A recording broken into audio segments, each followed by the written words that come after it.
Hey, what's going on, everybody? Hopefully, you're enjoying your Sunday afternoon.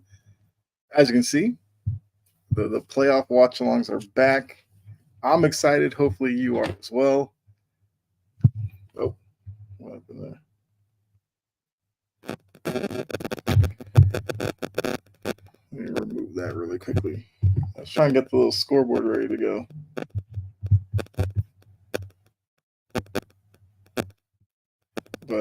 But yeah, we're here for game one. We got Celtics Heat rematch of what last season when the Heat knocked out the Celtics in the conference finals. And what was the conference? Yeah, whatever. But yeah, I'm just here. What's up, Brett? What's going on? Waiting for this game to get started. All right, they're doing a little shot over Boston, so we should be ready to go. Although they got to do the little pregame in the arena before they tip off, so it's probably a few more minutes to go. But yeah, hopefully you all are enjoying your day, enjoying the playoffs as well. Had some interesting games yesterday. This is game one of today. We got 4 games today. I'm not planning on only doing this one. Yeah, I'll do Celtics Heat. Let me see who's next. Who's next? Hold on, let me see. Because I wanted to do a game yesterday, but I couldn't. Dallas Clippers. Then you got Indy, Milwaukee, New Orleans, OKC. I don't know. I might be able to do a couple of games today. We'll see.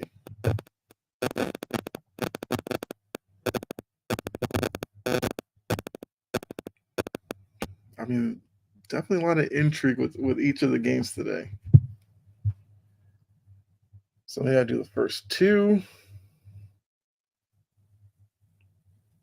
I mean, I would love to do all 4. That definitely would require a lot of time. But I don't know. We'll play it by ear. That's what we'll do.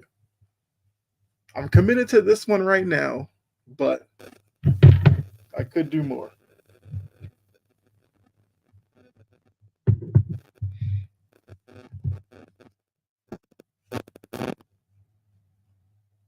Let's see. Get this scoreboard ready to go.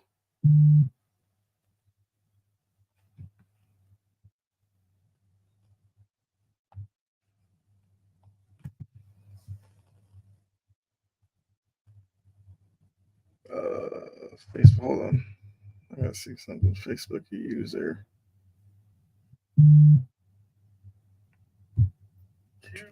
Oh, didn't mean that was audio on my phone. What's up, Con Man?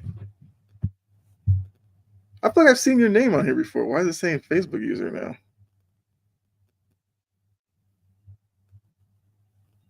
Huh. Interesting. Yeah, for me, it's just I'm just trying to think of how much time I can set aside to do them. Because I wanted to do one yesterday and one today. Couldn't get any yesterday, so I might do the first 2 today, and then if I come back, maybe do later game. We'll see.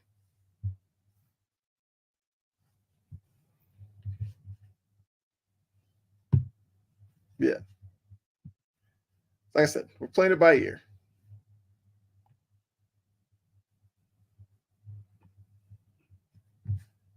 All right, so I think the scoreboard is ready to go. So let's put this back up.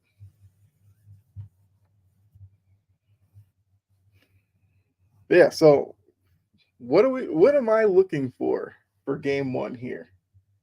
I mean, my thing has always been, especially with the introduction of the play-in tournament, those play-in teams, that game one in the first round series is gettable because you're looking at a Celtics team hasn't played in a week. A lot of their stars haven't played a little bit longer than that. So Miami should be coming in with a lot of momentum. They are a little banged up. No Butler, no Rozier. I think what Kevin Love and Duncan Robinson are dealing with injuries. So like it's the playoffs. So there's not really many excuses. I think Miami's going to win today. I mean, they could. I feel like the first, you know, few minutes will probably let us know. I've said for the teams that the Celtics could have played in the first round, I feel like Miami is an opponent that should get their attention from game one, but we'll just have to see. We will just have to see how they come into this one. I'm also, never overreact to game ones, whether your team wins or loses, because when you have 7 game series, it's all about adjustments and everything like that. The same way, if Miami comes in, loses today, I don't think that changes anything of Miami's plans going forward, because you're not going to lose a series in one game, unless, of course, something unforeseen happens, like injury or suspension or something like that. But for the most part, game one is just a chance to see kind of like the beginning of the chess match between the coaches and the players and everything like that. What the game plan will be and everything. So I'm gonna say, I think the Celtics are like the Cowboys. That's how. In what way are they like the Cowboys? Cowboys haven't won since the '90s. The Cowboys can't get to a Super Bowl. They can't get to a NFC title game. Celtics have been to the conference finals, have been to the finals. So I wouldn't say they're the Cowboys. There's some other NBA franchises that are probably more cowboy-ish.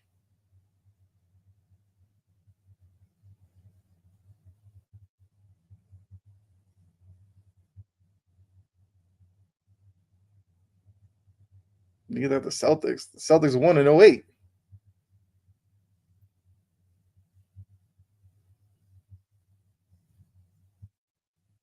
I know you don't like the Celtics comment. I know this.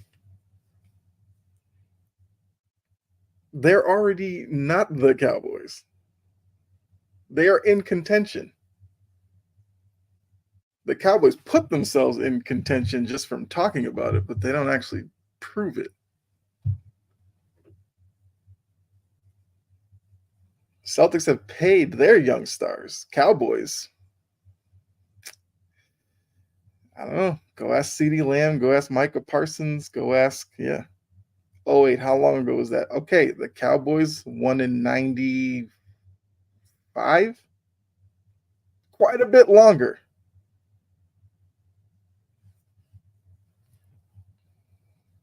Celtics made the finals, what, 3 years ago? Was the last time the Cowboys made the Super Bowl? Oh, the year they won it in '95 or whatever? Whatever. I mean, it was 90 something. That's all I know.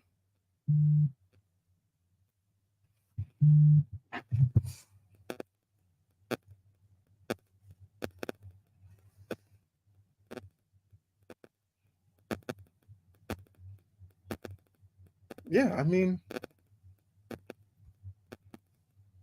look, I know there's a lot of people who want to see the Celtics get eliminated. I have known this. I've paid attention all season.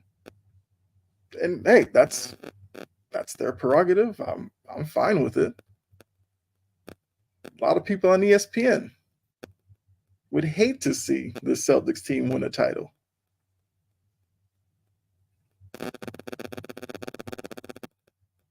Okay. The next year they have to pay Tatum. Yeah.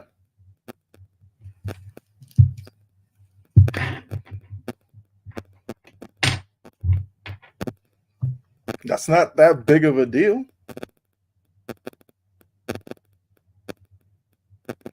Because at the end of the day, all it is wealthy people paying a tax. If they choose to do so, fine. We've seen Golden State do it. And the only reason why it's an issue in Golden State now is because their guys are older and they're paying and they were paying the tax bill and everything that they were.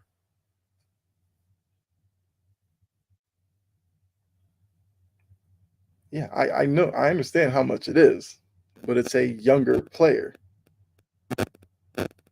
Once again, if this was, if you turn back the clock and Golden State had the same situation, Curry, Thompson, Green, all of them, I bet you they'd still do it again.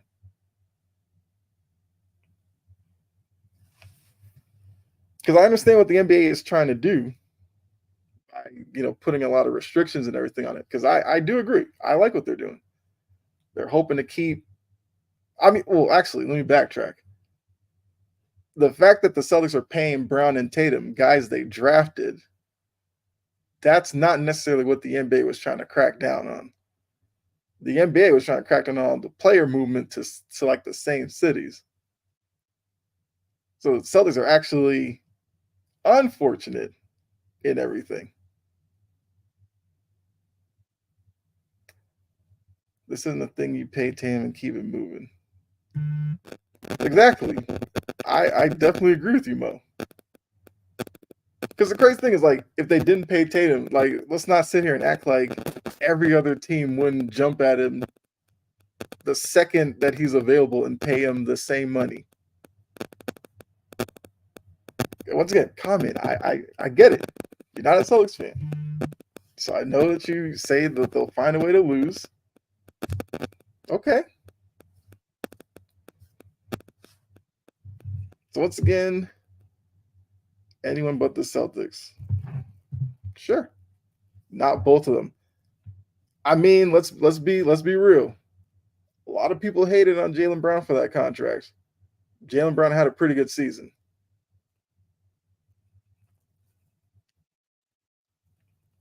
And just wait. Somebody next year is going to sign some ridiculous deal, and I hope people have the same energy.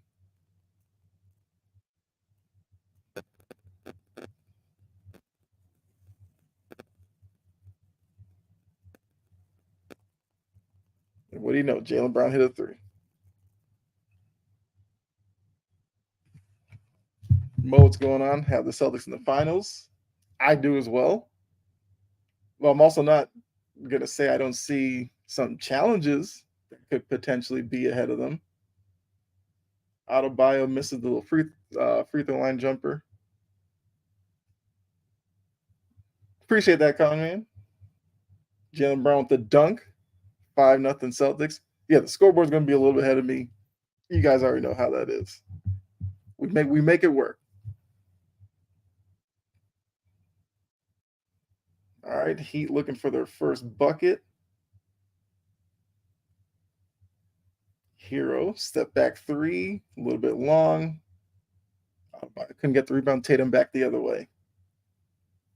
So I guess let's see. Let you know who's on the court. We got Porzingis, Tatum, Holiday. Porzingis with the jumper in the lane, knocks it in 7-0. So Holiday, White in the backcourt, Brown, Tatum, Porzingis in the front court. Hope you have a lot of views, but it's on and popping. And this is my favorite time. I definitely love the playoffs. Hawkins went strong to the rim, missed the dunk. And then for the Heat, you got Hero, Martin, Hawkins Jr., Adebayo as Tatum takes it to the rim, and Jovic. Timeout, Spoelstra.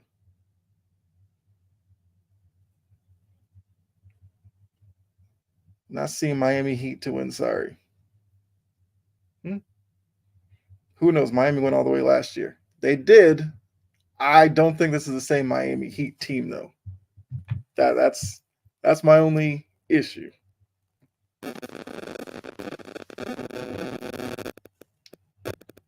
Look, I've been on record. from jump have not bought into Heat culture this year. That's not to say that they couldn't figure out a way to get through this. I'm not gonna dismiss what the Heat have done previously, what the Heat just do. I'm not gonna dismiss that. I just think in my mind, this is a different Heat team. This is a different Celtics team. I think the Porzingis edition and Holiday editions are just gonna make that much of a difference. But we know crazy things have happened.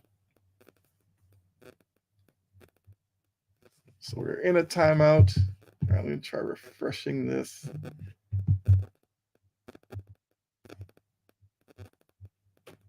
There we go. This is the view we want. So you guys get the actual play-by-play and everything. There we go.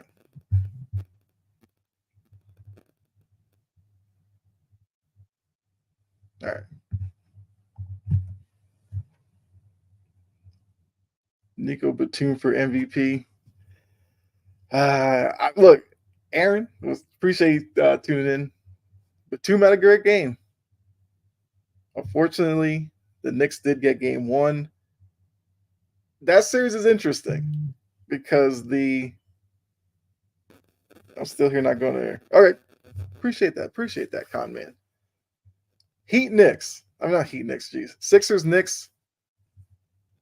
I know the Knicks won game one.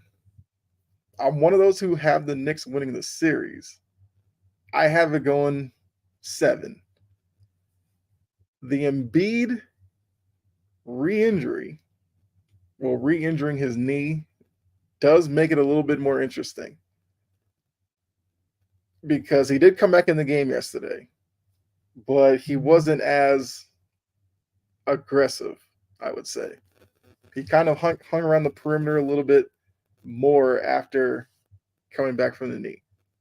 So I think the key for Embiid is going to be today and I guess tomorrow. How does the knee feel?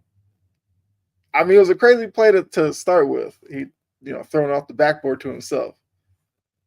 A little bit risky, knowing the injury he was coming back from.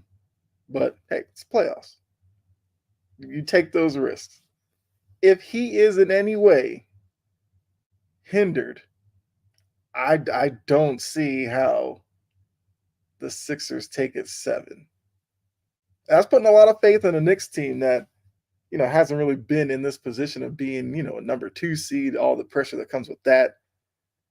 But game 2 will tell us a lot. If Embiid is still hanging around the perimeter on game 2 shooting threes, I think the Sixers are in trouble. All right, Aaron, not expecting him to be durable year in and year out, but for 1 year, can he just stay healthy? Jovic stopped off at the rim, gets out to Jaquez, over to Martin. I keep forgetting which Martin that is. I think that's Caleb Martin. Hero misses a jumper. Tatum with the rebound.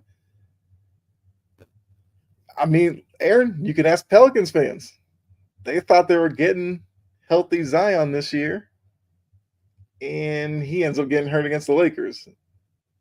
Holiday for 3, knocks it in.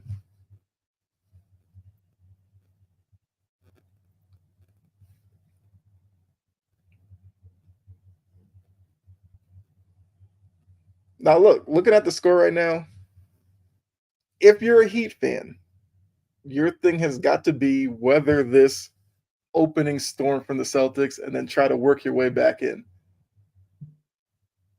And the fact that, the Celtics are creating mismatches with Porzingis in the paint or at the free throw line with Hero on them, that's going to be a problem for Miami. Adebayo in the lane. All right, gets their first bucket.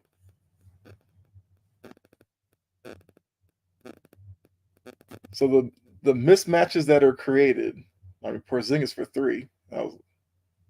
He was off. Holiday with the rebound out to White, over the Tatum. Knocks in the 3.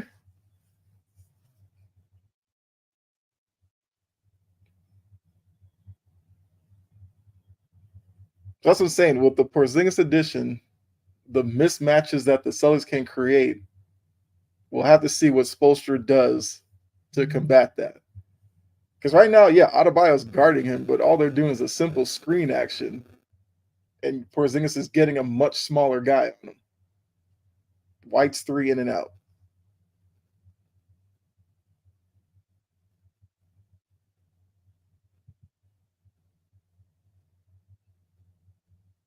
Also, Adebayo running point is kind of wild.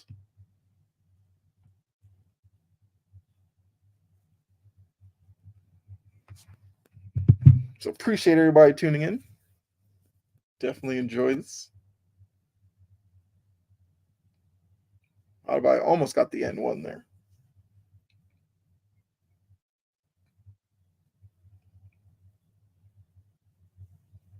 All right, knocks in the first.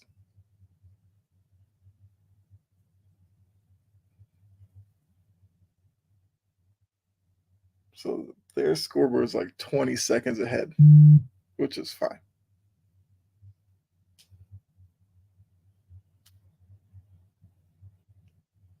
All right, so 17-16. I mean 17-6, sorry.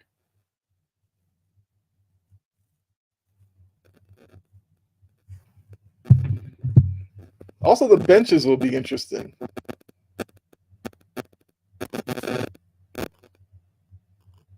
Tatum into the lane. Couldn't get the shot off. White takes a tough 3, just misses that one.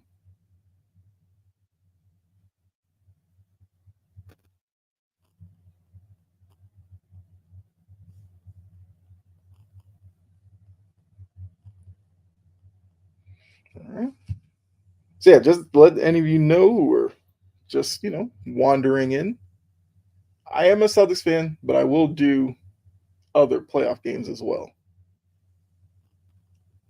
Got a foul on Martin running into Porzingis there as they're trying to do a dribble handoff. So with no Butler, no Rozier, obviously, I think Hero, a lot of the pressure is going to move on to Hero. That he's going to have to kind of pick up the slack a little bit here. And Duncan Robinson, who's been kind of hit or miss when it comes to games against the Celtics. We had a substitution here, so we got Horford in for Tatum and Pritchard's in for Holiday. The Heat, same lineup. Jaylen Brown got Martin up in the air. I think that's Martin's second foul.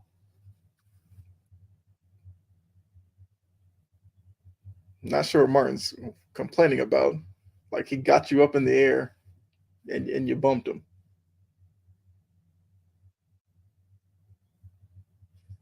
Yeah.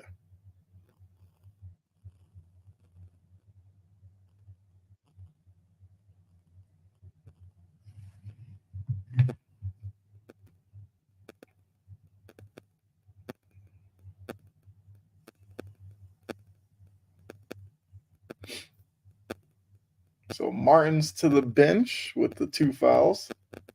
And Highsmith is in for the Heat.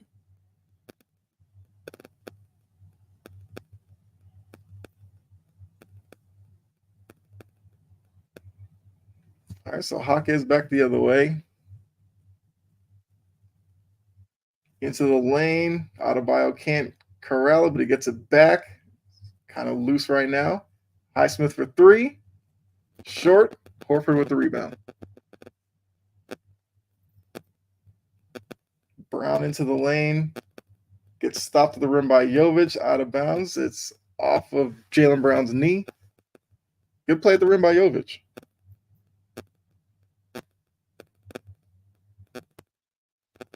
Yeah. Great defense there.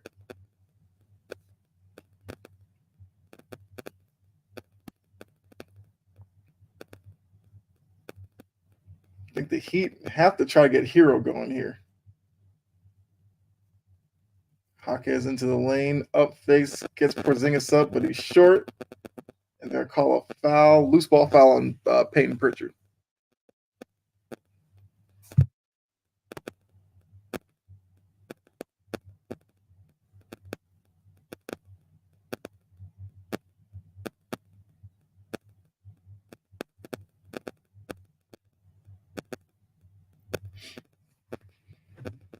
All right, inbounded. Got by up top. Hand off to Hero. Pritchard up on him. Hero with the screen. Tough pull up. Nope. Porzingis with the rebound.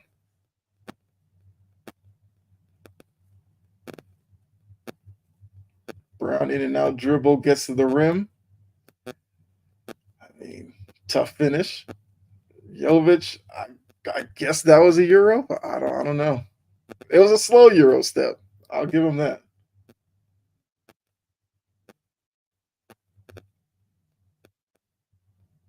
Porzingis on the block with Jaquez. Knocked away by Jaquez. Good defense.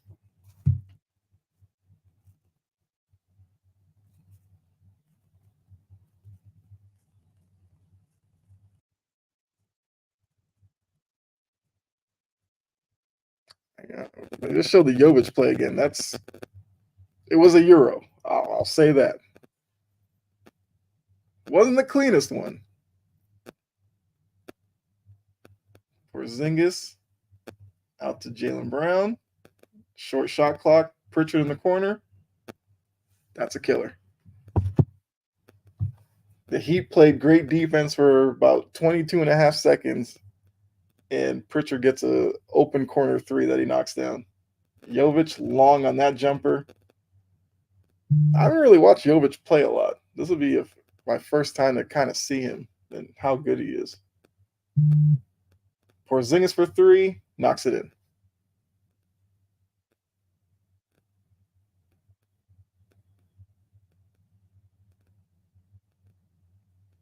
Looks like Spoelstra's got Kevin Love up off the bench. He's going to get ready to come into this game. Hero takes his their rim, lays it in. A little over 4 minutes to go in the first quarter, 23-12 Celtics lead.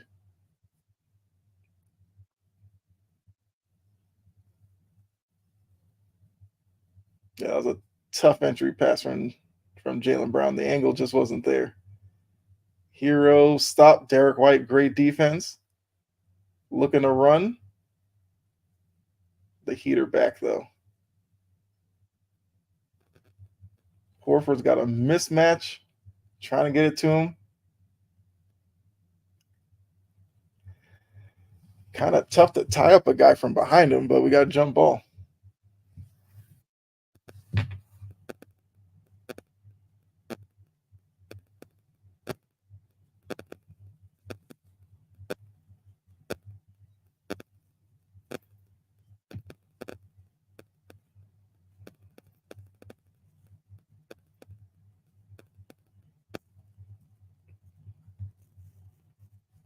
Just checking. All right, so we are live. We're on YouTube as well. Tatum step back, short. Horford with the tough rebound. Back to Tatum, short. All right, Heat back the other way.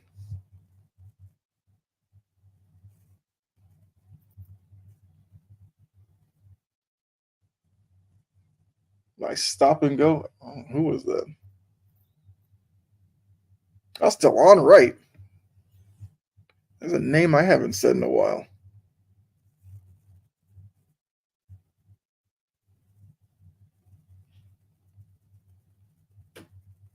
All right, so got a timeout. Joe Mazzulla.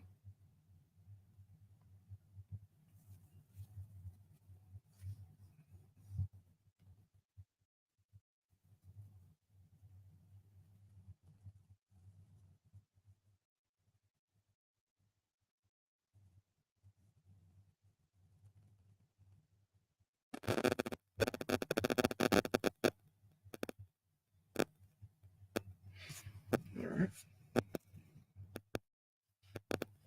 So we got 23-14, timeout, Joe Mazzulla.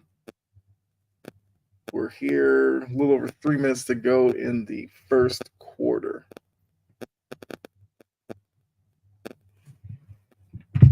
Yeah, so what? I mean, what are y'all thoughts on the playoffs so far? Anything surprised y'all?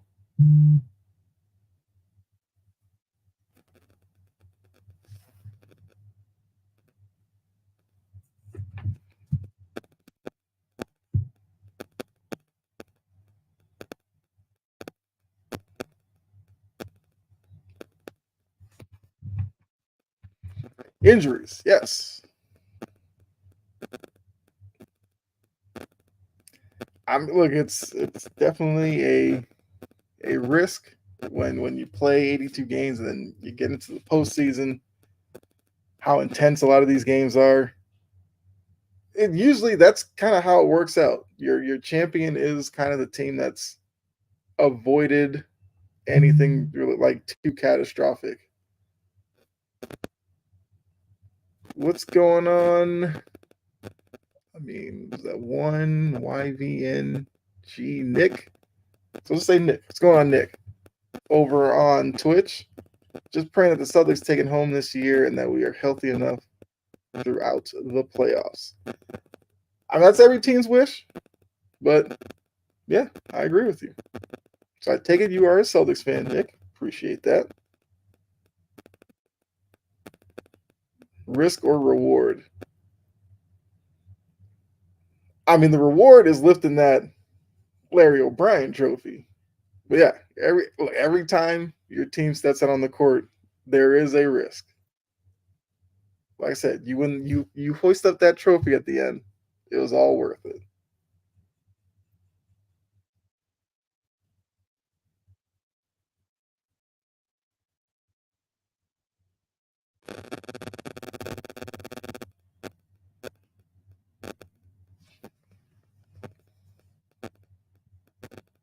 All right, we're still in commercial here.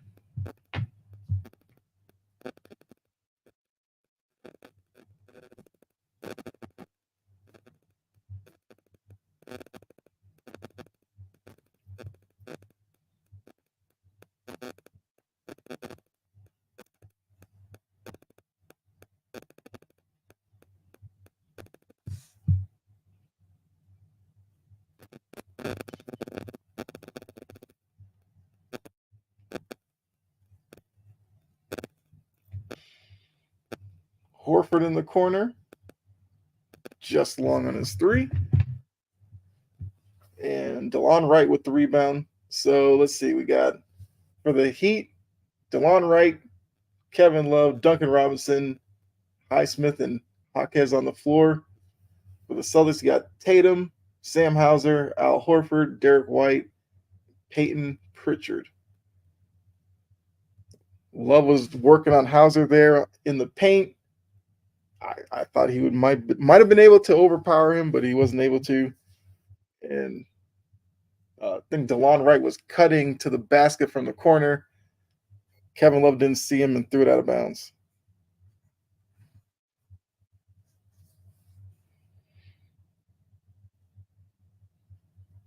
I'm trying to see. Okay, it looks like the Heat are gonna sink into the little zone here. Pritchard with a deep three knocks it in.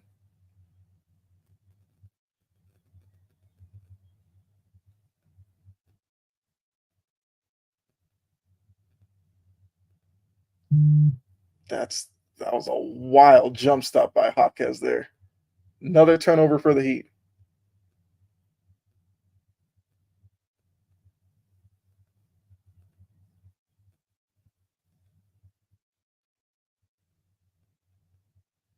Hauser missed the open corner three, although Miami kind of forgot he was there.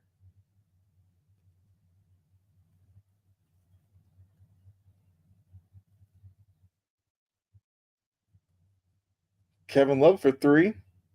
He can still do that.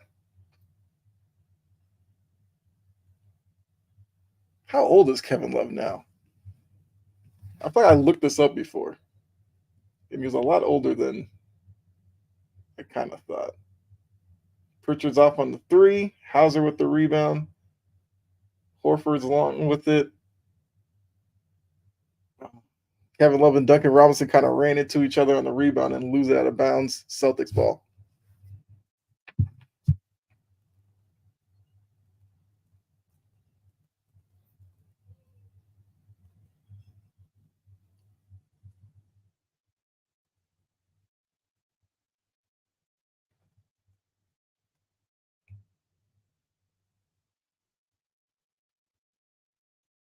Horford another rebound. Holiday. Ooh, Holiday had zero rhythm on that shot. All right. Good transition bucket for Hawkes. So it's 26-19.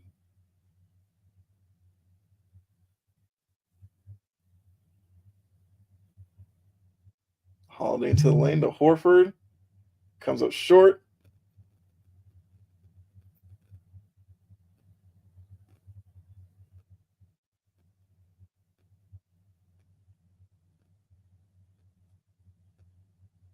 All right, they give it to Love on the block. Yeah. That's what I thought Love was going to do the first time he had Hauser on him. So now this is a lineup that Miami can, take advantage of when you have Hauser, Pritchard. Well, Hauser and Pritchard. I mean, Pritchard will try defensively, but he's just not the tallest guy.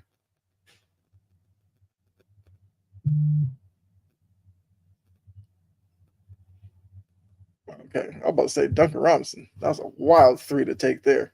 What's up, Jory? What's going on? All right, so end of the first, 26-21. I mean, I said was it about 5 minutes ago. Heat just kind of stay level with the early splash from the Celtics. They slowly fought their way back in. They're down 5 to end the quarter. If you're Spoelstra, you'll take that. Now that lineup that the Celtics did have out there against the zone struggled. Because I mean, what I would have liked to have seen was Horford be kind of like that Porzingis presence there, but Horford didn't do it. Yeah, hopefully you're enjoying your day, Jory.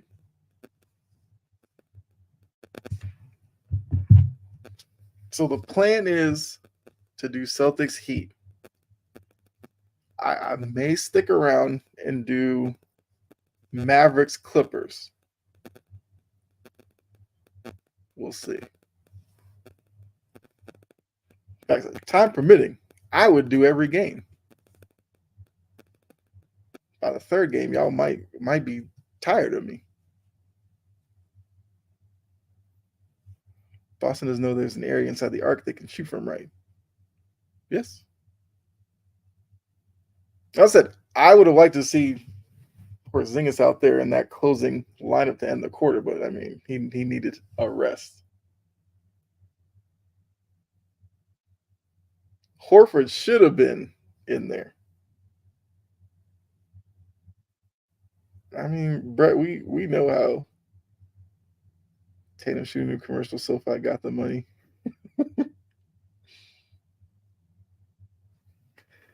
I mean, look, we'll see. We'll see what the second quarter brings.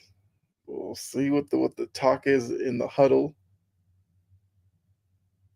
Let's hope it's not the Doc Rivers special.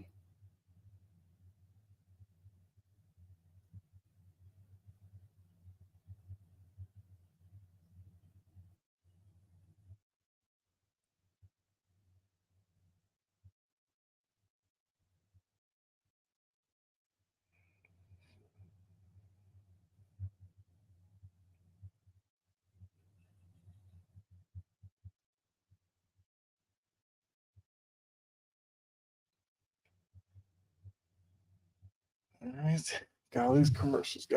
We got to keep playing. Hey, isn't that what you want to hear? We got to keep playing. Doc, let's go, guys. I mean, I didn't mean to make that joke, but I mean, imagine the spotlight on Doc today. Game 1, 3 seed, no Giannis. I'm intrigued. I am intrigued.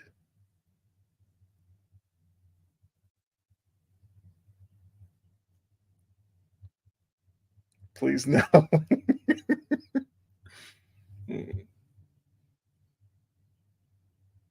I mean, Brett, that you're in here. Like, what are you expecting to see later on today?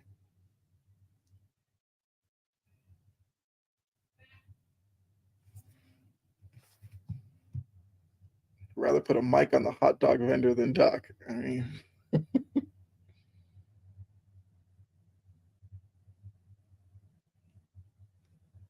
All right, so we're underway in the second. Lineups are unchanged from the end of the first quarter. See, so right now, Miami is seeking out Hauser on defense, which makes a lot of sense. That's what you should do. All right, swinging around. Hauser. All right, there you go. If Miami's going to keep forgetting Hauser in the corner, he's going to have to start knocking down some of those threes, and he did right there because that is his job.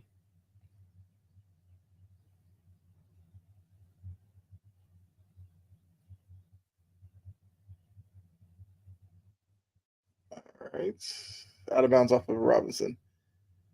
Bucks to disappoint me. I expect the Pacers to try and run the floor while we get a lot of Dame ISOs into attack Hallie, forcing the Pacers into rotation. I mean, that's my thing. A lot of NBA people say the game slows down in the playoffs. How's it another three? If I'm Indiana, I run. That's the only way they're going to beat a lot of these teams in the playoffs. Because we know if they try to play slow and have to rely on defensive stops, that's not happening for Indy. DeLon Wright out to Highsmith, gets into the lane, loses it, and shot clock violation. I think because Highsmith missed the first three he took, he kind of had an opening there and passed up the shot. And then drove into the lane, just creating more issues for himself. Pacers won't beat the Bucks playing their pace, but speed them up. Then that, yes. Especially without Giannis, the one advantage the Pacers have is youth. I mean, even with Giannis, the Bucks are an old team, but once again, Hauser with the three in the corner. Timeout, Spoelstra in the Heat. Might want to pay attention to Hauser now.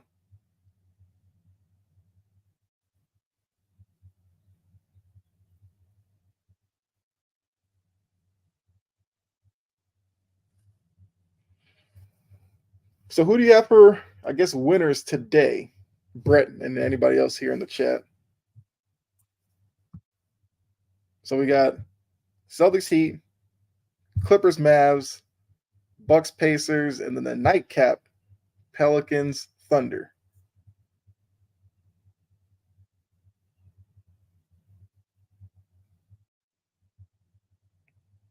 Let's see, we got a good amount of people in here live. What's going on, everybody? Appreciate you all tuning in.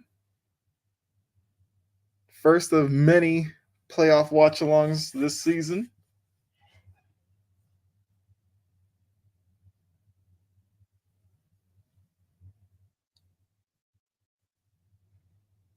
Celtics, Mavs, Pacers, Thunder. Bucks always come out slow to start series. Yeah. Yeah, I said at the start of this, whatever happens today, I'm not going to necessarily overreact to game one. Even with the games yesterday, game ones don't overreact to. Unless, like I said, something crazy happens like a injury or some guy gets suspended, then you can kind of change your thought process. But yeah, series aren't lost in game one necessarily. Unless you're just a overwhelmingly mismatched team. Which I don't think we have any of that in the first round.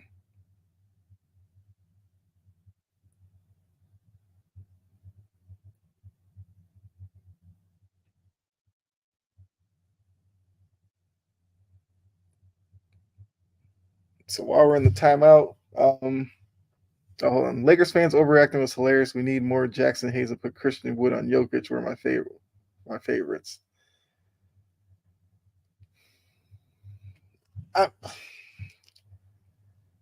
See, so I'm not gonna lie here because if Boston were to lose this game, Celtics fans are gonna overreact.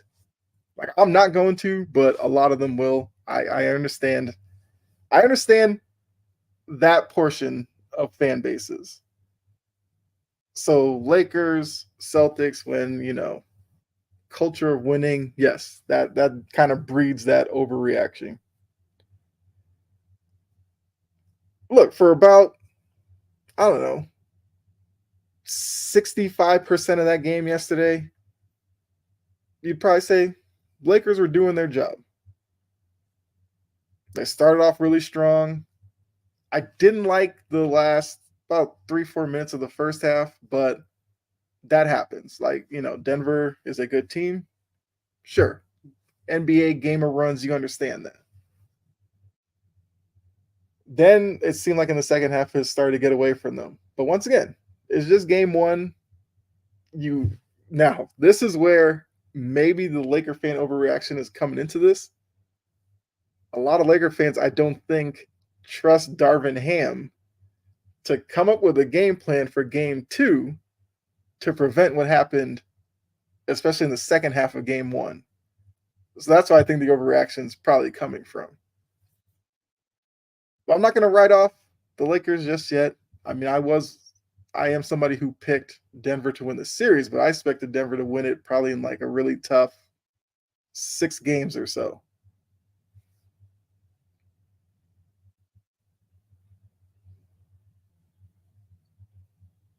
Tatum to the rim gets fouled. They're calling for an and one, but I think Adebayo got that on the way up. So yeah, the overreaction I think is crazy, but like I said, I feel like that's more towards Darvin Ham than anything else.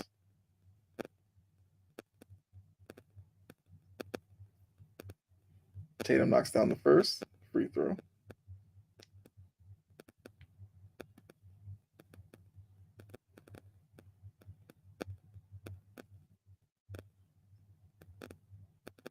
He knocks down the second one.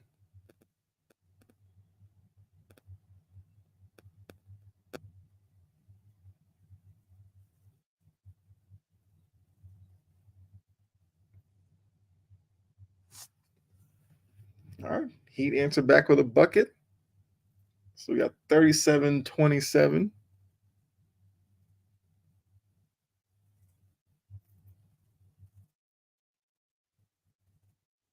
Pritchard, great work on the offensive boards there.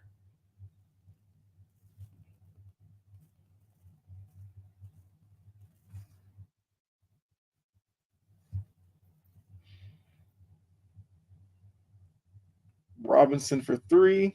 He knocks that one down. That's a good sign for Heat fans.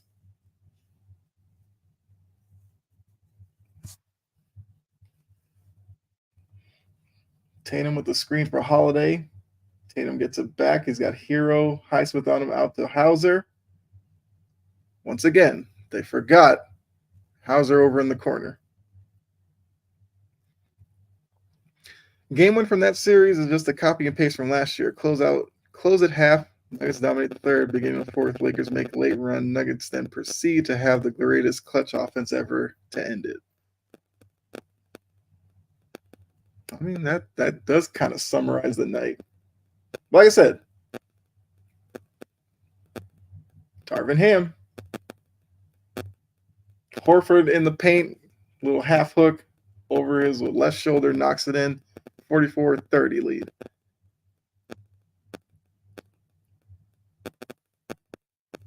Hero picks up his dribble, almost turned it over. Adebayo misses the short jumper. Celtics back the other way. Pritchard into the lane, gets closed off out to Horford, over to Tatum. Tatum's looking, step back, knocks it in.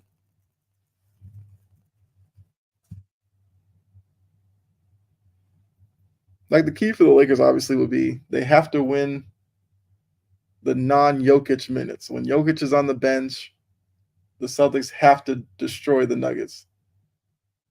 I forgot Adebayo takes threes all of a sudden. He was well short on that one.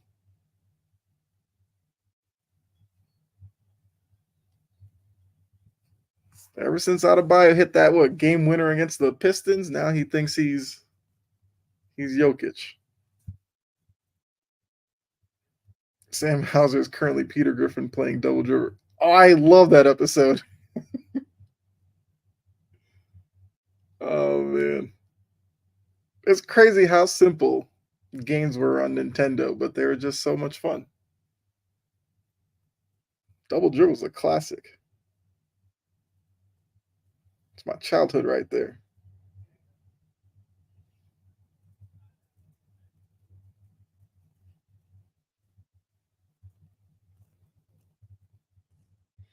Kawhi Leonard out for game one.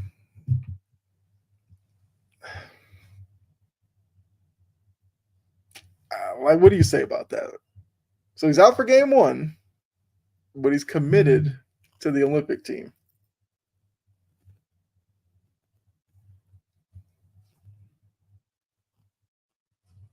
Although I wonder how strong that commitment is. So we got 48-30. The bio backing down Porzingis. That's kind of a bailout call, but they give him the foul.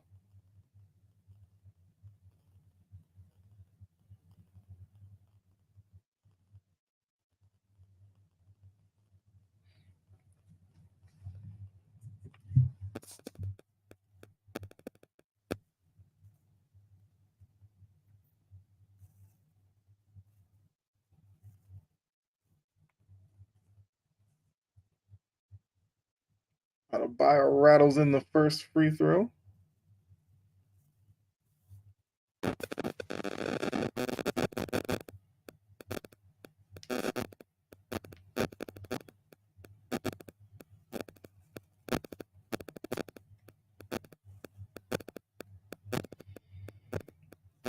And knocks in the second.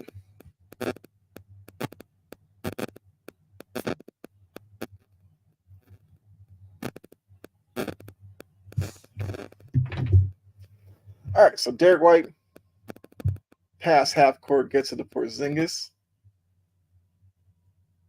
Tatum on the free throw extended, has Hawkes on him, shoots over him, knocks it in.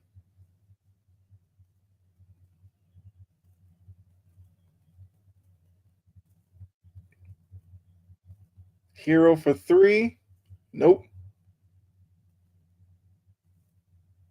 Derek White back the other way. Tatum's got Adebayo on him. So Porzingis has Hawkes on him, gets it to him. Face up. I mean, Porzingis missed that one. Hawkes did get a little physical with him, so that's about as much as you can ask Hawkes to do. Martin shoots a straight line drive three. Holiday out to Porzingis. Holiday into the lane, gets to the rim, missed it. Adebayo back the other way. Pull up. Gets the friendly bounce. He short armed it, but got the friendly roll over the front rim. So it's now 50-34. Quick timeout here for Joe Mazzulla.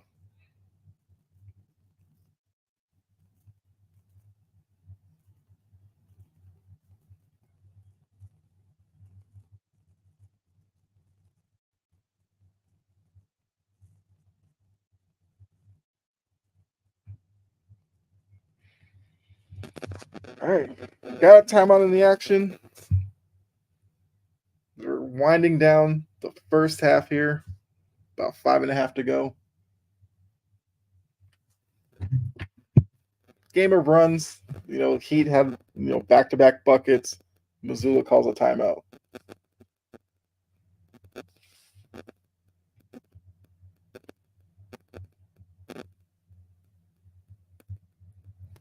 Which apparently that's something he learned from year one to year two. Use his timeouts a little better.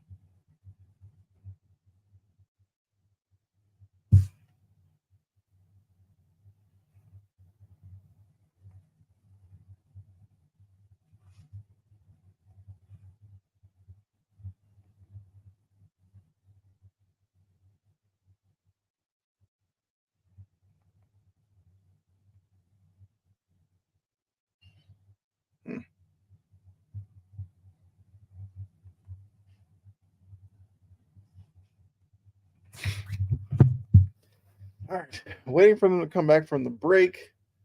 Let's see, what were we talking about? We're talking about the other games today. So far, the only game we haven't really talked about, New Orleans and OKC. That will end this weekend of game ones. And obviously, if this is your first time in, first off, appreciate you for tuning in, clicking on the video, clicking on the stream. Love that. Hopefully, you enjoyed so much that you'll hit the like button and decide to stick around. Hit the follow button or subscribe, depending on which platform you're on. Greatly appreciate that. But Conman mentioned injuries before. When we look at New Orleans later on, obviously got to talk about Zion's injury, which during the game was called leg soreness. I believe now it's a hamstring. So we'll have to see how that hinders him in that series, because we know hamstrings aren't something that's easy to play on and can easily come up and bite you again. But I do think maybe it's a bit of a blessing in disguise for New Orleans in this instance.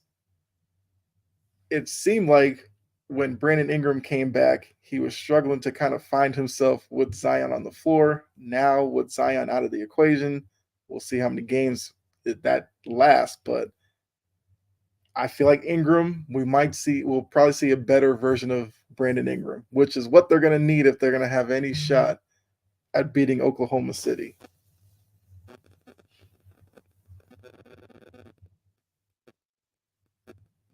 Jaylen Brown, short on the three. Adebayo with the rebound, bringing it up the floor. Jovic over to Hero.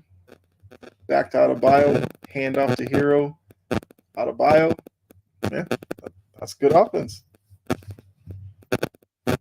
Nice little two-man game between Hero and Adebayo there. Holiday to Tatum. Tatum into the lane.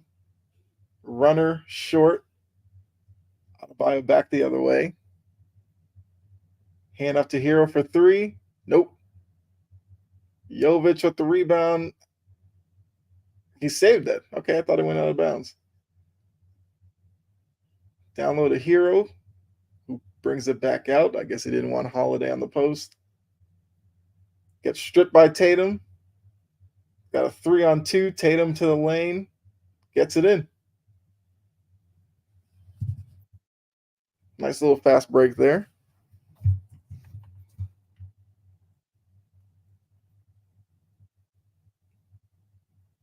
Adebayo to Jaquez. Jaquez gets into the lane. Picked up his dribble. Had a jumper there. Decided to kick it out to Martin. Adebayo facing up Porzingis. Misses the jumper. Jaylen Brown with the rebound back the other way. Pritchard's at the scorer's table ready to come in. Derek White in the corner for three. Nope. Jovic back the other way. Adebayo. Swatted at the rim by Porzingis. I think it's off Holiday.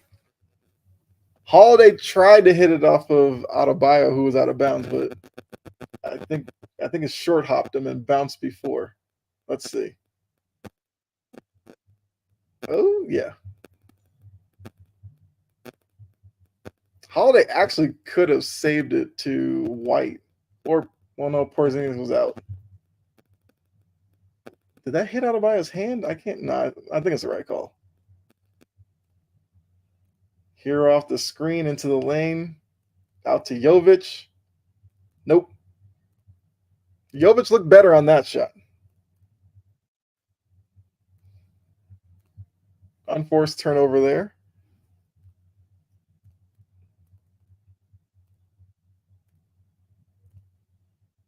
All right, so Hero back the other way. Hawkins gets the screen. Hawkins dribbling into the lane, gets stopped. Jovic. They got a foul call. Jovic is down. He's getting up.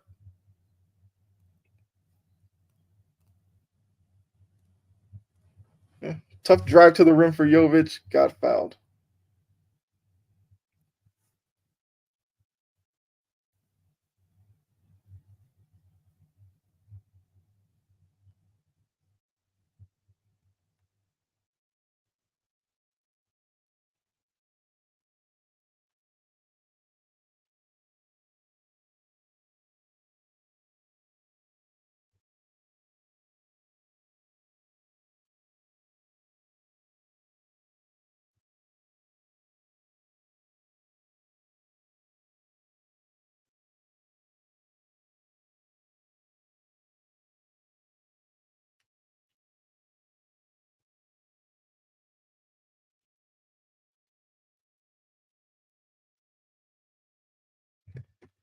All right, Jovic hit both.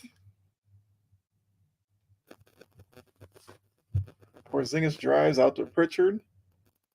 Gets the screen. Porzingis for three. Knocks it in. 55-38, 2:40 to go.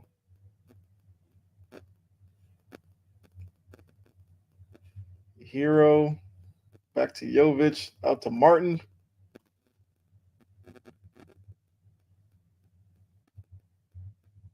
See, that's the look. I get it. I think it's Caleb Martin. I keep saying Cody Martin. I think Cody Martin's the one in Charlotte. But that's the crazy thing how Caleb Martin killed the Celtics last season. His jumper is horrible. He like double clutches and just shoots this line drive at the front rim and hopes it gets over. But in that series last year, he couldn't miss a three. Hero for three. Nope.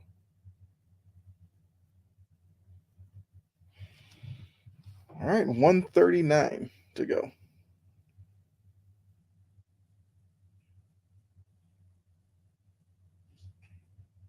Brown's got Hero out to Pritchard. Over to Tatum. 5 seconds on the shot clock. Porzingis back rimmed it. Highsmith back the other way. Gets it to Martin, who gets it into Hawkins, who gets it to Highsmith. Out to Hero in the corner. Finally makes one. Minute to go. Once again, what's going on, everybody that's watching? Appreciate you all tuning in. We got 55-41 here. Under a minute to go in the first half. Celtics with the lead. Porzingis with another three at the top. Knocks it in.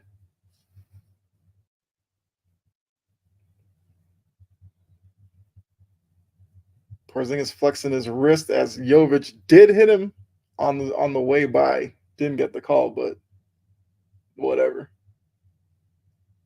Here's Martin. Yeah, he knocks that three in. I still don't like his jump shot.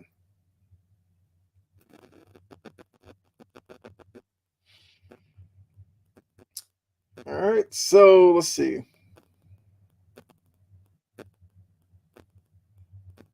Celtics can't dribble out the half as there's a 7. Once again, I appreciate you again, Jory, for tuning in. The fact that you just woke up, decided to step on into the stream, I'm perfectly okay with that.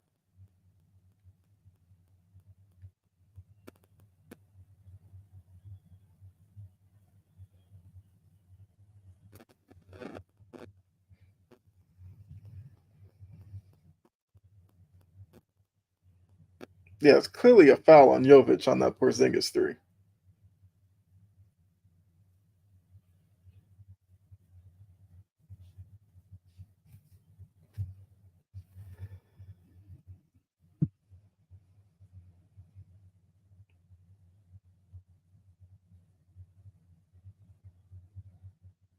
Hawkins got to the rim.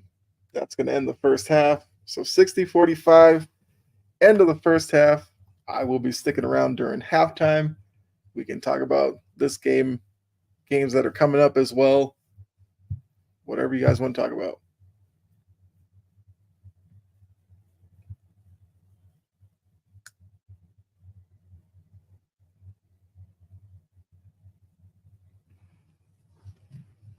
Fortunately or unfortunately, obviously I don't have the sound up to hear the halftime crew, but then again, knowing ESPN, they'll say that the Celtics haven't done enough and blah, blah, blah. Like I said, I know the narratives going into this series. I'm well aware.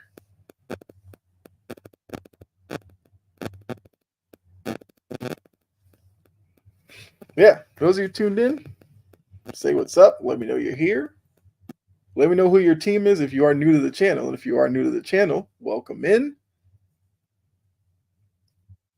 I mean, just to let you know, Boston fan, so I'm a Celtics fan, of course. Uh, Currently in the Atlanta area, so I do. My team ruined my night. We did talk about the Lakers a little earlier. All I said was it was game one. Darvin Ham fix it for game two. And look, Darvin Ham's been polarizing for Lakers fans. I understand that. Game two would be a great opportunity for him to get himself in the good graces of some of those fans that aren't necessarily happy that he's the coach.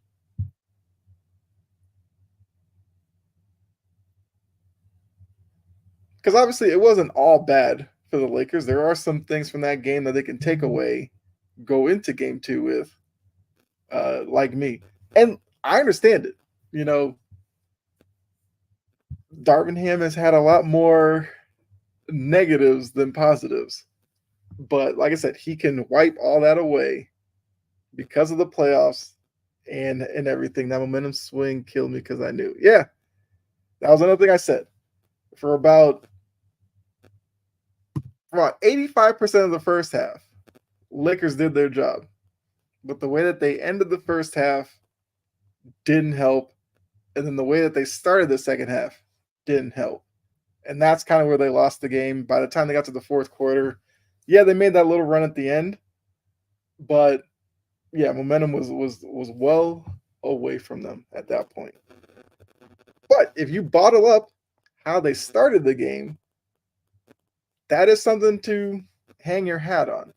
Now for Darvin Ham and his coaching staff, it's how do we get that play to continue over the course of four quarters? That's the challenge. Can they do it? We will see.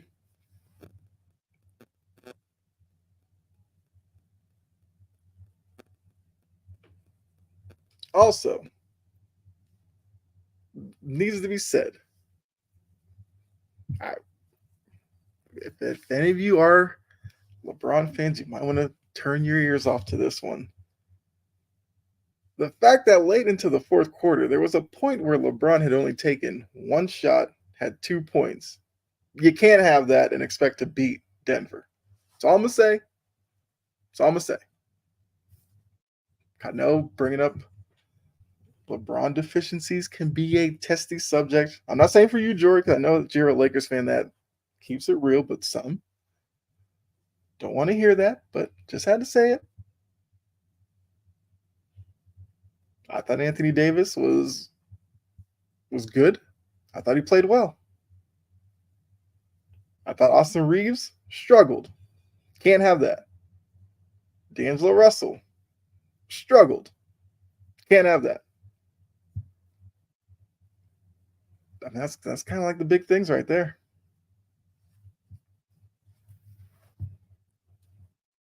So if they get good D'Angelo Russell in game two, better chance. Yes, that's what I'm saying. That's where the bad D'Angelo Russell came in. And I feel like that's something that's plagued him his whole career. Like he is talented enough to get into the lane on anybody, but he falls in love with the three because he knows when he makes them, he does the ice water thing, which is his thing. And it's like he loves doing that to the point where he just wants to shoot threes just to do that. He was playing fine, and as soon as it matters, here we go. Yeah. But then again, when he's shooting those bad threes, like it's in Darvin Ham's power to take him off the floor, talk to him, tell him what he needs to do, and then put him back out there. Don't just leave him out there to just continue to shoot dumb threes. That is, like I said, that's something Darvin Ham could do.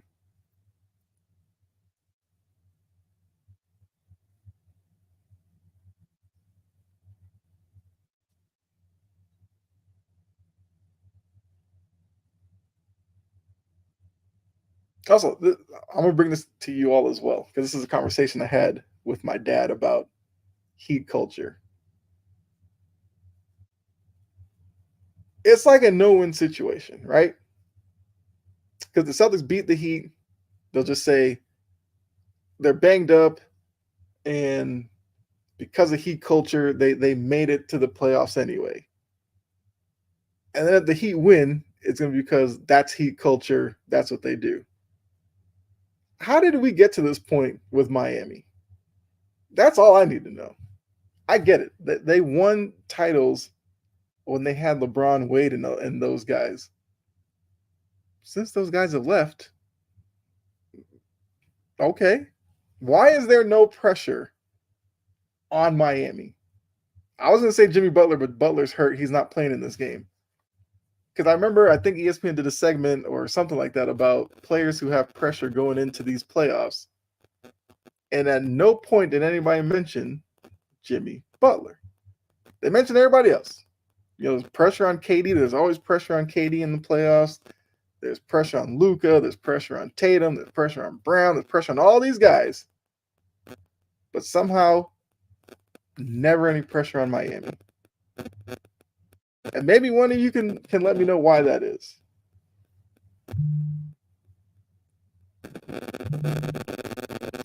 And Jory, that's a great point. The Pat Riley pass. I definitely agree with that. And that's taking nothing away from Pat Riley. Great basketball mind. He was a great coach. He's definitely built something down in Miami. But it's like, with this crop of players, there's got to be some pressure on them. Especially the fact they've made it to the finals a couple of times, have come up short. So shouldn't there be pressure on them to win the same ring that there's the same title that there's pressure on Tatum and Brown to win, or pressure on KD to win without Steph, pressure on Harden and Paul George to win.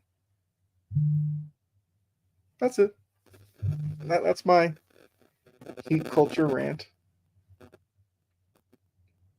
I just find it fascinating.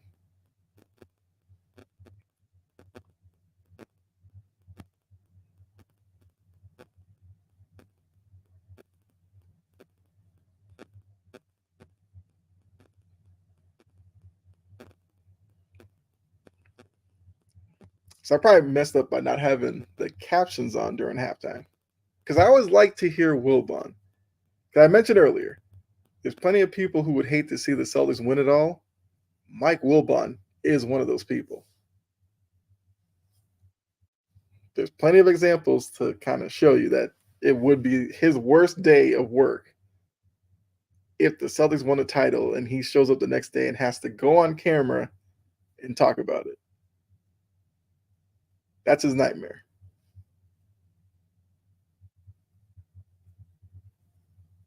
Perk, I don't know. I've seen Perk do Celtics TV and sing their praises and then come on here and act like he's the most critical, Celtics analyst there is. So there's always two sides of Perk. And plus Perk be saying some wild stuff anyway, so I feel like just from that alone, he's probably discredited himself amongst NBA fans anyway. And then Stephen A, Stephen A is just riding high off of the Knicks win.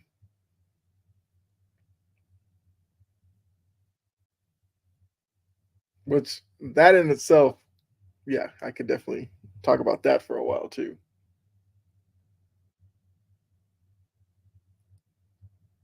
Because that goes back to like Windhorse. That's still one of the wildest takes I've ever heard. Where he basically disqualified Tatum from the MVP race because of the shortcomings against the Warriors in the finals, mind you, a couple of years ago. But we had Embiid win an MVP, can't get out of the second round. Everybody's wanting to put Jalen Brunson in the MVP conversation. What's he done in the playoffs? SGA's up there, hasn't done anything. Luka hasn't done anything. So that's what I'm telling you. The narrative between ESPN and the Celtics, I'm already onto them. So when they critique them, I don't pay attention. But anyway, as we get ready for the second half, give Tatum his respect. You're not going to get any disagreements from me. I completely agree.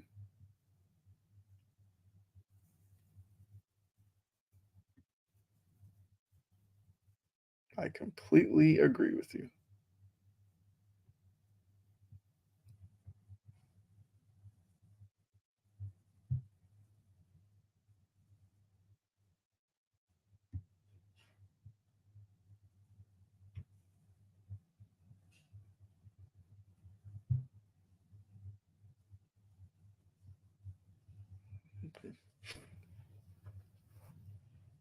And also, I said all that not to say that there isn't any pressure on Tatum and Brown, because I do agree that there is pressure on them. Because, Conman did bring up a little earlier that Brown got his money, which kicks in next season. And then next season, I believe Tatum gets his extension because obviously the Celtics are going to give him his money, which to some people, they're going to look at that and they're going to look at the payroll and they're going to be like, oh my God, what are you paying for? And all I can say is because of the new NBA, teams are going to take two roads going forward. They're either going to follow what Golden State's done the past couple of years and just spend, worry about the tax later, as long as you get titles or a title out of it, just spend. Or you'll get teams who will spend like up until that second apron and then kind of close up shop. And from what the Celtics have clearly shown, they're going to take the Golden State route because they've, like I said, Brown's money, you got Tatum, they extended Drew Holiday, and Brad Stevens has already said he's working on Derek White, getting him a new deal. And Porzingis got a 2-year deal, which I think is this year and next year. But who knows what happens at the end of that? What do they do with Porzingis? So they clearly have made it known they're dedicated to winning that 18th championship for the Celtics. As a fan, why would I be mad at that? There's plenty of teams out here where fans wonder how dedicated their ownership actually is. And this group for the Celtics seems like they're all in to try to get one soon. If not this season, next year, whatever. I can't be mad at that. Because at the end of the day, only one team gets to win a title. Everybody else has to go back to the drawing board and try to figure it out. Also, this commercial with Jokic looking like Gru is kind of hilarious. They're doing another Despicable Me. All right.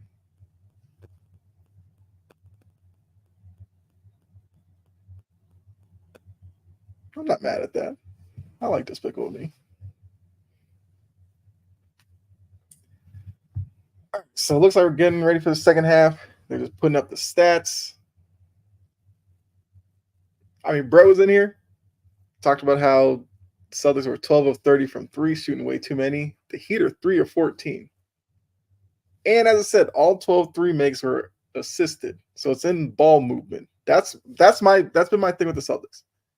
Sure, they shoot a lot of threes, but if they come within the offense, off ball movement, then he did it on purpose, I promise. I know. It was just hilarious to me. Yeah, as long as the threes are off ball movement, I don't care.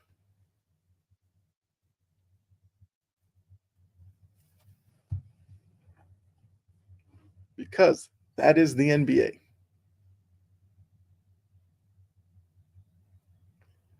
All right, so here we go. Adebayo with it up top. Gets it to Hawkins, who gets into the lane, knocks it in. And that's how we start the second half. Hold on. think the scoreboard's frozen. Let me update it.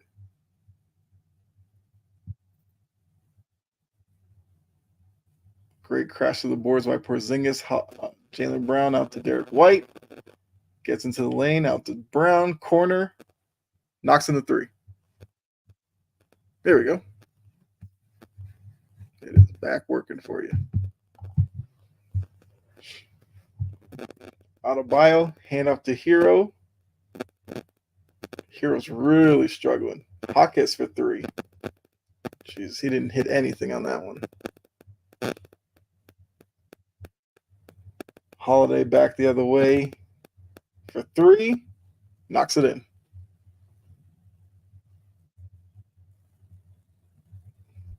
Jovic almost threw the inbounds pass out of bounds. Martin over to Hawkins. They're trying to run some action off the ball. Hawkins gets into the lane, out to Martin. Over to Adebayo for three.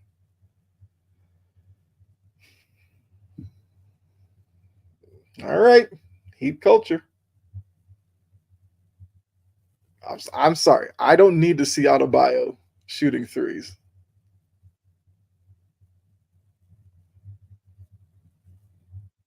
Blocked by Jaylen Brown. Out of bounds off Adebayo.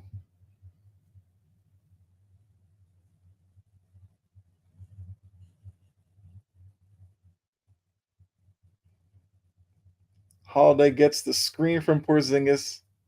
Is double teamed out to Porzingis. Misses the three. Brown fights for the rebound. Gets it. Over to Tatum. Rims it out. Hawkins with the rebound.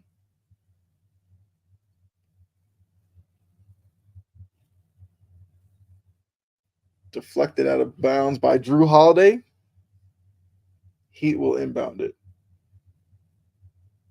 Okay, they're talking about Chris Quinn.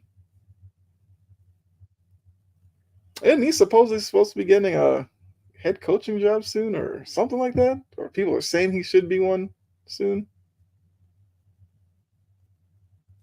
Hawkins with a nice little turnaround in the lane. 66-49.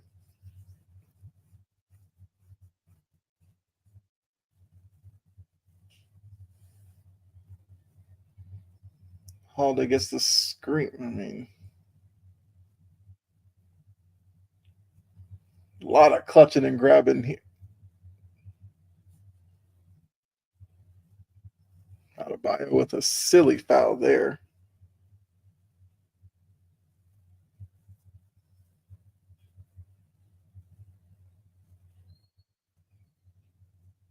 All right, Tatum into White.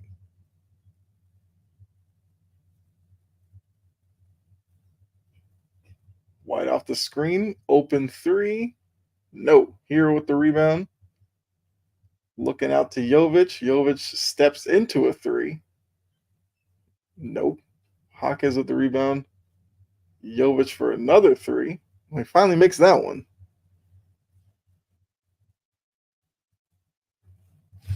66-52. 8.5 to go here in the third quarter. Porzingis with it. Adebayo all over him. Passing to Brown off his fingertips.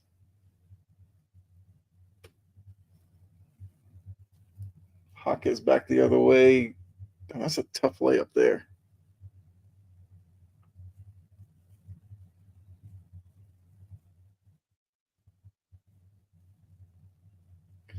All right, 66-54. White with it on the wing. Two-man action with Porzingis, but Hawkins with the hand in there. Gets it over to Jovic, who walked. Hero turns it right back over. Got himself into trouble for no reason at all at that point. Tatum with it up top. Screen by Porzingis. Porzingis over to White. Out to Tatum, into the lane. Gets it to go. Celtics needed that bucket to end the mini run from the Heat. Heat were on a 7-0 run.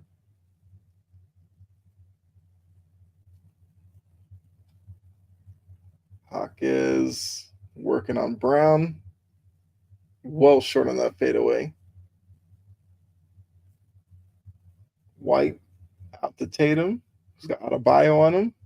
To White for three. Knocks it in. Timeout Spoelstra.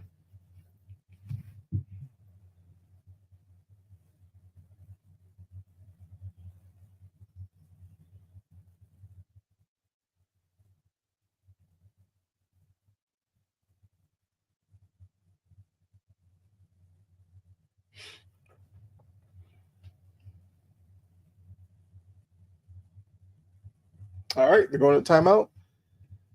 This kind of goes back to, Jury, your comment about give Tatum his respect. He struggled shooting, but he just made a play there for Derek White to knock in the three. And that's also something I hated all season, where they just looked at Tatum's points per game were down a little bit, and they said that meant something when, even though I think his rebounds and assists are up this year.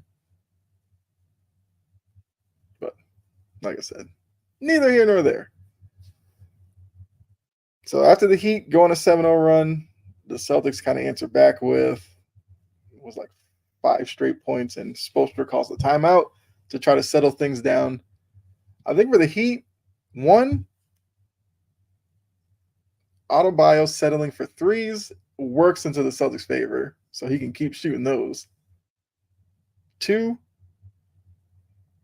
I get Jaquez is aggressive offensively, but I do think at times he puts himself into unnecessary danger by trying to go into the rim, go into the rim while there's multiple defenders there.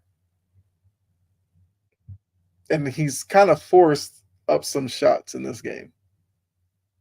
Jovic, the same thing from 3. He's been off. He hit his last one. We'll see what he can do after that. Hero has had an awful game. So that's kind of why the Heat find themselves down 17 right now. Like I said, game of runs, the Heat have had a few answers to Celtics runs of their own. And if you're Spoelstra, you have 7 minutes to go here in the third. You still have some work to do. The old saying is you want to be at most down 10 going into the fourth. Give yourselves a chance. So it's whether or not they can knock it down to 10. And if you're the Celtics, you're up 17, get this lead up over 20 heading into the fourth. Because then at that point, you're kind of on cruise control. So that's the battle here the last 7 minutes. Can the Heat get it down under 10? Can the Celtics get it up over 20?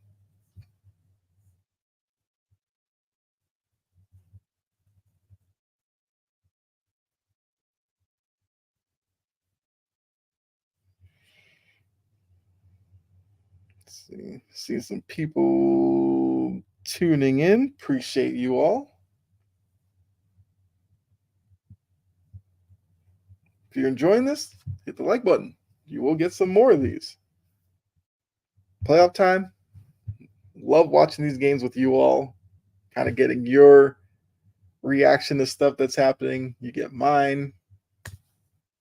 This to me is fun.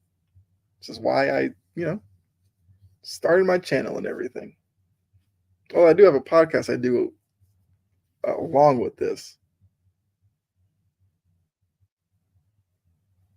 All right, they're doing a little feature on Jaquez. All right, so we're back from timeout. Jaquez with it. Jovic off of some action. Then over to Hero. Hero had a little bit of daylight if he went to his left, but just dribbled right into Holiday. Martin steps back for 3, missed that one. Holiday with the skip pass over to Tatum. Send the double. White swings it. Porzingis has the room. Gets it to Holiday. Holiday out to Jaylen Brown. Knocks in the 3. That was good offense. Almost turned into a turnover when Holiday lost control of the ball, but he was able to get it back, swing it out to Brown, who knocked in the 3. All right, Horford's getting ready to check into this game. Hero still trying to get going. Out to Jovic. Look, Jovic has a green light in his mind. All right. Porzingis out to Brown. Brown's got Jovic on him. Let's see what he does here. Playing with him. Step back. Ooh. Holiday crashing the boards. Throws it off of Martin.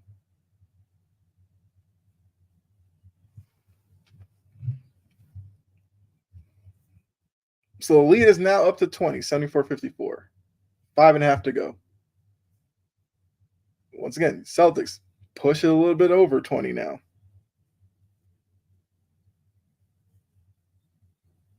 The longer it stays around 20, at some point Spoelstra is going to make that judgment of maybe pulling some guys to just, fight for game 2. The same with Mazzulla with the Celtics. Holiday can't buy a bucket. His little half hook went halfway down and somehow spun out.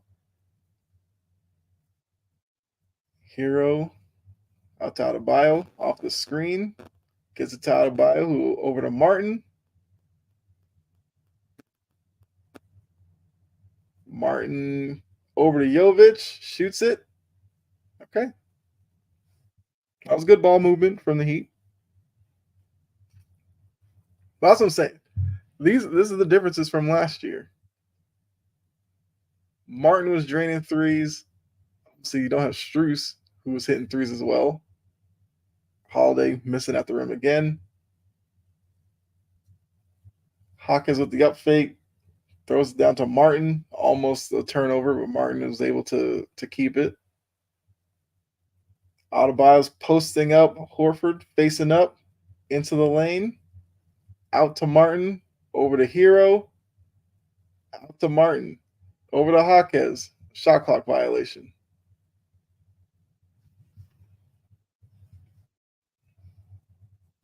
Heat don't look so great. Well, you don't have Strus, Martin, Robinson hitting big threes.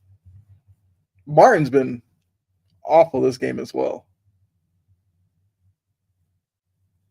So with the Heat, they have to figure out how they can get Hero and Martin going. Because those two continue to struggle, this is going to be a short series. Horford catch and shoot 3. Rims out. Jovic with the rebound. Over to Adebayo. So I feel like if Adebayo was going, that's a shot he takes. He walked up into that free throw line extended area where he can make that shot, but he ended up passing it up. And it led to a Hawkins missed 3. We got a foul on Jovic trying to be too aggressive with Porzingis.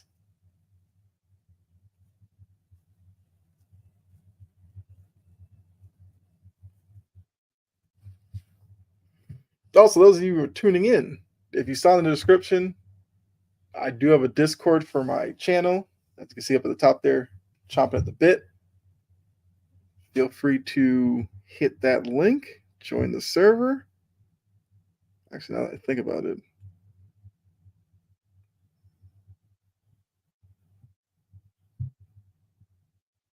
I guess on the YouTube side, you didn't really get that link. That's my bad. Porzingis up fakes the 3, step back 3. That's unfair. That's just unfair. He shouldn't be able to do that at that height.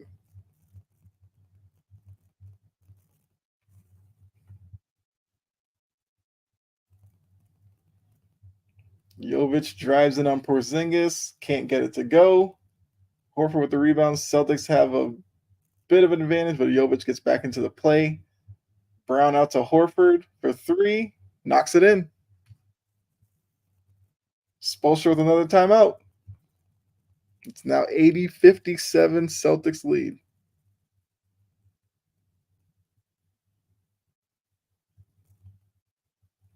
I mean, Porzingis did an up fake to a step back 3 and nailed it over Hawkins. Not supposed to happen.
Okay.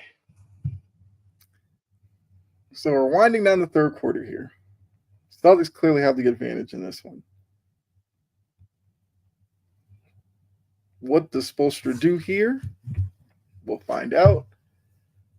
I think for the most part, you count this one in the Celtics column, 1-0, move on to game two.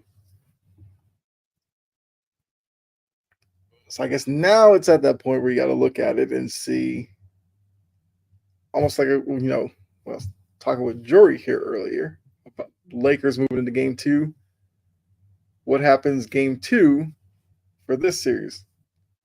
What's up, Sean? What's going on? I had a feeling you were going to pop up at some point.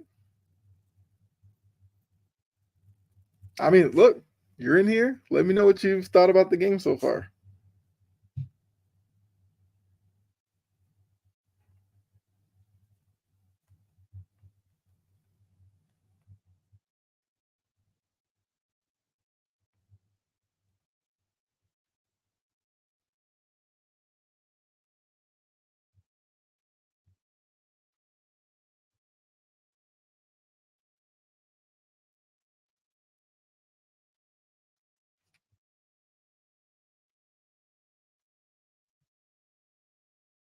Just got back home to catch the game. Oh, okay. I mean, look, I can fill you in a little bit here. Basically, what's going on at this point is Hero, Caleb Martin, and even Adebayo are struggling. And without Jimmy Butler, without Terry Rozier, those three guys have to be on if they're going to make this any type of series. On the Celtics side, Porzingis has looked really good. Hauser, for the minutes he had off the bench, he did his job. He knocked in a few corner threes. Great. I feel like White, Brown, those guys haven't really even gotten going so far in this game, and they're up 23. So the scariest thing for the Heat, as Love shoots the corner three, he misses it. Brown tips it to Pritchard with the rebound. I mean, Jory's saying sweep alert. Be honest with you. I filled this out and I said Derek White gets fouled there, almost got the end one. I said going into the series, I had Celtics in. Well, to be honest with you, I was one of those fools who thought the Bulls were going to beat the Heat in that play-in game to get the 8th seed. I guess I overreacted to the Bulls killing the Hawks, even though I know the Hawks aren't that good, but I overreacted to that. So the Heat won. I kind of said if it was the Bulls, Celtics in 6. With it being the Heat, I kept it at Celtics in 6. I guess out of respect for the Heat and everything. But the differences between this year and last year, well, obviously, the Heat had the 3-0 lead last year. Celtics won 3 straight. Game 7, Tatum twists his ankle a couple of seconds in. Never the same. Heat blow them out.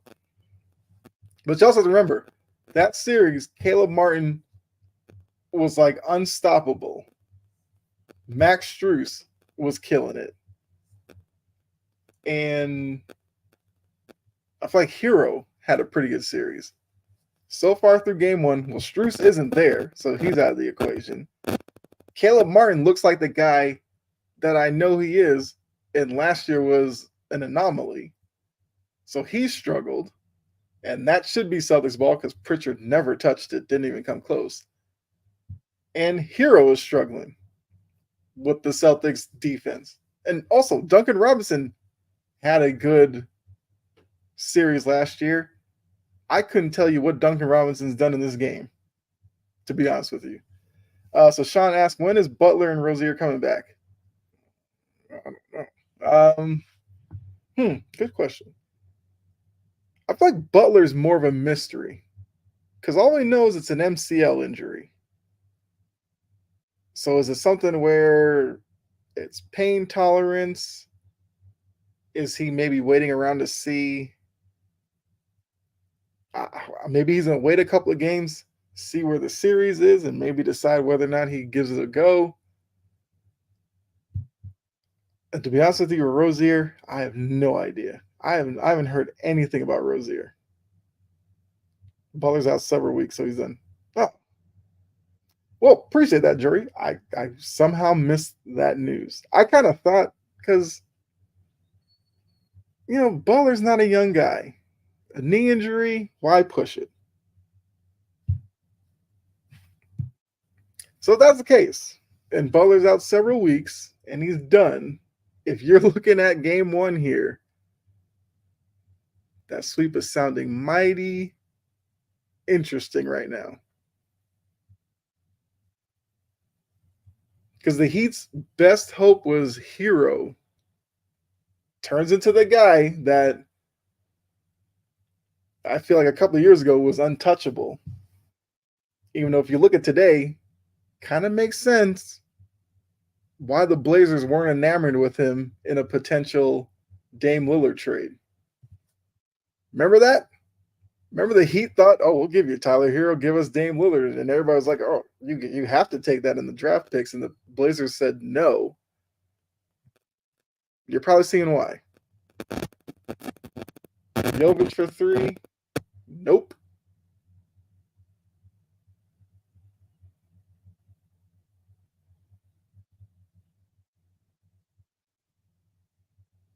Porzingis? Nope.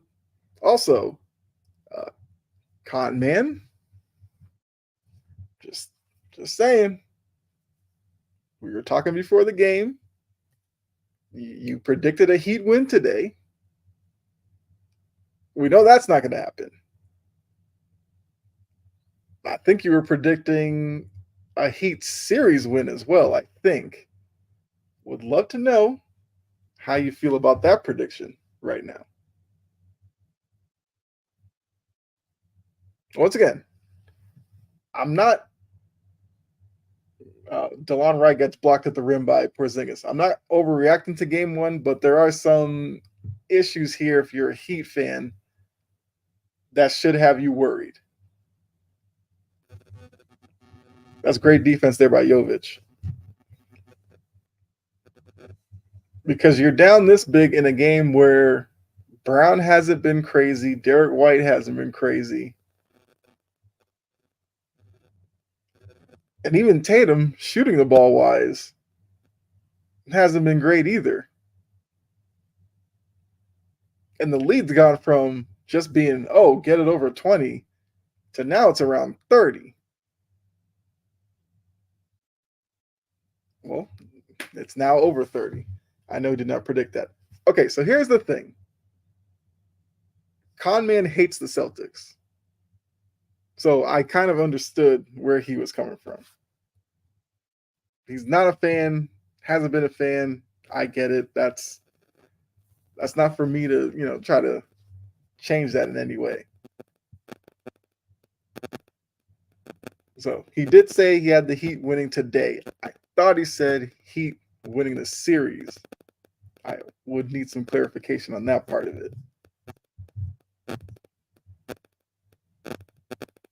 Because Jory, I've done plenty of shows. I've not been in on Heat culture all season. I was just out of respect giving them a game or two in this series. I'm a Lakers fan, but still, let's be realistic here. Yeah.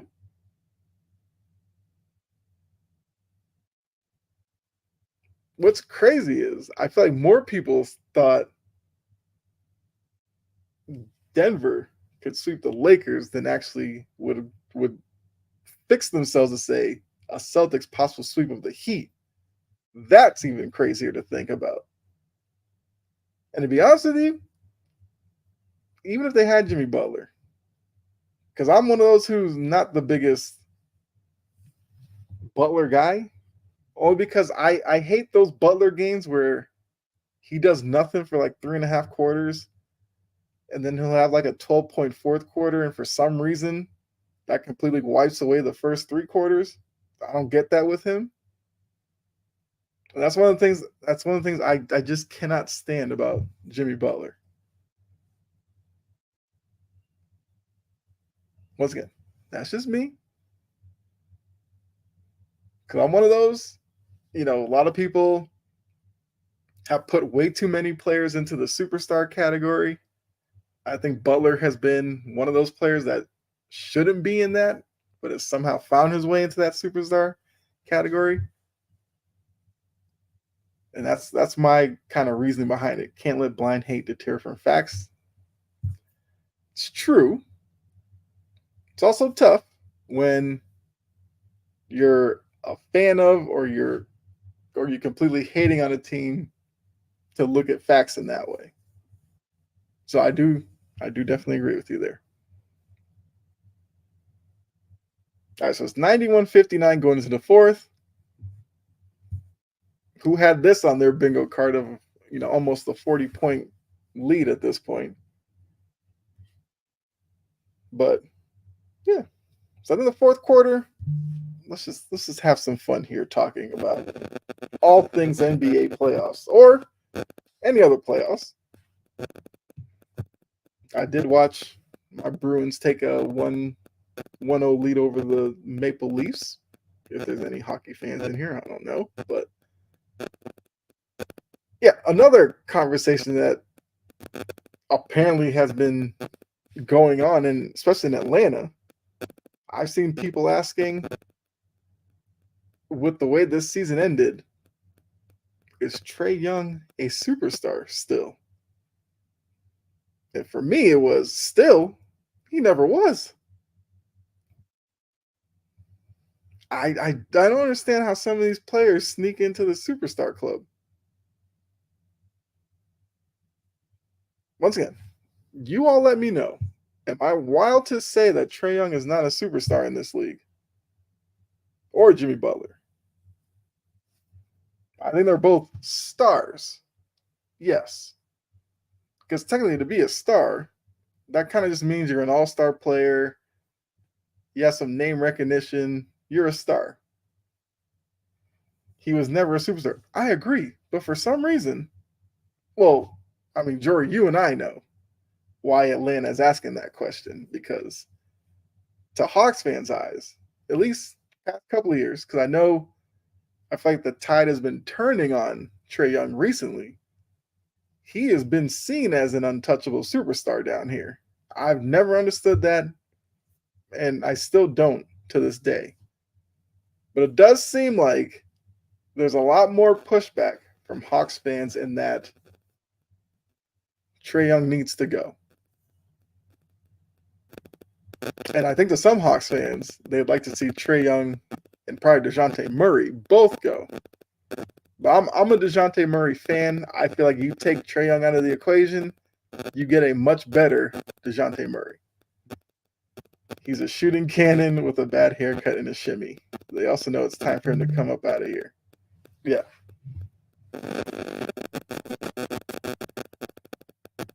Because once again, you did say that. I was just about to say, I was going to give you all the credit for that because you said that some time ago when I was like, why are Hawks fans so enamored with Trae Young? You did tell me that they are turning on him. And I do agree with that. Because I was listening to NBA radio the other day, and there was a caller from Atlanta who was like, yeah, after seeing them lose to the Bulls and the way that they did, I feel like he was like, yeah, Trae's got to go. It's just that time. And I was like, that was refreshing. And then it did remind me that you did say that. Hawks should build around DeJounte, not no damn water Trae. Yeah. But I've said the past couple of years, like, how would you build a team around Trae to be a winner? Because if you tried the Allen Iverson route, where you take a offensive minded player and just put a bunch of defensive players around them, I don't think you win that way because Trae Young isn't that diverse of a scorer, and he's also not that efficient anymore. So I think that's a horrible way to do it. And then if you just went the Phoenix Suns way, where you just try to run and gun and beat teams that way, that's not going to work. Because Trae Young already stinks enough defensively that in today's NBA, teams would just kill him that way. You can't, and the Hawks tried, and that's why nobody takes Atlanta serious. Yeah. Because the way that they tried to do it was, oh, well, Golden State's winning with Steph Curry. We have a Steph Curry light player. We'll just do the same thing. Okay. In theory, it's nice to think that, but one, Trae Young is not Steph Curry. Will never be Steph Curry. And I needed Hawks fans to figure that out way early on. So that's one. Two, the thought that trade on draft night of Luka for Trae was a win-win move. Yeah, forget all about that as well. That was never true. And yes, building around Luka, there's some challenges there. But one-on-one, Luka to Trae, give me Luka any day over Trae Young. And then three, if you're going to try to do the Golden State model, who's your Klay Thompson? Who's your Draymond Green? Who's your Iguodala?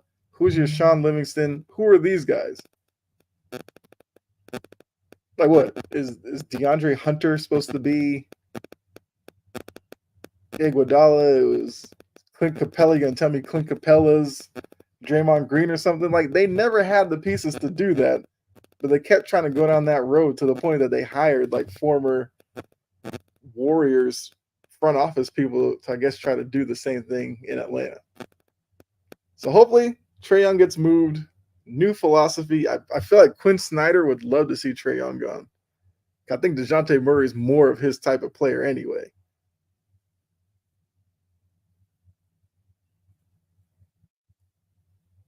So it's 96-68. Like I said, this game's over, so I'm not going to necessarily give you play-by-play on this one. Every play. I'll give you little updates as we go. If anything catches my eye. But basically extended garbage time.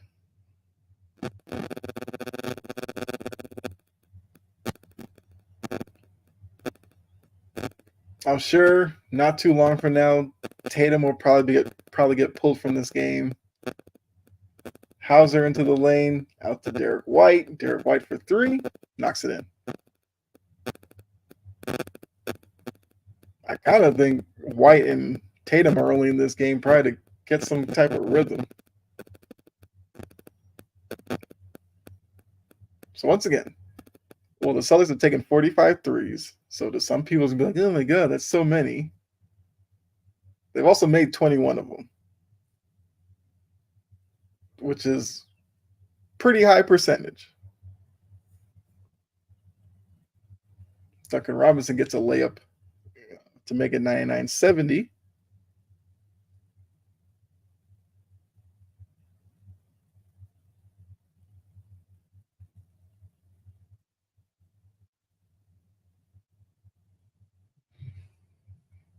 Up next, game one, Dallas Clippers. That was a moving screen by Adebayo, not called.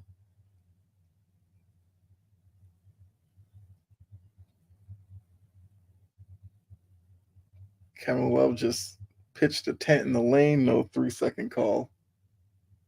Yeah, Adebayo clearly leaned into that screen. I can't stand Adebayo.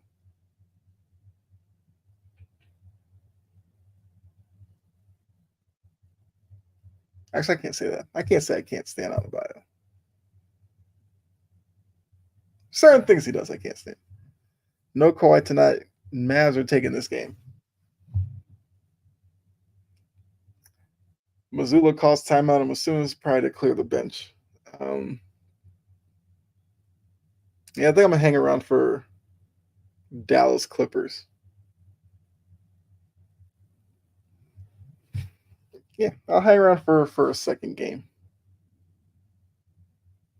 Like I said, I had the Mavs taking the series. I do too. I think, actually, let me think about this. Is that bracket challenge might be closed? Let me see. Will it still let you sign up? If so, I'll put it in the chat. And if any of you want to,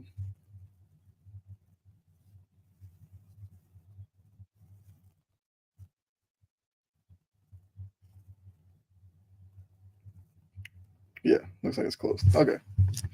But yeah, so I have the Mavs as well.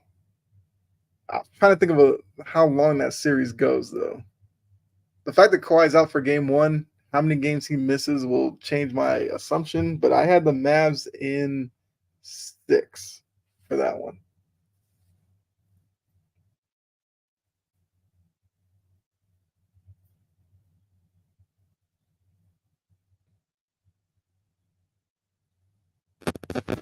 Depending on the timing here, between games, I may pull up my bracket and kind of talk about that for a little bit. Because not a lot to analyze post game of this game with the score like this. But we can definitely talk about that. But we can't talk about like the other series and everything. Because yes, I agree with you, Jory. I have the Mavs winning that one. Like I said, I have it in 6. How many games do you have it going? Even though this bracket challenge didn't ask games, I feel like there is one that does ask. It might be the NBA.com one, where I think you can predict how many games the series go. And even that one might be closed. I don't know.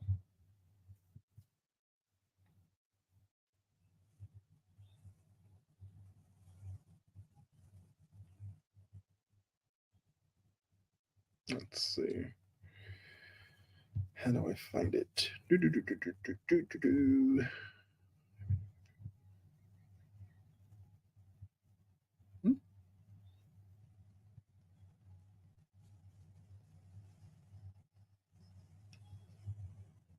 NBA Pick'em. I should have done this.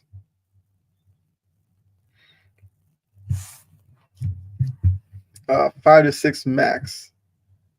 Forgot to finish my bracket. Oh, I mean, yeah, it's not that big of a deal. Because NBA.com's asking an interesting question. Which team will hit 15 points first for Mavericks Clippers? I feel like it's safe to say probably the Mavericks. Partially because I hate the Clippers. I mean, you're a Lakers fan. There should be some hatred to the Clippers. Although, luckily, look, next year you don't have to deal with the Clippers being in your building anymore. Crypto.com is officially just the Lakers' home. You know, it's the Lakers' home anyway, because the Clippers were just paying rent, basically. Um, yeah, you don't have to worry about, oh, Tatum's an assist away from a triple-double. I wonder if they'll say that. I don't know. They'll just look at it and be like, oh, what was he, like 7 for 16 shooting? Oh, you gotta be better. Mavericks. Yeah. Which player will make more three-pointers, Kyrie Irving or Paul George? I feel like that's Kyrie. Who will have more rebounds, PJ Washington or Russell Westbrook? That's interesting. Hero, 8 points, 3 of 11 shooting, 2 of 7 from 3. Dynamite.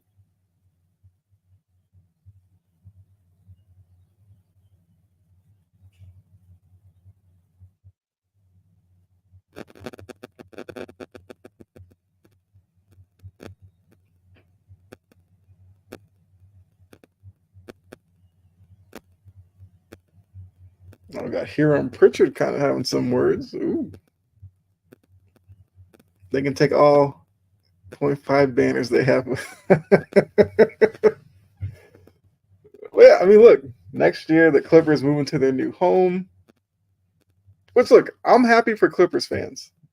I always thought it was kind of weird that the Clippers and Lakers shared a building this long, even though the Clippers don't have the history that the Lakers do. I just found it weird. So at least now the Clippers can kind of do their own thing. They got the new logo and everything. Okay. You got your building, create your own environment, hang your own whatever banners you want to hang your own, retired numbers, all that kind of stuff. Make it your own home. Instead of being, oh, we play in the Lakers home. We have some fans that show up, but never really a home court advantage for us.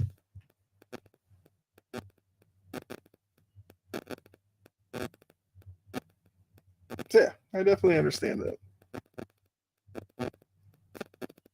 I can see Westbrook getting more rebounds than PJ Washington.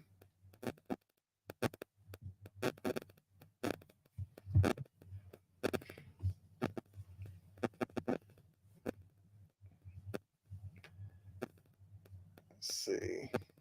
Hawkes finds Caleb Martin, who gets a bucket.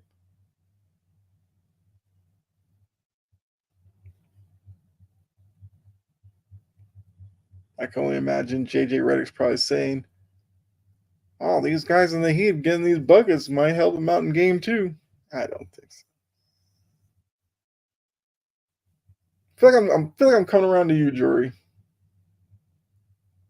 Just sweep them.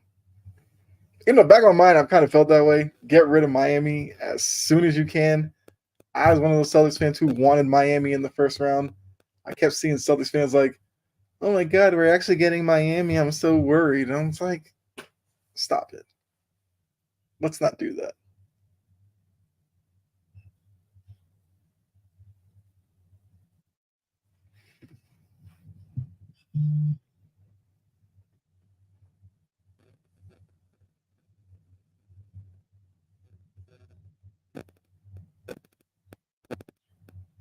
Holiday cannot buy a bucket at the rim.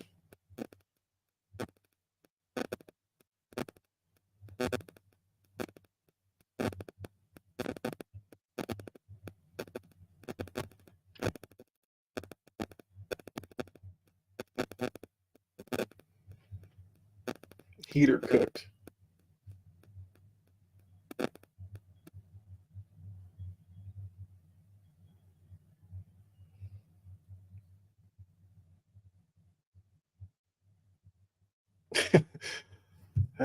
Jimmy gives that team energy and the tenacity they need.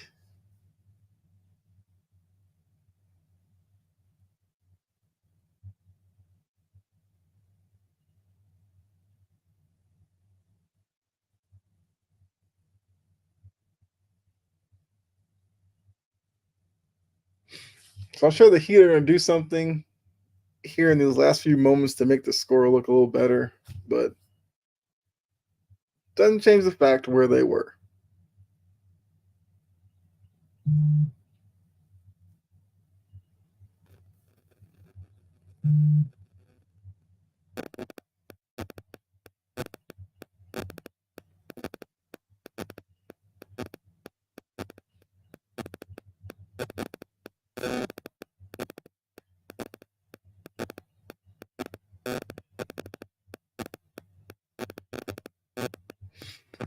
All right, timeout.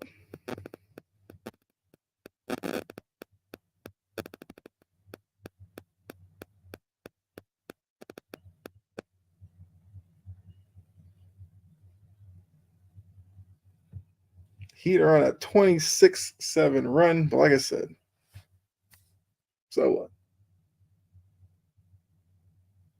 I mean, sorry if you're up by like 40, you take your foot off the gas a little bit.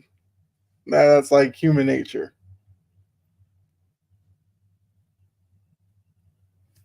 So then, I'm not going to overreact to this little run.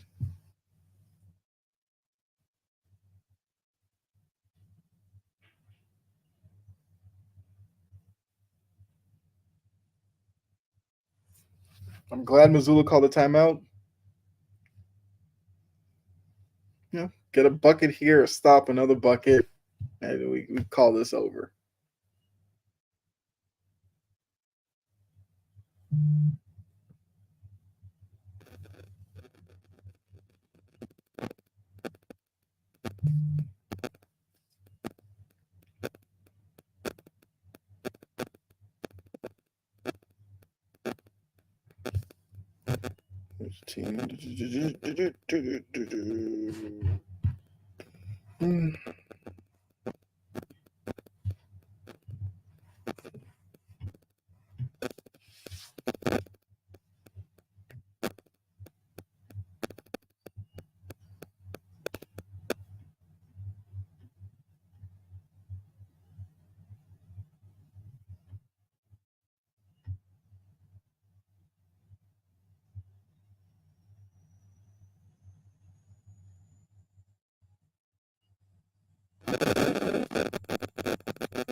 Yeah.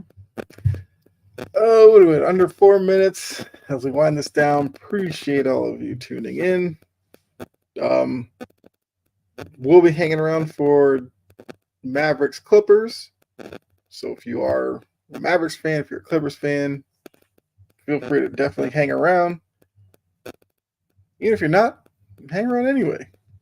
Let's keep the fun rolling.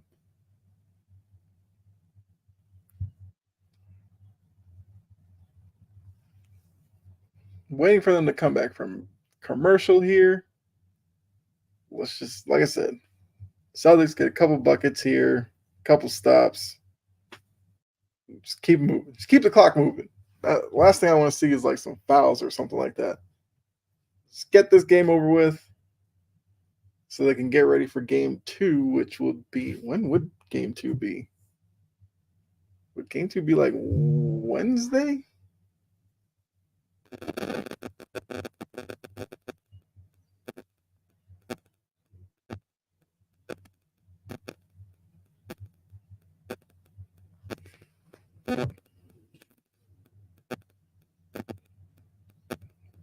Now the Heat come with some full court pressure. Celtics beat it pretty easily.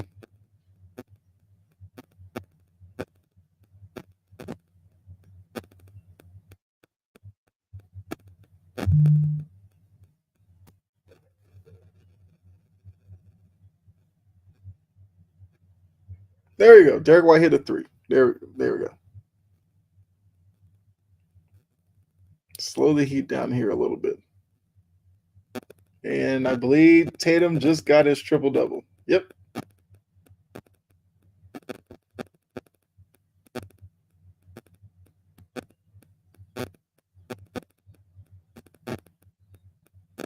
And Adebayo with the silly foul.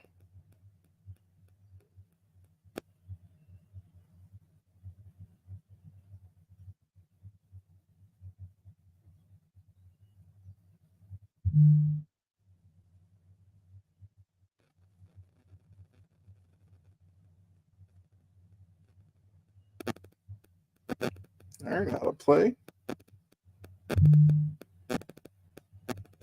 What you call a full court press? That's how you know you can't stop. I mean, yeah. I mean, it's like, when's the last time NBA players really ran full court press? High school? Most of them don't know how to actually run it.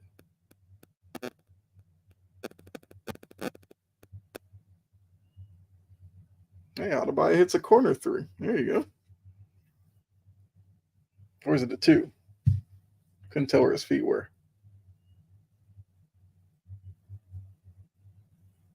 Yeah, they're splitting it pretty easily.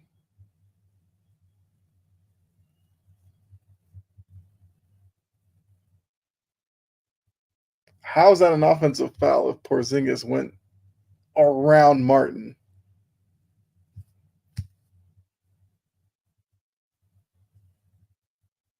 That's not an offensive foul. Get out of here with that. All right. Oh, yeah, that's a 2. Adebayo's foot was clearly on the line.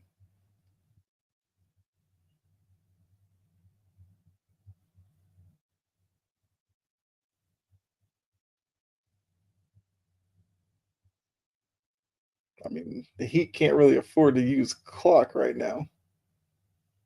Jaquez airballs that one. And taking under 2 minutes here.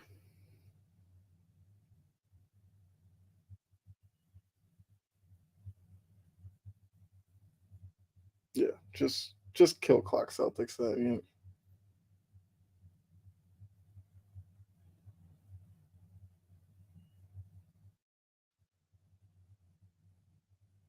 right, Derek White's going to the line.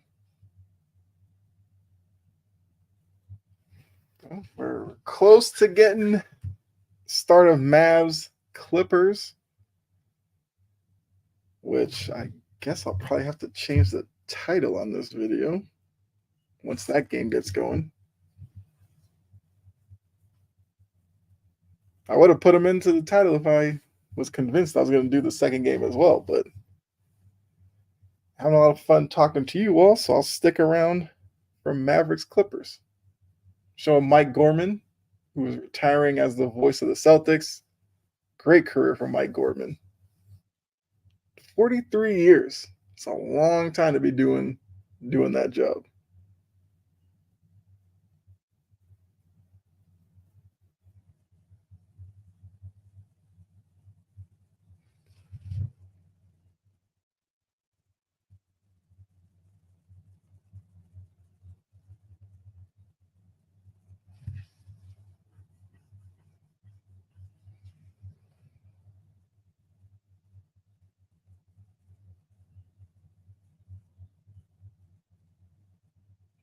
Yeah, Heat haven't done anything with this full court press.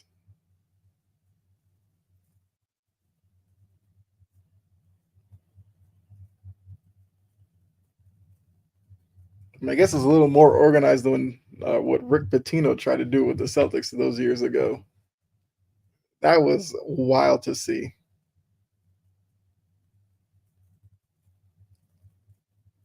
All right, we got another timeout on the floor.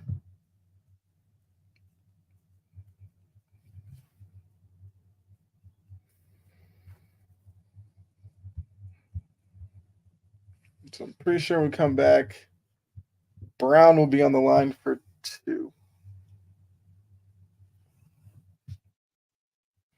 What's going on, everybody? Tuning in.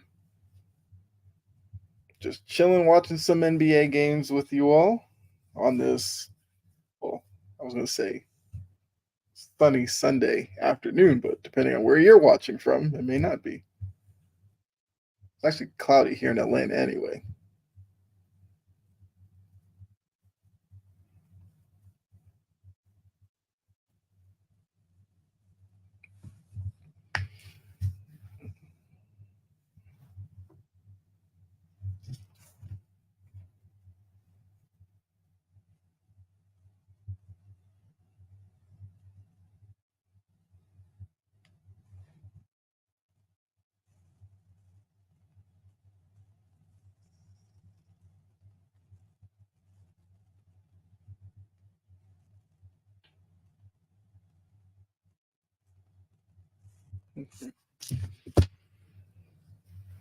Yeah, so just to say once again, those of you on Facebook, in the description, have a link to my Discord. So you can definitely join that. That way, when I'm not, it stormed again last night. Yes, it did. Like, it wasn't terrible, but yeah, it did storm. So yeah, you can hit the link, join my Discord. So when I'm not live, we can definitely. There were no new trees on the house. That's always a positive. That's something to be thankful for. Absolutely. But yeah, hit the link, join the Discord. When I'm not live, we can talk all sports in there. YouTube, I put it into the chat, so do the same thing. Hit the link there, and I believe it did the same on Twitch.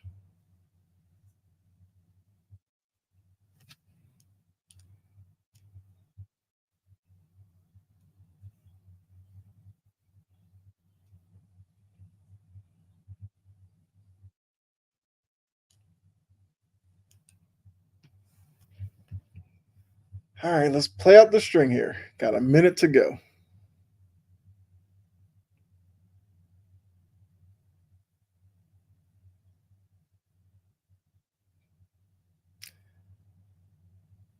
Oh, this is Heat basketball. Let's injure somebody.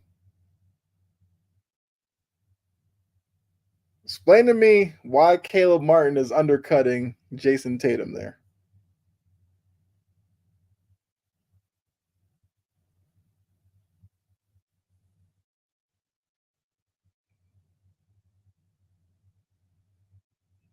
But they're so likable, huh? How about those Heat? What is Caleb Martin doing there?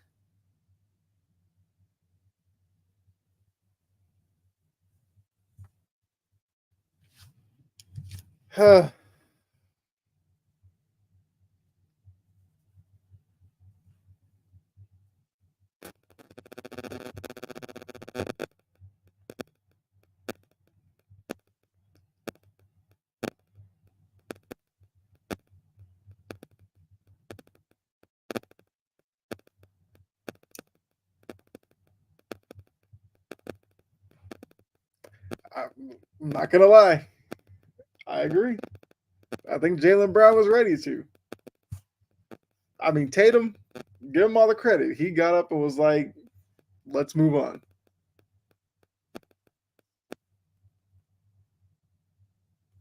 Tatum could have hit his head on the floor. He could have done many things in that position.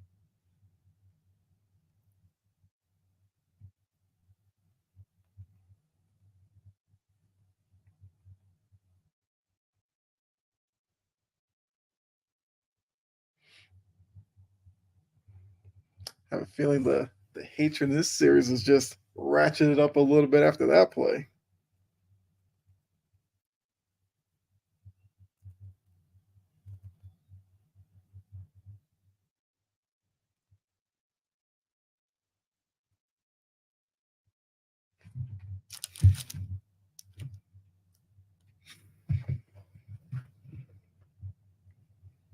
I mean, luckily Tatum wasn't hurt.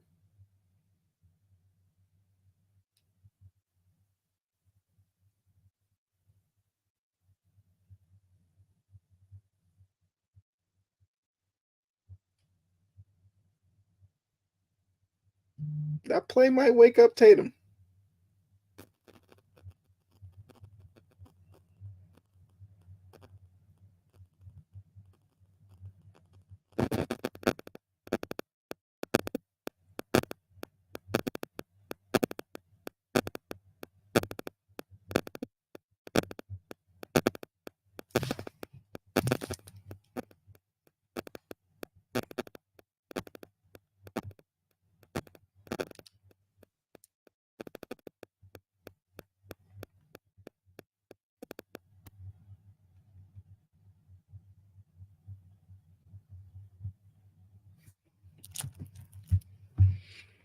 All right, that's gonna end the game. 114-94 win for the Celtics. Take the 1-0 lead going into game two. Like I said, I'm gonna hang around and do Mavs Clippers.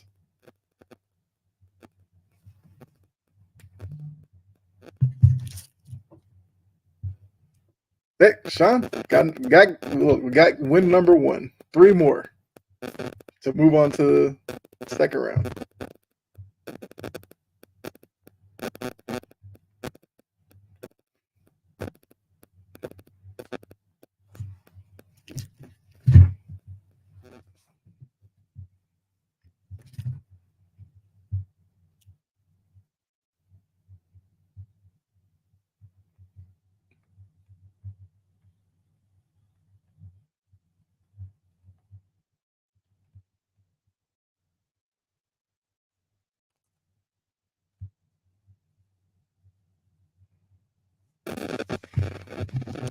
All right, so let me see. When does Mavericks Clippers start? Is that 3:30? I think so. Let's see.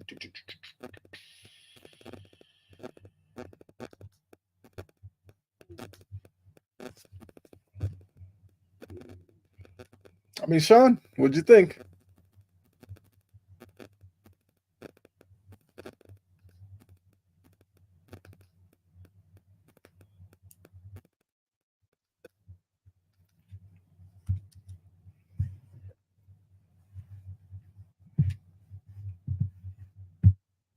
let's do a quick look at the stats. Here we go.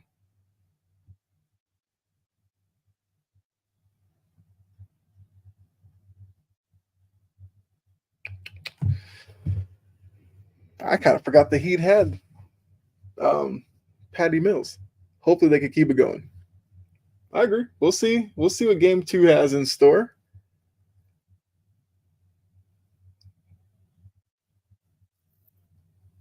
So looking here, the leading scorer for the Heat, Adebayo with his 24, 6 rebounds and 3 assists. They got decent contributions from DeLon Wright, although a lot of that happened in the fourth when they were down big, but he still got them 17 off the bench. Once again, Duncan Robinson, no show. That guy.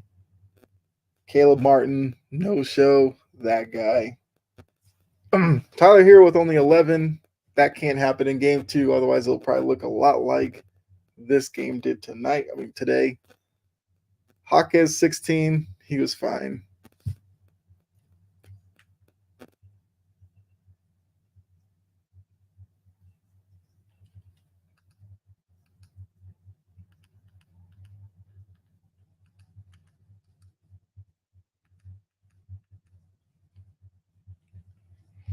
All right, so just looking at the post game.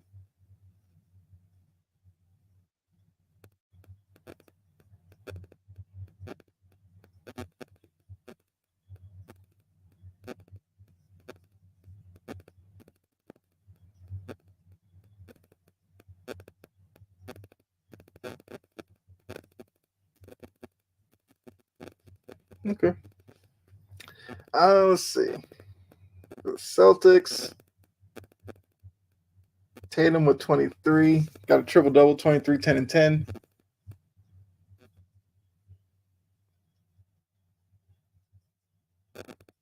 See, I knew Perkins was going to say that.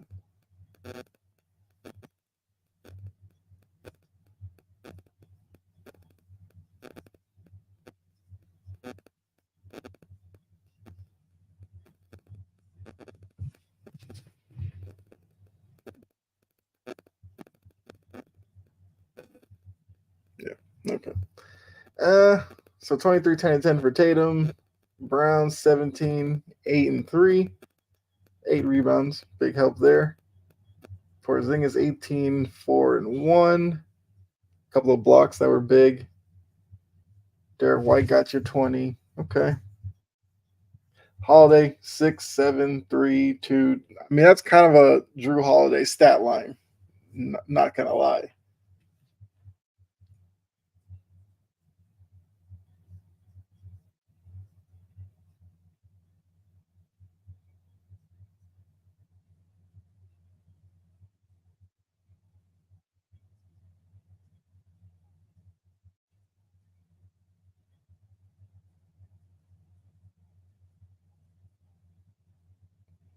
See? Those of you watching, you saw what Wilbon did there. Even when he tried to give the Celtics a compliment, he threw in the loss to the Warriors.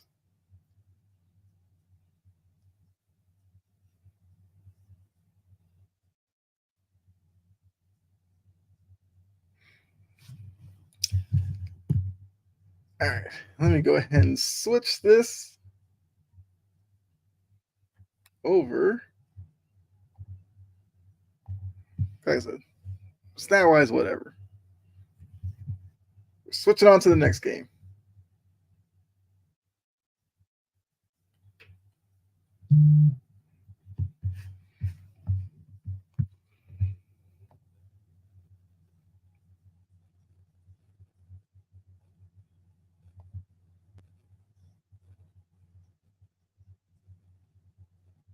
Whatever. We'll just leave it. The description might confuse people. Just is what it is at this point.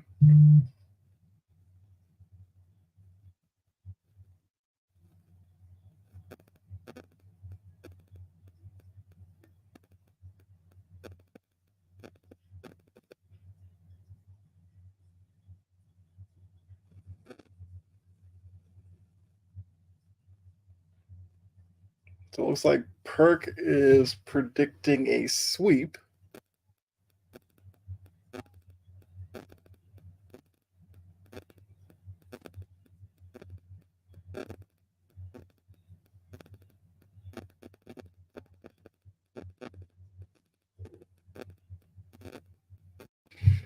All right. So looks like, oh man, got about 12 minutes until Mavericks Clippers tip off.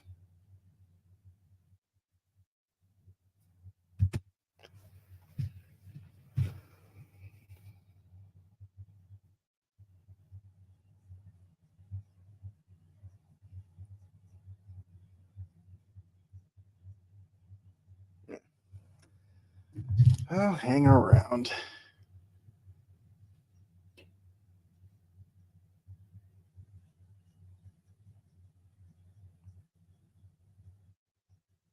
Trying to see if I can change this title. I'm pretty sure I can change it over on Twitch and YouTube. Let me see.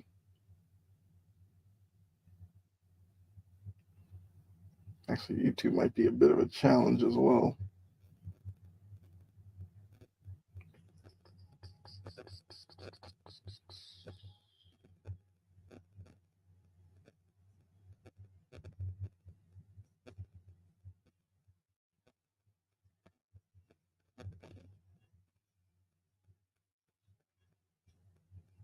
Mm,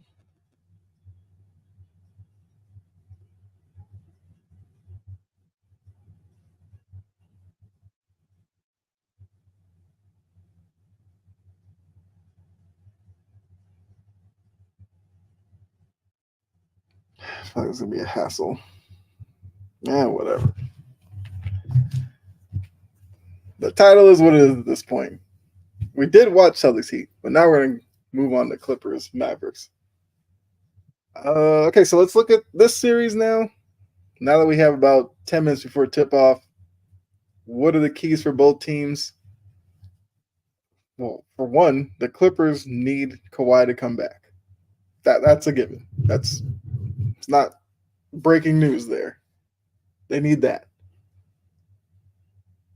I think with the Clippers, it's also got to be they need good James Harden, and not just for a game or two. They need Harden playing well every game of this series. We saw last year when he was with Philly, he had a good game one. When Joel Embiid wasn't there, he had a poor game two, game three. Showed up again game four, disappeared 5 and 6, and then no, I think he showed up game five. One of those 4 or 5, he showed up, and then 6 no show, and then 7, yeah, he was disinterested with game 7. Can't get that in this series because yeah, the Mavericks team has flaws of their own for sure, but we already know Luka could drop 30 a game in this series. Just waking up out of bed. Kyrie, this has been a good year for him. The partnership of he and Luka struggled at times last season. This year, they seem like they're locked in together. So it's gonna be tough. Jory mentioned earlier she had the Mavs in this series. I have the Mavs as well. I have the Mavs in 6. Could the Clippers prove me wrong? Sure. But that's, like I said, that's asking for Harden to be the facilitator between Paul George and Kawhi. Although with no Kawhi, that now means Harden has to do more offensively. Is he ready for that? If he is, fine. They'll be fine. They'll be good. But if not, this could be sneaky gentleman's sweep. Just say.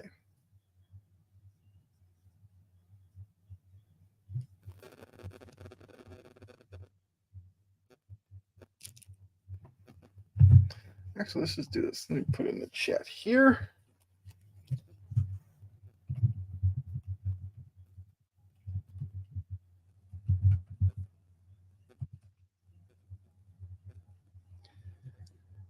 Who's this on Facebook here?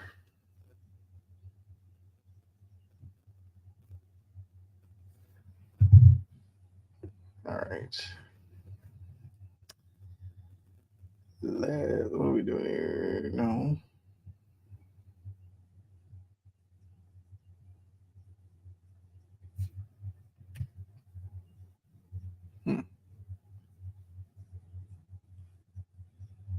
Why is it not letting me? No, we're not doing that. Whatever.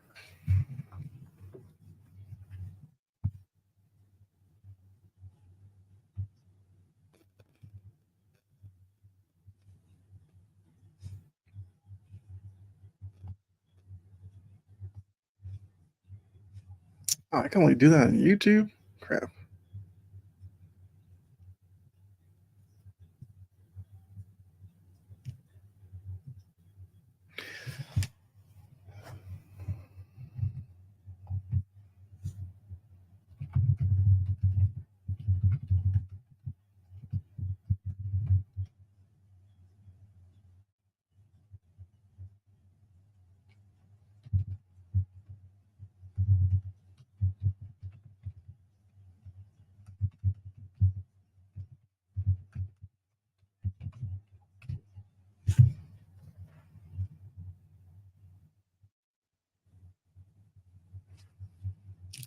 All right. So those of you on Facebook and Twitch, I just put into the chat that I'm sticking around for Mavs vs. Clippers, so stay around. Just gonna put it in on Facebook now.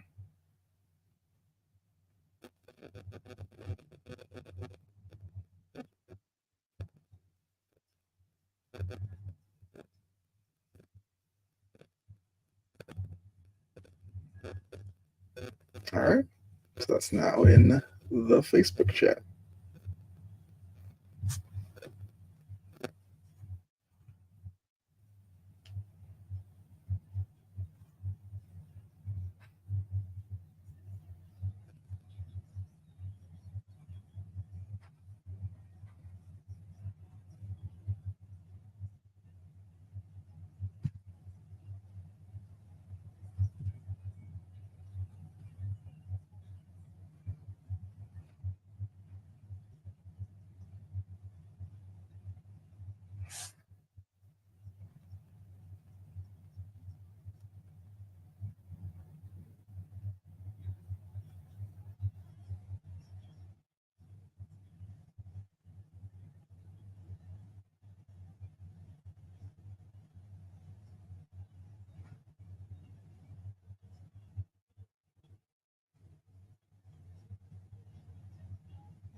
All right, all right.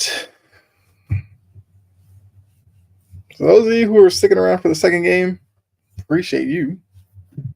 Definitely do. Like I said, if I was able to, I would do all 4 games today, but that's a lot. So I'm gonna do these 2. I'm trying to think, I might give you guys a gaming stream today as well. I don't know. Past couple of days, I've just been feeling the content creation, I guess you want to say. Put out some videos. I've done some clips. Did a couple of gaming streams yesterday. Kind of feel like doing another one today. I have no idea what I'm going to stream though. I might do MLB The Show. Been having a lot of fun playing that. Yeah, I'll probably if I do, it'll probably be MLB The Show, Diamond Dynasty. So those of you, you are on Twitch, make sure you go over there. Link is well, it's up here on the screen, but the link should be my bio or about. Make sure you follow me over there. Because unfortunately, since I'm not a PC gamer, it's like difficult to multi-stream. So gaming streams are strictly on Twitch for right now until Sony decides to add that feature to the PlayStation. I can't do that. Also, have to let you all know if you have not followed Integrity Sports Network here on Facebook, YouTube, or Twitter, or X, whatever you want to call it, please do so as well. Because when I'm not on my channel, chomping at the bit, I'm over there. So would definitely love the support over there, not only for myself, but the other great people that are on the network as well, who you will see drop in the chat here from time to time. We have Breton here, Jory, Mo. Those are some people you'll see over there.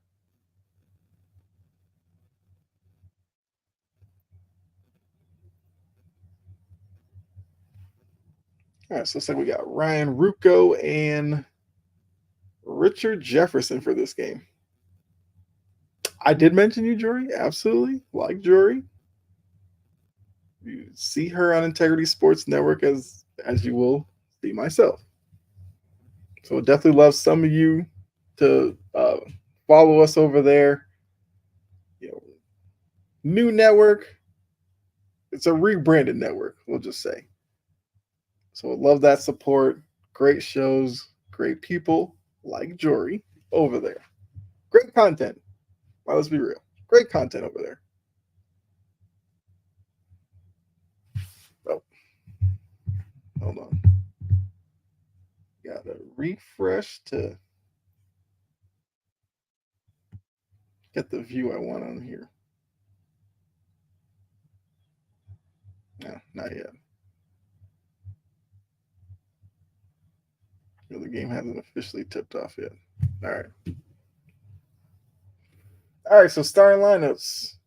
Luka, Kyrie, Derrick Jones, PJ Washington, Daniel Gafford for the Mavericks. Clippers, you got Harden, Terrence Mann, Paul George, Amir Coffey, and Zubac in the middle.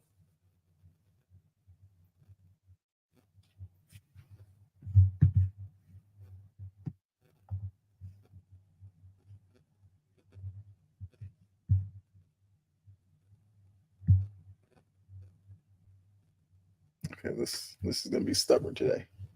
Let's see. Bella. Hey Bella, what's going on? Always glad to have Bella tuning in.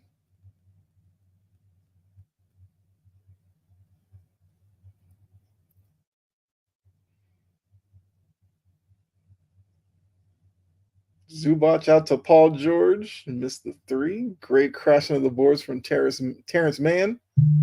Amir Coffey for three. Knocks it in. Clippers on the board first. There we go. Scoreboard is cooperating. I feel like this could be a fun series. It may not be the longest series, but it could be fun.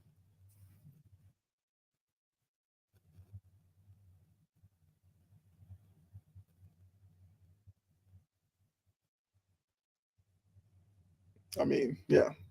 Clippers just parted the sea and allowed Luka to drive all the way to the rim. I hope Bella is enjoying the stream.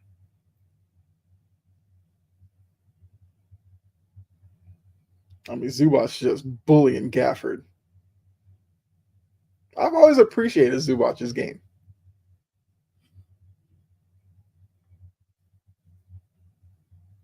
Like he's a big man that knows what he's good at, hanging around the rim.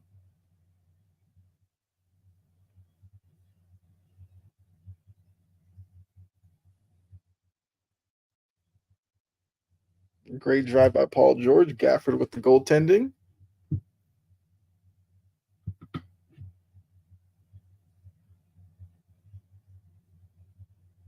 Paul George is gonna have to step up.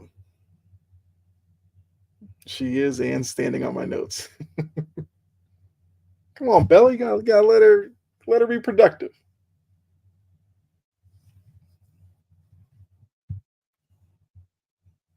Let Jory finish her notes.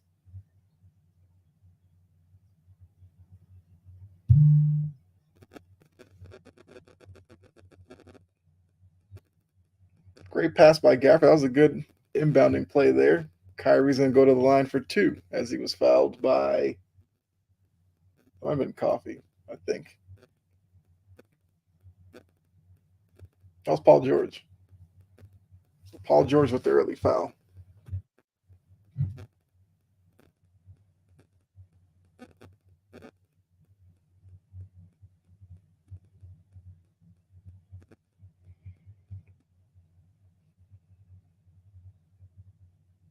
All right, Kyrie knocks down the first free throw.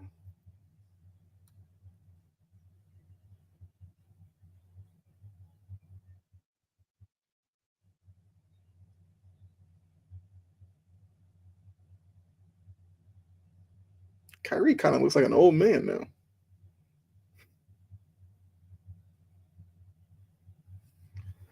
He's really diving into that Uncle Drew.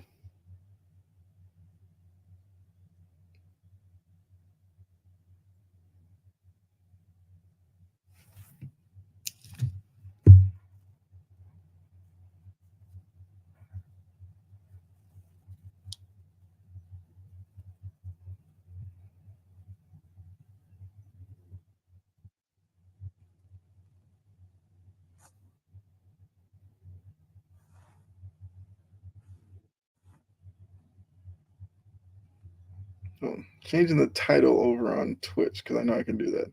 Clippers versus Mavs.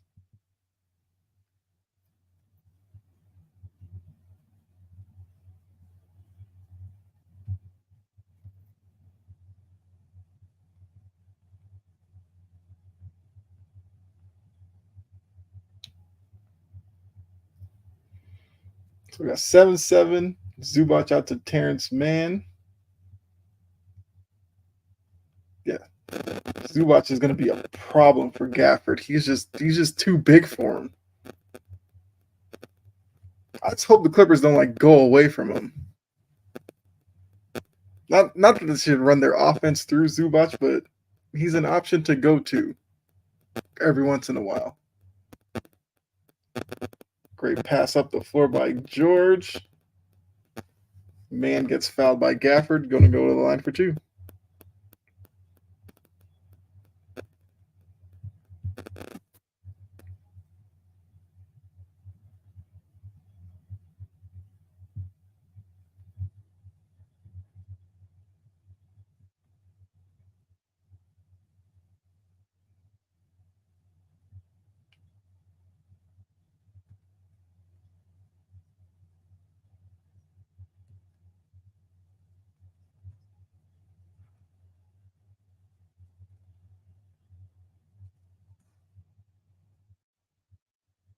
All right, so that's changed there.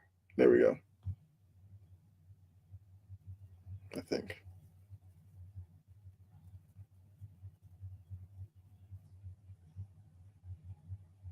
Yeah, we're good. Okay. So on Twitch, the stream should be different.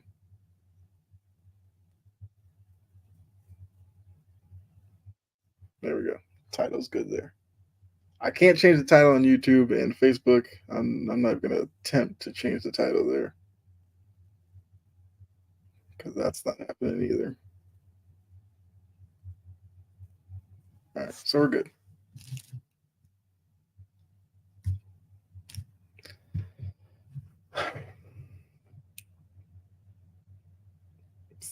Steve Ballmer's already on 10.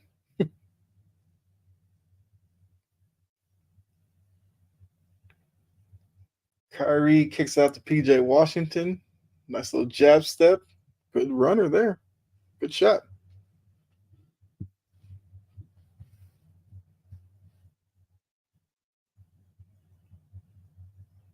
Clippers fans showed up. Not an empty seat. Oh, there's a few there. Paul George for three. Somebody check on Ballmer.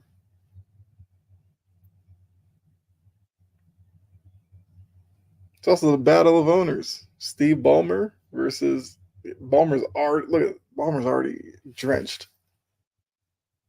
Ballmer versus Mark Cuban. Who will be more animated this series?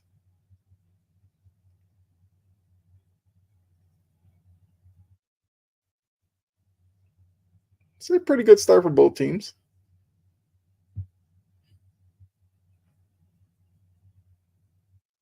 So I think I'm not going out on much of a limb by saying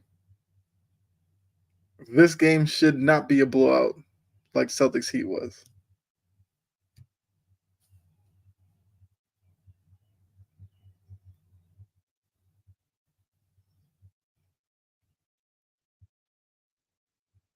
Hold on a second. I hope they go away from him. I mean, I'll take Ballmer for yeah.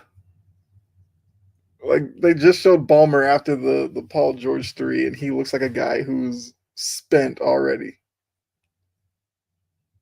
Like he's like gripping his seat, deep breathing. The man is on a million right now. Like I said, I would think, Jory, even though you're a Lakers fan, you could appreciate Ballmer's excitement, can't you? I mean, he's a lot better than what they had before. Not going to bring that guy's name up, but yeah.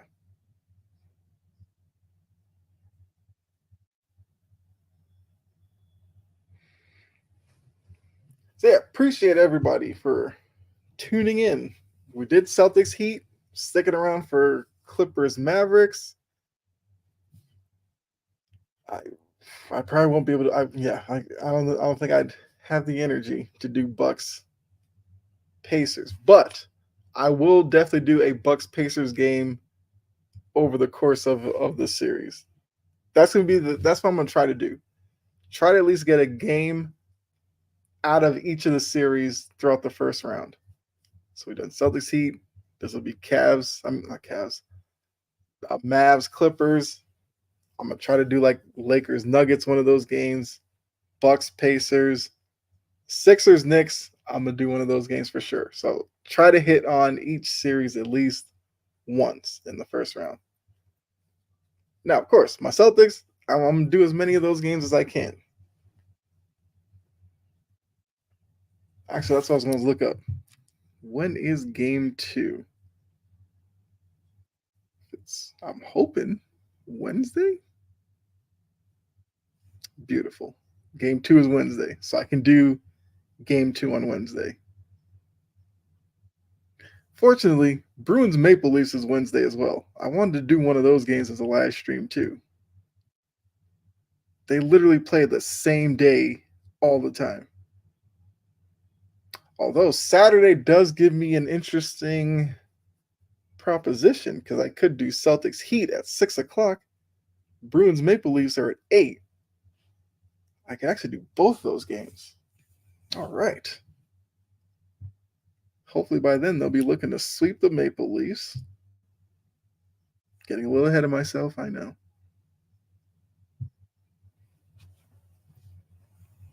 Red Sox beating the Pirates. It's a good day all around.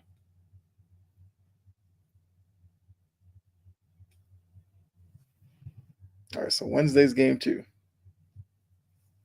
Good. Jory said I can. I mean, it's hard. Look, it's hard not to like Ballmer.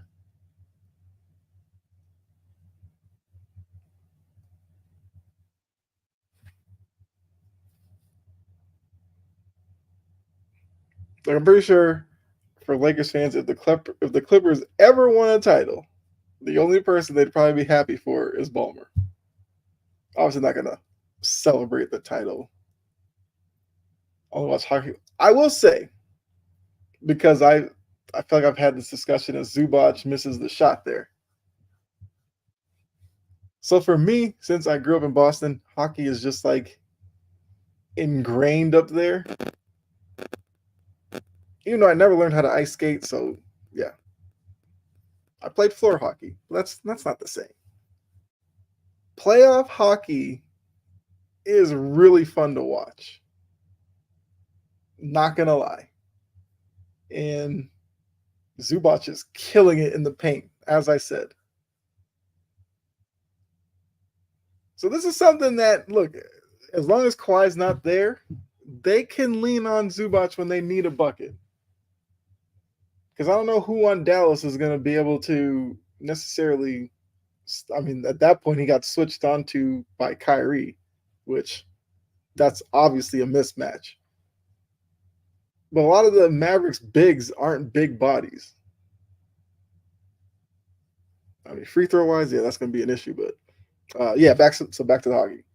Playoff hockey, I will say, great. Like I'm one of those. I watch hockey because I just watch hockey. I just watch sports. I watch whatever. But I will say, people who want to get into hockey, playoff hockey is a good place to start. Because there's something about the intensity of playoff hockey that is hard to match. Coffee misses the three.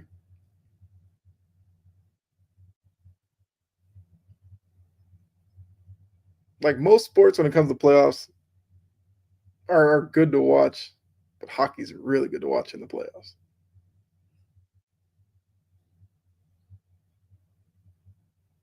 Zubac with a tough rebound underneath and the foul by who was that crashing the boards? Was that Kleber? Yeah.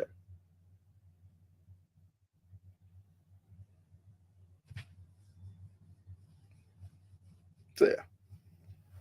Like I said, Saturday, I guess next Saturday at this point would be good opportunity for me to get some Bruins content on here. So Jory, if you're around Saturday and you want to get into some hockey, I will be here.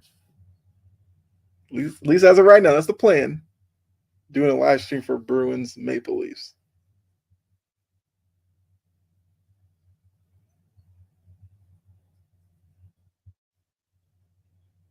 Dante Exum is about to enter for the Mavericks. And so is Westbrook.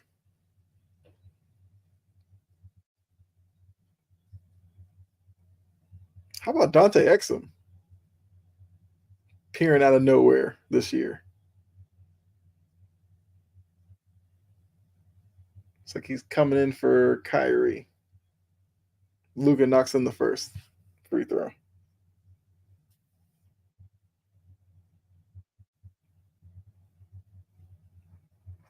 Luka scored or assisted on 57.2 points per game in the regular season. It's impressive.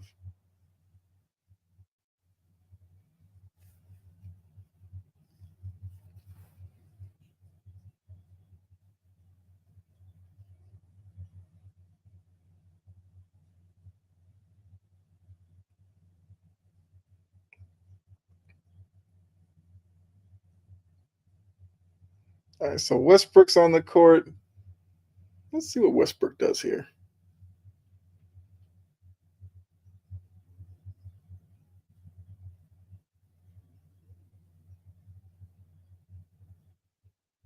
Like, I root for Westbrook. I really do. Shoot three.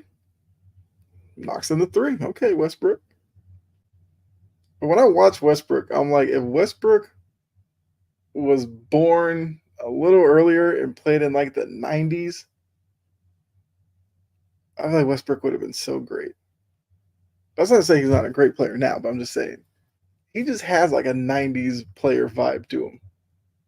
Exum with the little runner in the lane knocks it in.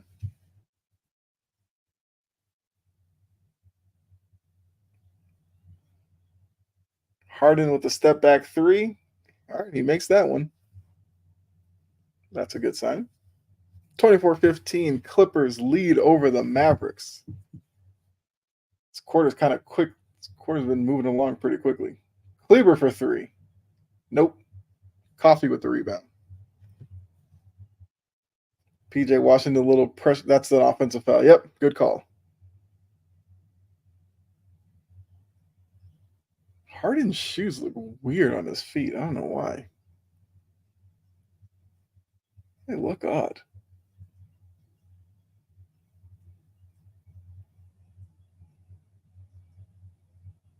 I don't know. This looks funny.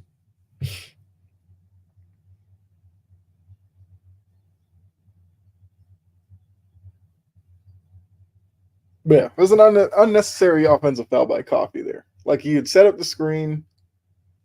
If you get him, you get him. If you don't, whatever. But it was clearly a moving screen as Luka hits the three, 24-18. Clipper lead. Westbrook into the lane out to Coffee. Coffee drives in on Luka. Met at the rim by Lively with the block.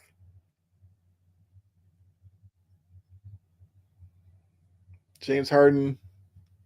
That's the defense you'll get from James Harden. If you drive at him, he'll swipe at the ball. If he knocks it out of your hand, good. If not, in his mind, he tried. That instance, he knocked the ball out of Hardaway Jr.'s hand. And I feel like that's what's going to make this series fun. There are so many wild cards in this series that it just has to be entertaining. Hardaway Jr. is a guy who's hit or miss. Westbrook, hit or miss. In terms of, scoring and shooting and all that. You're looking at James Harden, hit or miss. Don't know what you'll get from him game in and game out. Just those three alone.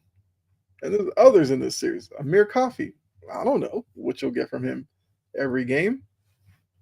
So that's where the intrigue in this series goes. But still going to take the Mavs.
All right, we're in a timeout here. We'll see what happens when we come back. Oh, so like I was saying, I kind of got sidetracked, but yeah, because I was talking about playoff hockey for a second there. But we'll be live, like I said, during this game, obviously, because I'm here now. During Bucks Pacers, I will be on Discord. Casually chatting in there during the game with stuff that I see. So that's why I'm like, if you join the Discord, we can talk during that game over there on the channel's server, as well as Oklahoma City and New Orleans. Drew a blank. It is NFL Draft Week as well.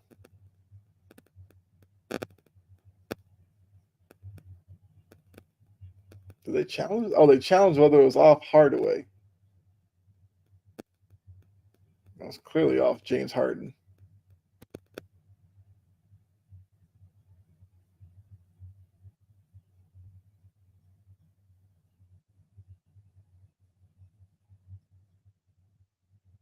Wait a second. Are they? Did they overturn that? I think they did. Looks like it's Clippers ball. I thought that was off James Harden. Clippers got Norman Powell too. He's another guy. Yeah, a lot of X factors in this series. Norman Powell came up short. Luka with the ball here. Let's see what he does. What the Mavs do offensively. Harden comes over on a double, kind of a double team. I don't know what that was. Exum with that push shot and missed that one. Harden had like a half serious double team. Zubac scores again. As I'm saying, none of the big men on Dallas, if it comes down to just a physical game in the post, none of them are going to be able to handle Zubac. Luka's got Westbrook on him. Step back. I mean, that's a layup to Luka. Knocks that down.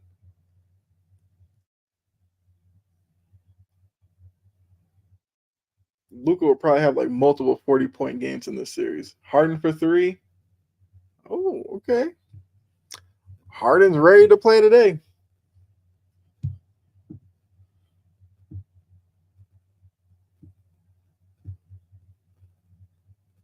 Luka wanted to pull that step back three so bad. Now he's got coffee on him. Step back three. A little long with it. Exum tips it to Westbrook. Out to Coffee, who lost it.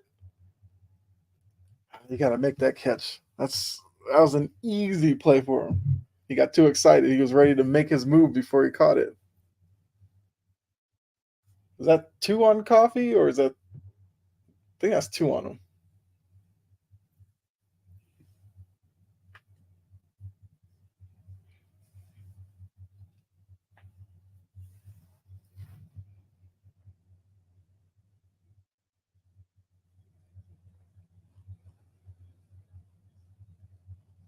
So let's see. Who they bring in? Plumlee's in the game. Once again, get my Plumlees mixed up. I believe this one is Mason. Or is this Miles? Is this Miles? This is Miles Plumlee, I think. I don't freaking know. That's Mason. I feel like Mason Plumlee is the one you see the most. I don't even know why I should be getting them mixed up. Because I can't even tell you where Miles Plumlee plays now.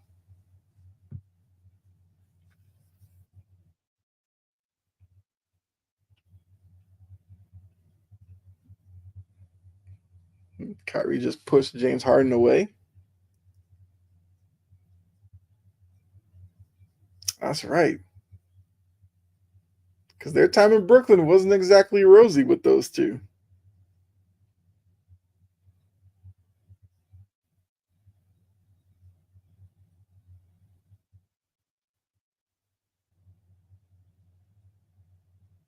The Mavs got Marcus Morris.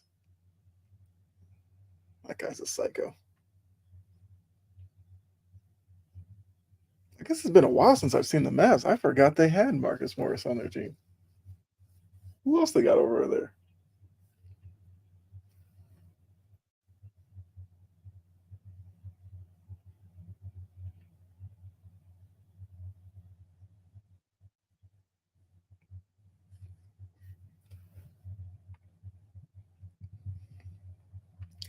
All right, so 31-22, under 20 seconds to go here in the first quarter. Westbrook brings the ball up, gets it to Harden, who's got Kleber on him.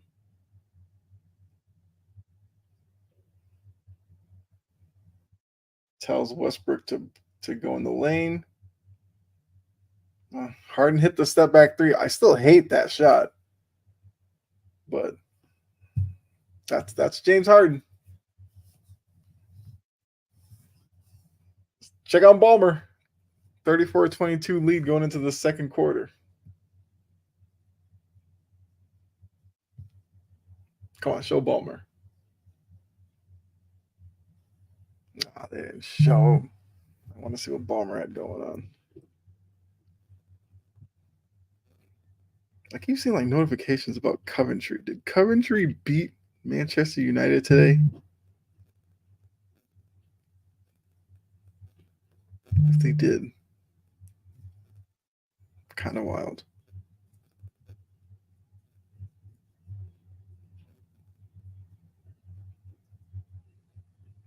Oh man, United won on penalties. Okay.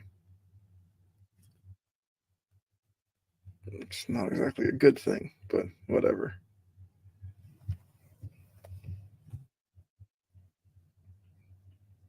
Because Coventry Man United was the game I was watching before Celtics Heat got started. And I couldn't finish the game because Celtics and Heat were starting.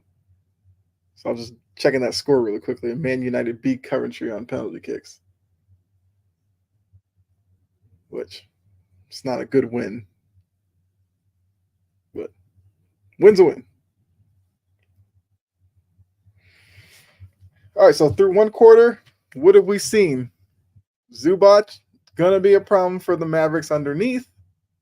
Whether or not the Clippers act like he's on the floor will be part of that equation there. Two, Luka's gonna have to drop some big number games probably to help the Mavs win this series. Even though I'm still sticking with the Mavs, of course, but I don't think the Clippers really have anybody to slow Luka down other than Luka having an off shooting night.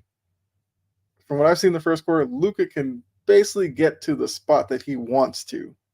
It's just whether or not he knocks the shot down. Because obviously, make or miss league. That's just the name of the game.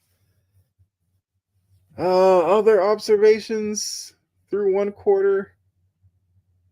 James Harden, this seems like a good James Harden game. But as I said before the game, how many of those games will you get in a 7-game series? Last year against Philly, you got 2. Depending on how long Kawhi's hurt, the Clippers will need more than 2 good James Harden games if they want to win this series. It looks like game 1 is a good James Harden game, at least right now, through one quarter. What else? What other observations? Yeah,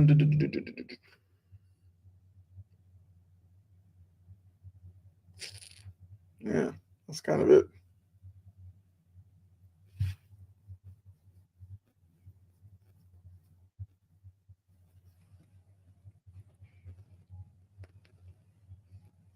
Let's see. See, still no timeout, even though the scoreboard shows, I think, what?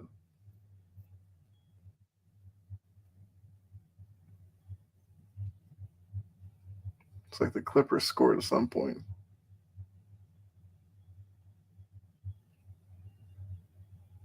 I think that scores. Yeah, I think that score is going to do like a jump cut here to put the score correctly. Looks like the Mavs have some more points than 22. Let's see. Kyrie to his left, out to Luka for 3. Missed it. Paul George with the rebound. Back the other way. Plumlee was running the floor. They didn't see him. George with the pull up. Nope. Plumlee can't get it. Luka with the rebound gets it to PJ Washington. It's coming down the floor. He has Westbrook on him. Kicks it out to Derrick Jones Jr. Lively missed the putback. Paul George.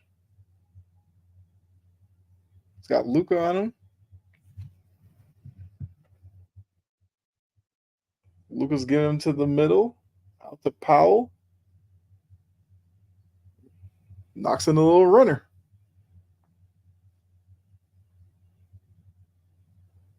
PJ Washington for 3. No. Derrick Jones Jr. missed the follow. Paul George back the other way. He's now got Derek Lively on him. Man gets to the rim, missed it. Plumlee crashing the boards. Yeah, PJ Washington, you got to block the man out there.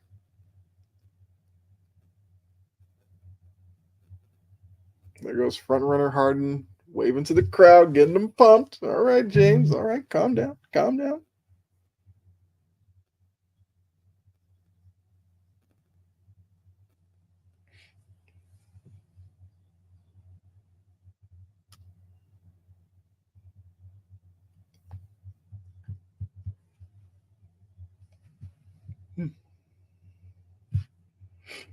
There. How are you all doing that are in here still? We're over the 3 hour mark.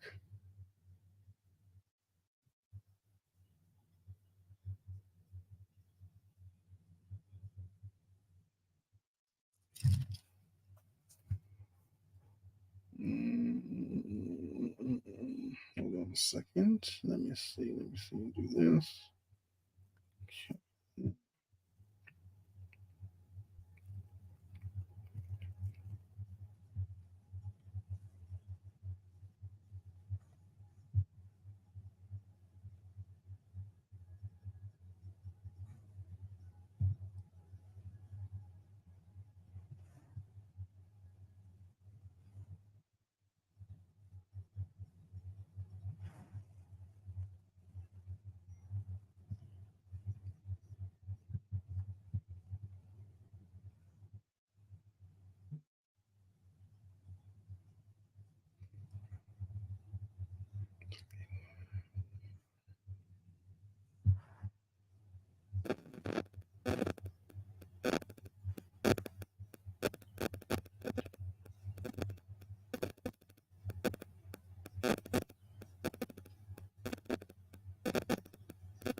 Yes, I just got a finish up a segment in my Titans notes. Okay. Appreciate you tuning in while finishing your notes. And I was just looking at some, I guess, post game comments from Caleb Martin. I guess he was asked about the Jason Tatum thing. Said that he hit him pretty hard. Momentum was carrying him that way. I mean, I do understand that. He said he tried to help Tatum up and Brown entered to defend him, which is what Jaylen Brown's supposed to do.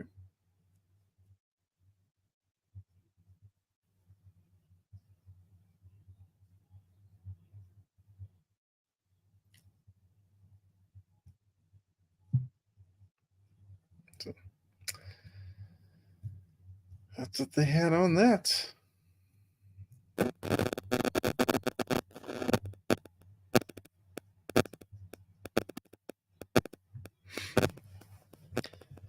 All right, so 40-22, a little over 10 minutes to go in the second quarter. Gafford was fouled at the rim there. So Gafford's going to the line for two. Remember, Gafford came over in a trade with the Wizards, so I'm sure he was glad to get up out of there. And look where he is now, in Dallas in the playoffs, while Washington is playing the pool party. Probably unnecessary shot at Jordan Poole. All right, so we got Plumlee up at the top, hand off to Paul George. Derek Jones is right there in his hip pocket. Norman Powell.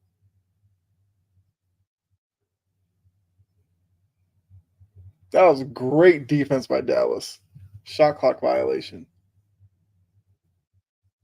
I mean, regular season, they probably would have called like 4 different fouls there. Playoffs, you let it go.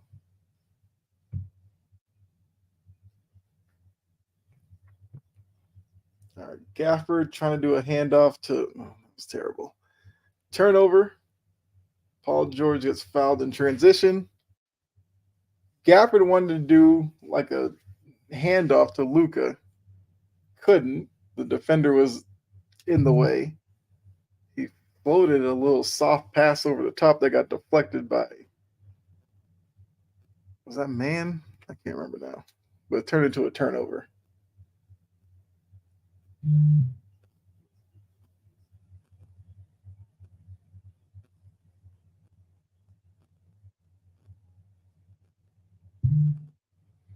Battle of former point guards and the coaches.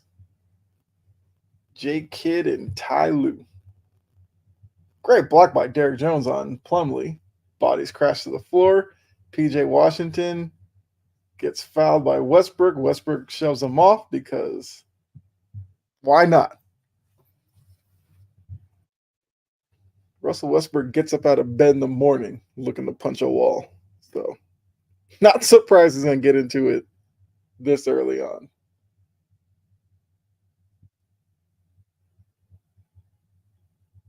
What's wild is Westbrook fouled him, hooked PJ Washington's arm, and then almost got mad at PJ Washington that their arms were hooked.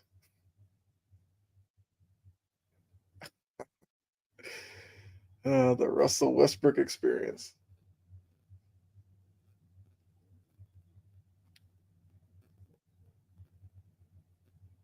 All right, so PJ Washington at the line for 2. Missed the first.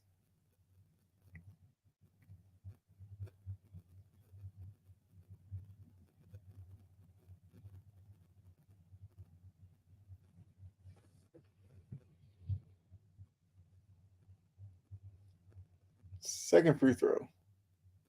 Knocks it in. 17-point game. A little over 9 to go. And look, for right now, Clippers are feeling good about themselves. The fans are feeling good about this. Blocked by PJ Washington. They call a foul. Westbrook's looking for, I guess, the hit to the head. Well, these two are going to be interesting to watch this series now. PJ Washington and Russell Westbrook. Let's see. I mean,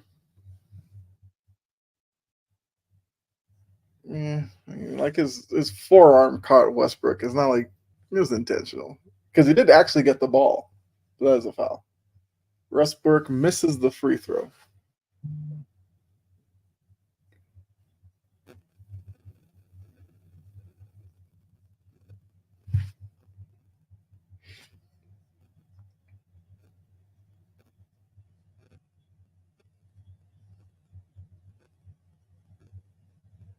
This showed Westbrook's playoff numbers. What did it say, like 25, 8, and like that's pretty good. All right, Kyrie off the screen from Kleber, gives it back to him, gets it back. Westbrook's right there. Kyrie, foot into the paint, loses it. Plumlee gets it to Paul George. Got Derrick Jones on him. Paul George for 3. Rimmed it out. Ooh. They called that one off Gafford. I'd have to see that one again. Let's see. Gafford's got it. Plumlee. That's off Plumlee. That's off Plumlee.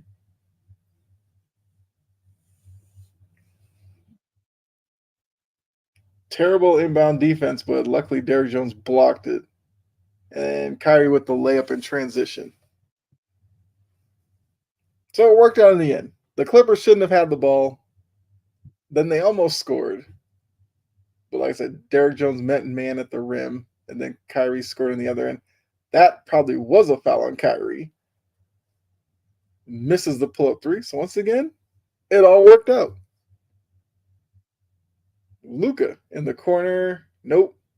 Plumlee with the rebound. Up to Westbrook.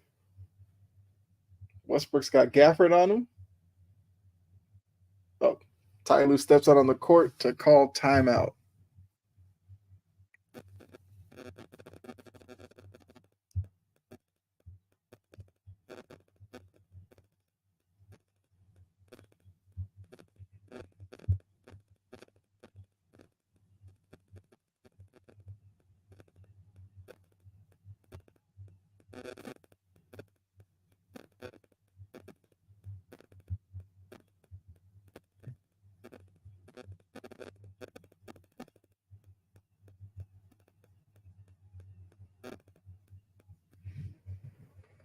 Got some free advice for you all. A lot of these fan groups for your teams are just ridiculous. I was like looking at the Celtics group, and some people in there complaining about, oh, they almost lost the lead. It was like, what? Huh? They won. Get over it. So this game is teetering on blowout status right now. But I'm not expecting the Mavs to sit here with just 26 points almost halfway through the second quarter. There's got to be a run in the Mavericks here pretty soon. Well, there's Luka on a mini run by himself, Luka and Kyrie. There has to be a run in Dallas. I can't have another blowout. Give me tightly contested 1-2 possession game late in it. That's all I'm asking for.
All right. Like I said, Mavericks need to make a run here pretty soon. So Westbrook's up top. Paul George posting up Derrick Jones. Gafford showing. Terrence Mann hands up to Powell. Gets to the Westbrook. Head of steam into the lane. Kleber with the good defense there. Westbrook screaming for a foul. I feel like there's a technical coming for Westbrook. Gafford is down. Looks like he might have stepped on Norman Powell and twisted his ankle. And Powell's so cold-hearted, he wanted the refs to call 3 seconds on him. Let's see. How was that not a foul?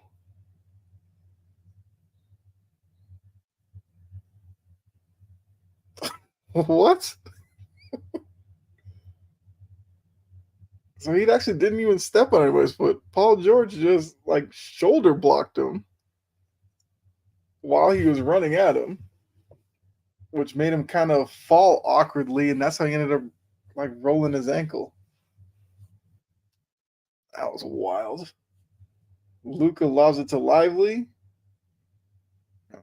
He ended up dunking it, but he didn't dunk it right away. All right, so 41-28. 7 minutes to go. Paul George off the double screen. Gets a screen from Zubac over to Man. Back to Paul George. Gets Man going into the lane. Out to Powell. Over to Harden. Yeah, like I said, this is a good Harden game. He knocks down another three.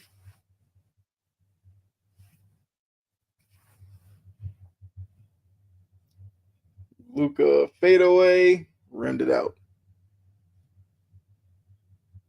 All right. Harden with the rebound. Back the other way. Got Luka on him. Gets into the lane with the runner. Short. Zubac gets a hand on it. Can't corral the rebound. Luka back the other way.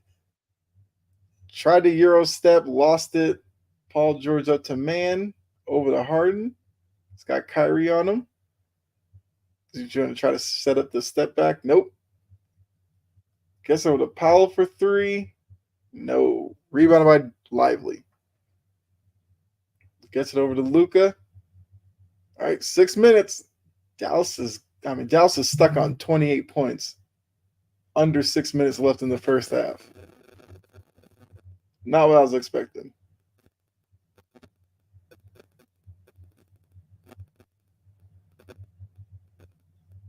So here's my problem. Derrick Jones is on the perimeter a lot.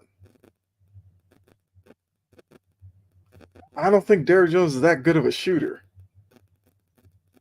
So if he's going to catch it in the corner, if I'm the Clippers, I'm not closing that out because if he takes that three, who cares?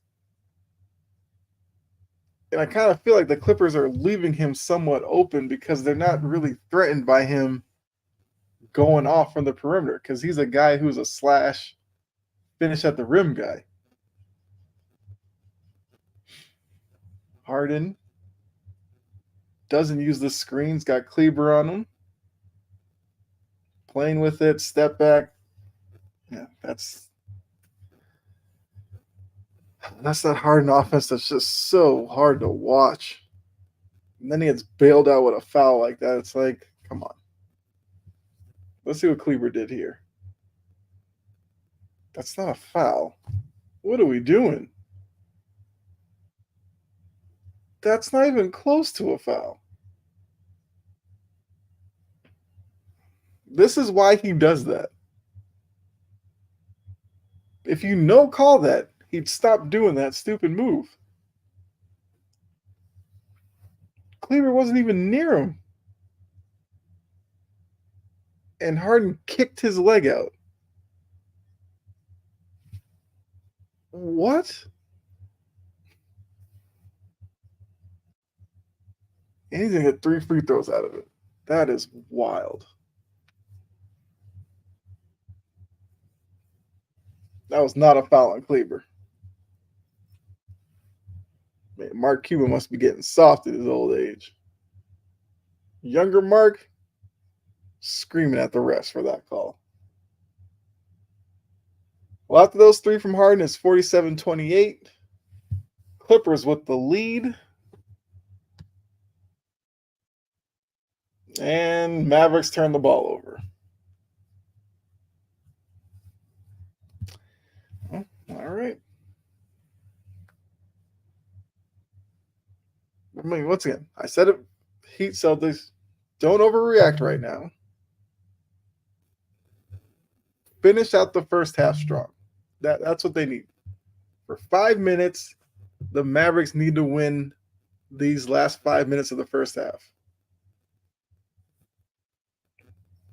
Harden setting up Hardaway.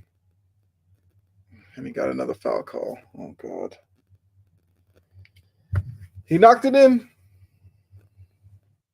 Let's see this one. Was this one a foul?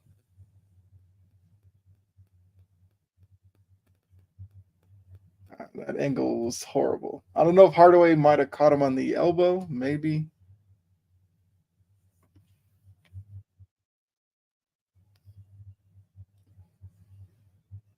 Knocks in the free throw.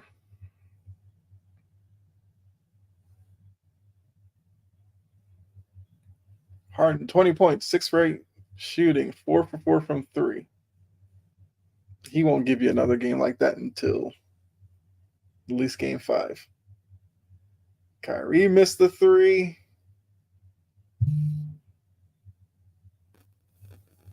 All right, Harden's got Washington on him again. Harden loses the dribble, gets it back. Gets the screen, get Hardaway. Harden missed the 3. Kyrie with the rebound, back the other way. Good pass to Hardaway Jr., who missed that at the rim. Well, at that point, you probably call this game a loss. I mean, if you're going to miss stuff like that, jeez. Paul George into the lane, missed it. Zubac right there for the putback. It's now 52-28. Dante Exum with the ball. Gets it to Kyrie.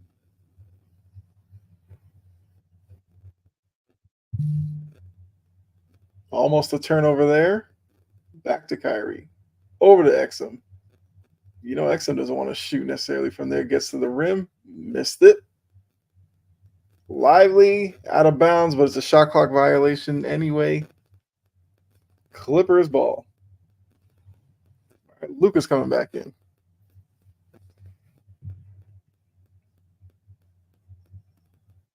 Not going to lie. This has Kyrie out here and the offense not clicking. It's not what you needed. Needed Kyrie to carry that unit while Luka was sitting on the bench, but he didn't do anything. Zubac misses an easy one at the rim. So the Mavericks are back the other way. Luka gets the screen from Derek Lively into the lane, kicks it out to PJ Washington, gets into the lane. Zubac with a good contest, tipped out, man, one-on-one. Euro stepped it, lost it, regained it, almost laid it in, missed it. Hardaway Jr. back the other way. Gets blocked and the foul. Mavs are just looking for a spark at this point. Is it Hardaway Jr.? He's a guy who's very streaky.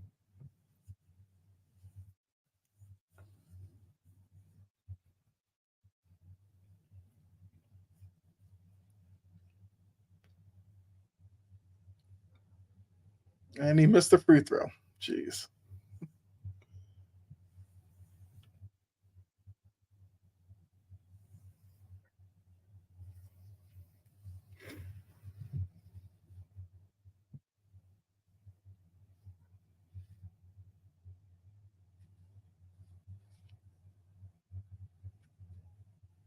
Yeah. Everything's going the Clippers' way right now. They're feeling it. Feeling it. Hardaway makes the second one. So 52-29.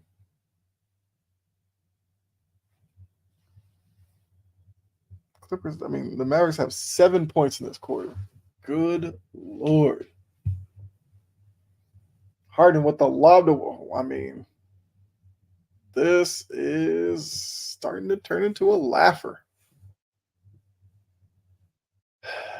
Not another blowout, please. Luka uses the screen, gets into the lane, throws it to Lively, missed at the rim again. Norman Powell back the other way. Jeez. Offensive foul on Norman Powell, who sent Dante Exum into the first row at that drive.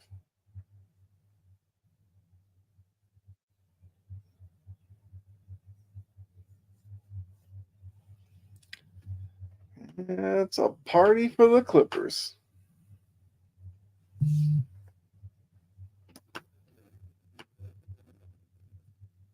All right, 2:04 to go. 25-point deficit for Dallas.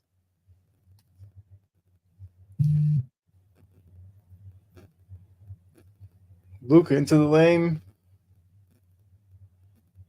Okay.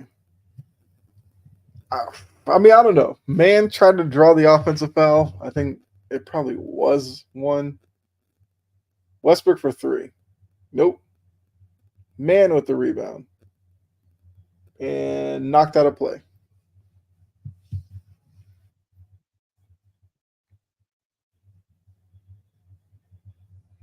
I mean, as a coach like Jason Kidd, like, what do you do?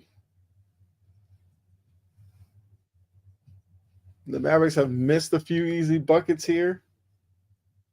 They're also not doing themselves any favors defensively because the Clippers are getting good shots almost every trip down. Harden, wide open three.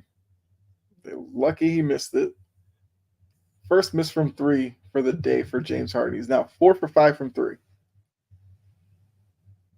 Exum looking for somebody to help.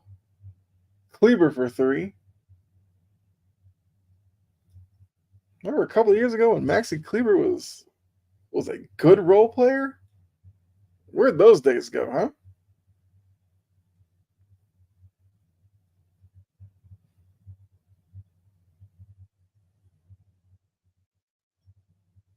All right, now we're just getting sloppy. Turnover. Kyrie up to Luka. Luka's got Harden on him. Westbrook runs him out of the ball there. Exum missed the three. Westbrook back the other way with the rebound. Westbrook into the lane. Nice little flip scoop there.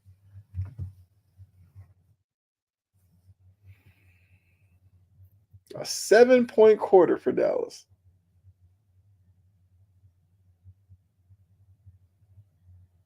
PJ Washington for three. No. Kleber missed the little tap in at the rim. Kleber might have been out of bounds on that one. Exum needs help. He missed that one. How many shots at the rim are the Mavericks going to miss?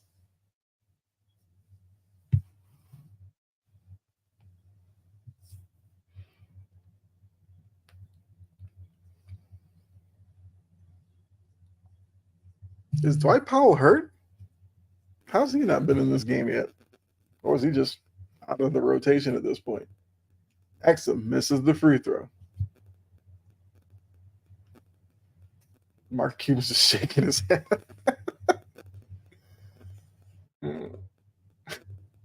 See, this is where they showed Cuban. They should have cut to Ballmer. Show the contrast.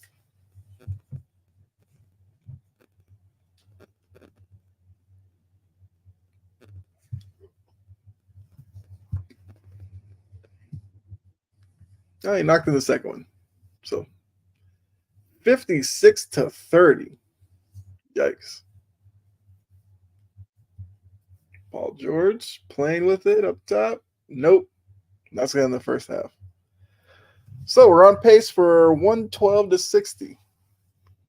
Now, I'm not assuming that's going to be the final score, but Mavericks had 30 points first half. Harden and Westbrook alone had 30 points for the Clippers. That kind of lets you know what kind of half this was.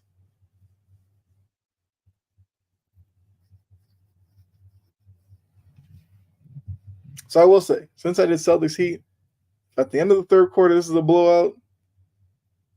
I may not stick around for a fourth quarter with this game. Not gonna lie.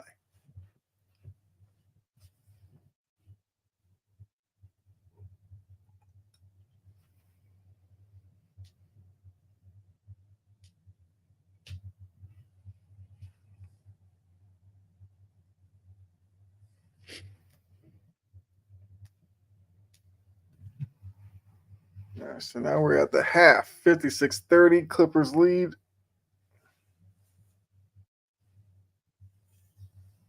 I feel like I need to stretch. Jeez.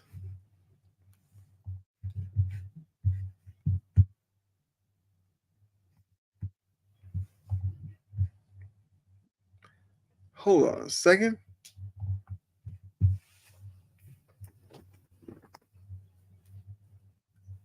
Just stretching. Hold on.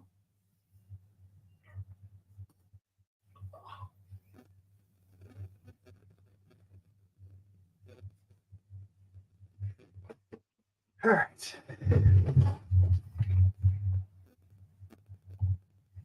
I definitely needed that. Whew.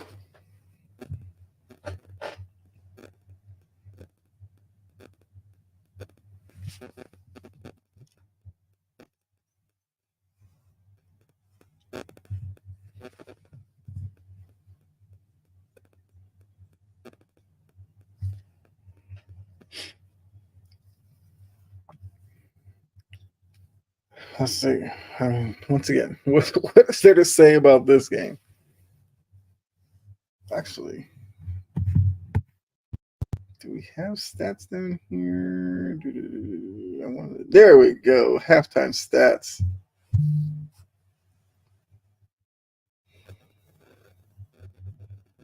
A lot of ugly stat lines here. Derek Jones, scoreless. Washington, only 6. Kyrie, only 6. Luka's got 11. That's fine. Hardaway, a point. Lively, 2 points. Kleber, almost 12 minutes of action, scoreless. So, yeah, a lot of issues with Dallas. For the Clippers, you got 20 from Harden, you got 10 from Westbrook, 12 from Zubac. You'll take that any day. Paul George only 5, hasn't needed him. Man only 2, Coffee 3. So, yeah. Where's the team stats?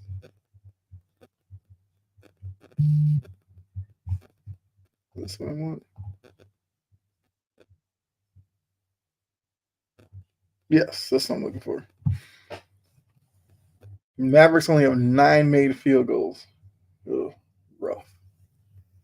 11% from 3, 23% from the field. Yeah, that's how you end up more than 20 points down at the half. They made free throws, so when they got there, they at least did that. It's the one thing I can say for them. All right. Leave it there. So about as ugly of a first half as you'll probably see. But luckily it's only the first half. I don't know how optimistic of a team shooting 22% from the field I should be for the Mavs. I wouldn't say the game's over yet. Because I don't know if I'd put that much faith in the Clippers necessarily. But yeah, we are at the half.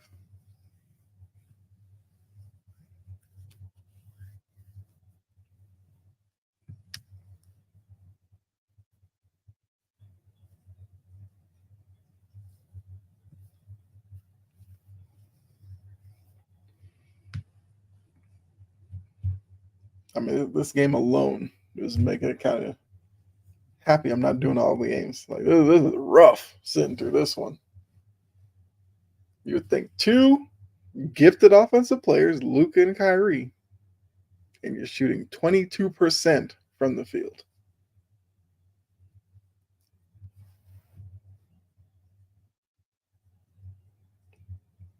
I mean, I don't know the Clippers' defensive numbers, but they're not the early 2000s Detroit Pistons. I know that.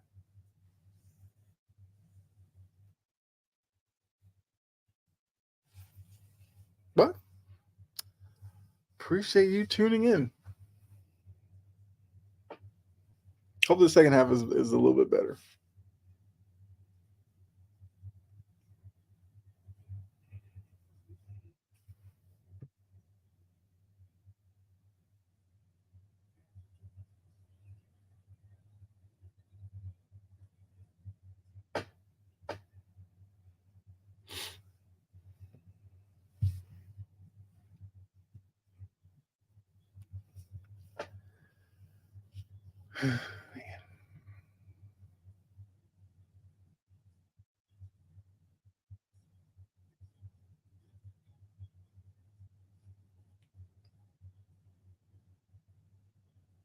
All right, they're giving Zubac some love on the halftime show.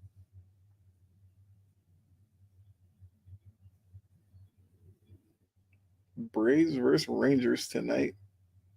What's it? I would love to do Braves Rangers, but yeah, I don't think I can handle that.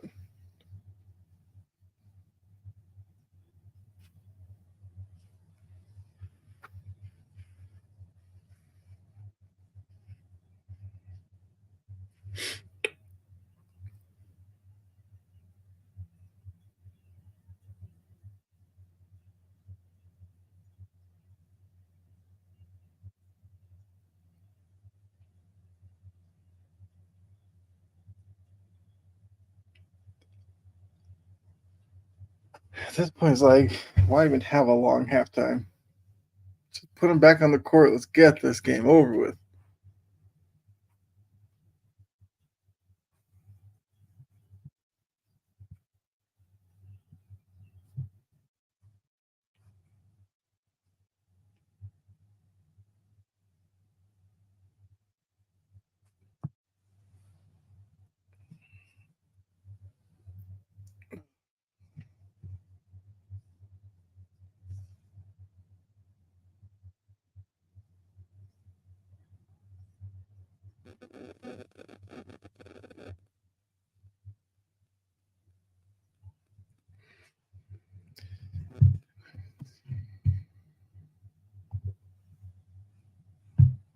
Yeah, let me see.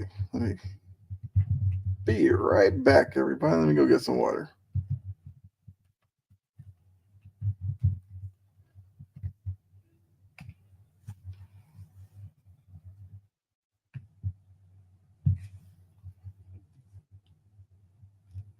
Just put in Facebook chat because, you know.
All right.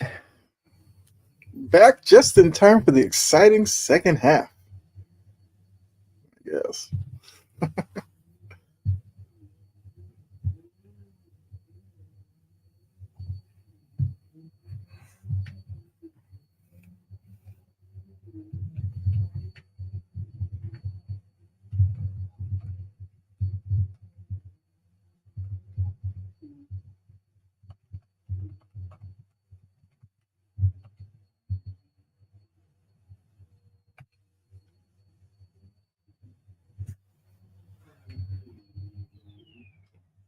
Here we go. Third quarter is underway. That's probably an offensive foul.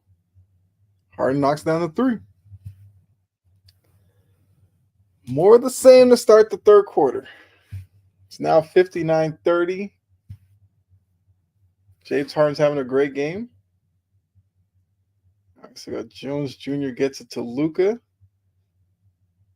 Luka needs to go off here if this game's going to get interesting in any way. Kyrie Irving for three. Okay.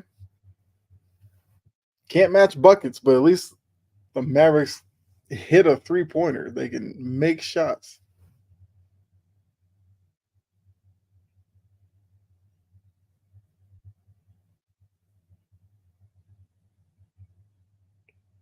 Zubac comes up short, almost got his own rebound, but man gets it for the Clippers. Man down to Zubac. I mean, the Mavericks need to figure out what to do with Zubac in the middle.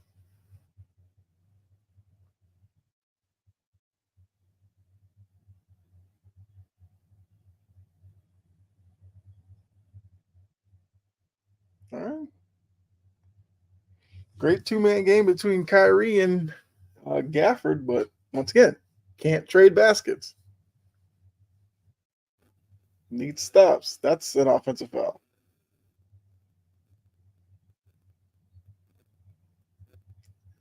That's kind of wild out of all that. They get. Okay. All right. I thought it was an offensive foul on Harden to begin with, but they didn't call that, and they called the little touch foul.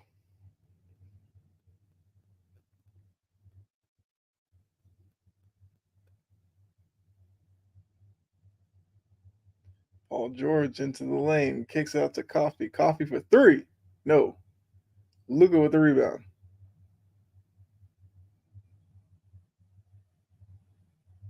Terrible play by Luka. And a foul on Kyrie.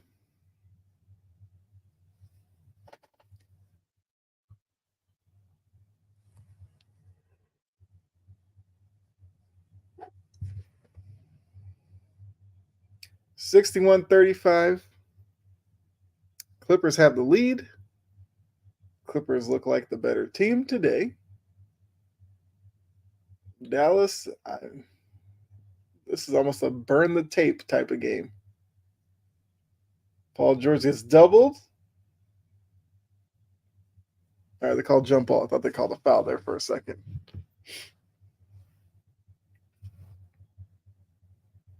We're just past the 4-hour mark. Woo!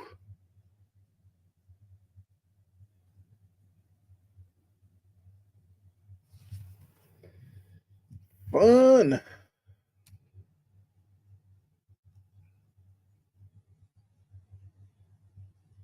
I have enjoyed it. Not gonna lie.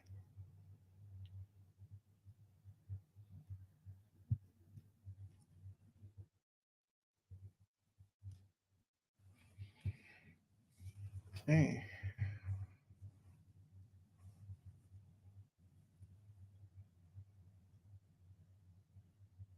Paul George. Coffee in the corner. Paul George for three. No. Paul George has been off all day.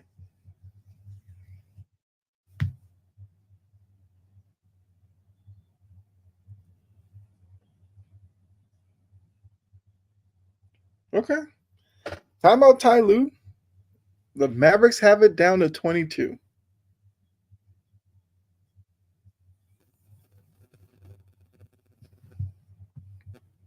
So this is a point in the game where maybe you can get some momentum back on your side as Dallas. Get the crowd out of it. Get them moaning and groaning a little bit. Maybe you can make it interesting. But with the timeout by Ty Lue, I'm sure he'll get his guys focused on what they need to. And we'll see if they come out from the timeout and do a little better to turn the tide back to their favor. I mean, it's still 26. 22, sorry. Let's not act like the game is 42. Oh, this thing didn't update. There we go.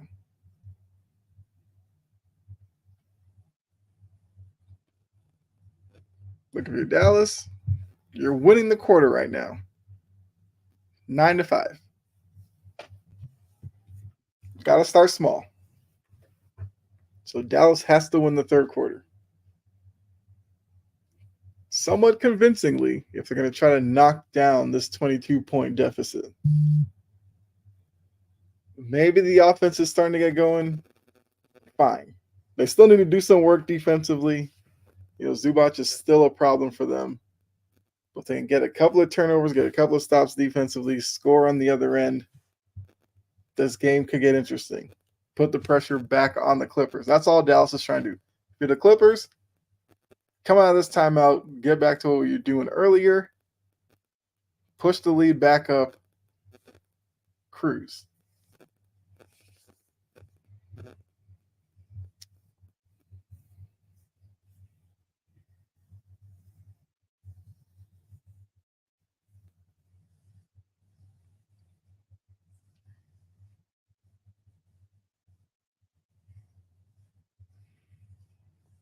But appreciate you all tuning in. It's been a long stream. Over 4 hours in. Still going strong, I guess. As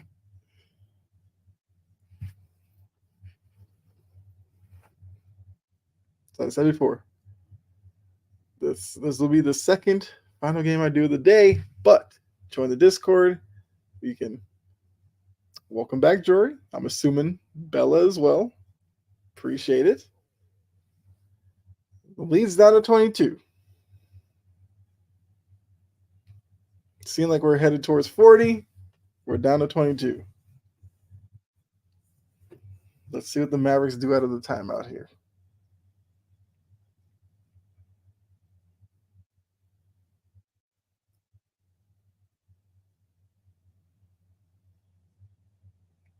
Yeah. Clippers got, Mavericks got Zubac out here looking like he's, I don't even know, like Shaq or something. All right, so here we go. Paul George bringing it up court. Hand off to Man, gets it to Zubac there in the middle. Hands off to Harden. Out to Coffee. Okay, moving the ball around. PJ Washington's on Paul George. Paul George hit the three, but that was a tough shot.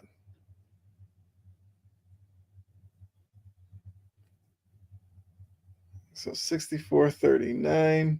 Kyrie up top. They get it to Luka in the block. Got Man on him. Luka misses the easy little jumper there. Clippers back the other way.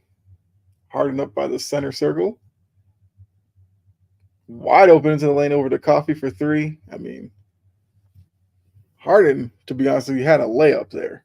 But kicked it out to Coffee in the corner, who knocks down the three.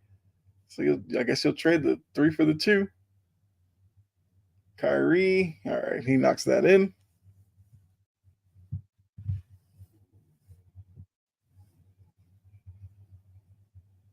Can Dallas get this under 20? Is that too much to ask? Let's start there. Get it under 20. Paul George for three. Well, that goes in. Back up to 29.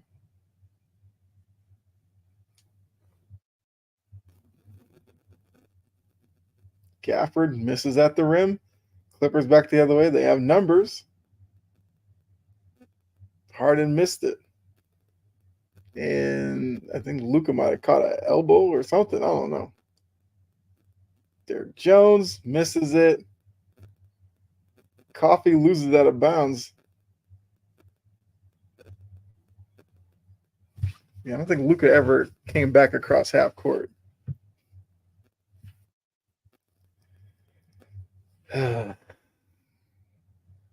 Let's see. Yeah, Luka caught a forearm elbow to like his ear. Oh no, okay. Actually, I don't know about that. Kyrie dribbles into the lane, pull up, knocks it in.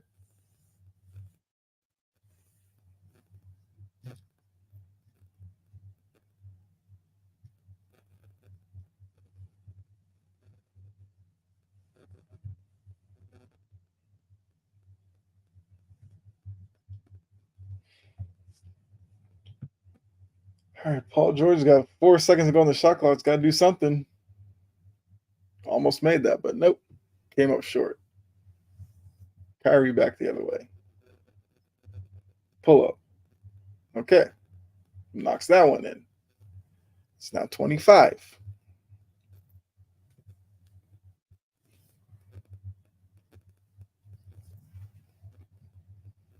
Six minutes to go in the third. Harden down to man. Man to Zubac. Zubac missed it. Man with the rebound. Out to Coffee. Over to Harden. Harden for three. No. PJ Washington chases down the rebound. Luka's got it. Luka with the hesitation gets fouled. And it's going to the line for two.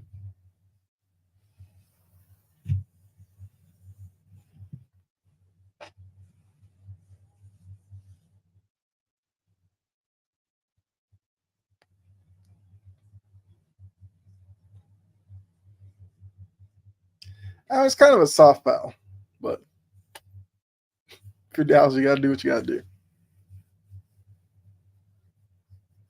Luka hits the first.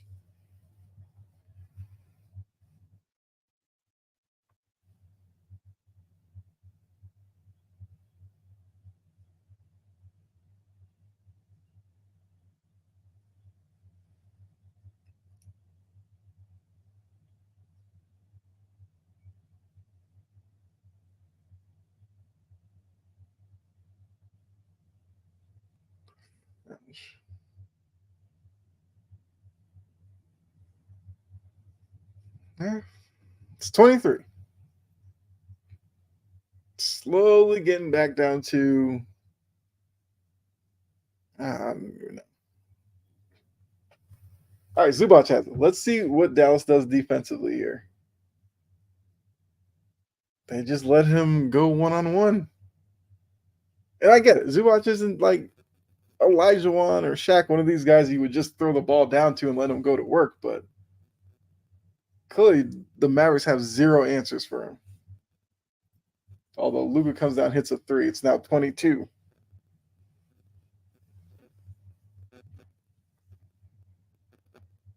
Five minutes to go in the third. Luka's sticking with Harden. Harden tried to get a call there, not one. Luka into the lane. Nope. Nice putback by Kyrie. It's now a 20-point game. So now the Mavericks have it at 20.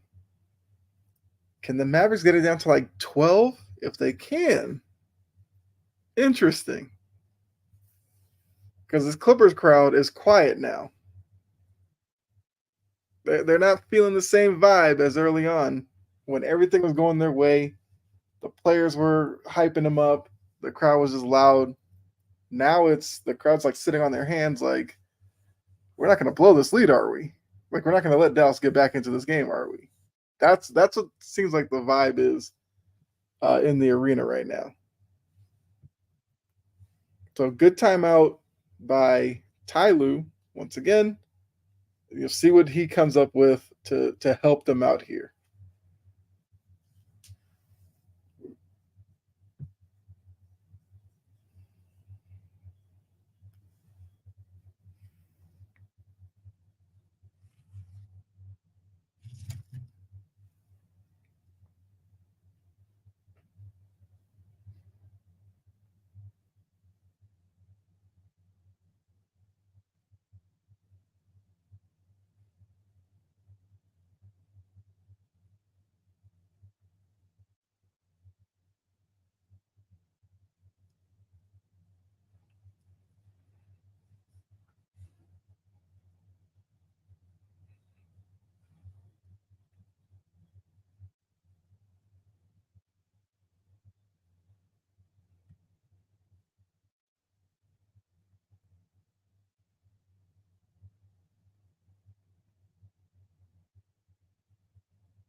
Let's see. So yeah, leads 20. Mavericks are starting to get their groove a little bit offensively. The Clippers offensively got a little stale. Crowd's out of it right now. So for Dallas, gets 20, get it to that 12-14 area going into the fourth. I think we have a game on our hands.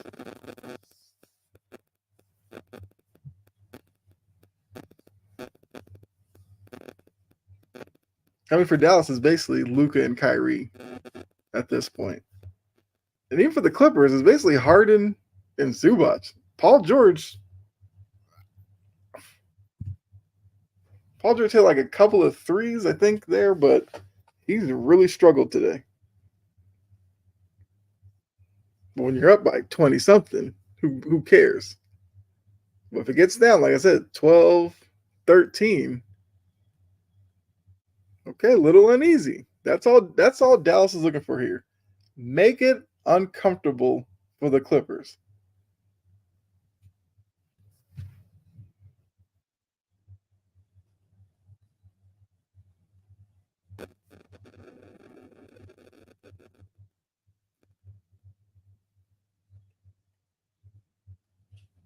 All right.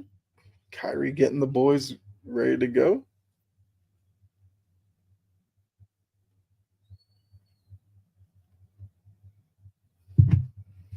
Let's put this ball back in play. Here we go. Man inbounds it, gets to Paul George, gets it back.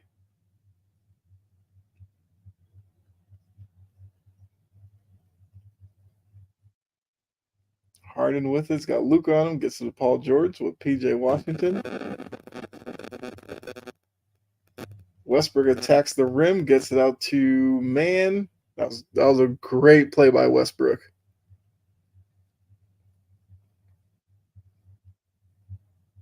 Exum left him a little bit to make sure he could close off the Paul George drive to his left. And Westbrook didn't hesitate. Took the pass, went straight into the lane, collapsed the defense, kicked it out. Great play by Westbrook. Luka answers on the other end, but once again, can't trade baskets. Need stops if you're Dallas. Luka's moving his feet.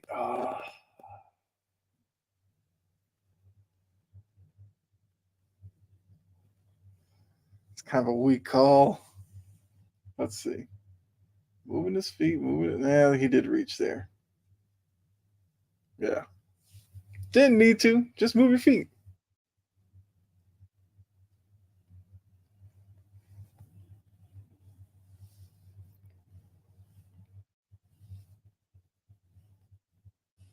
All right, so Harden's on the bench now. They're bringing Norman Powell. So this lineup, Paul George needs to kind of get it going.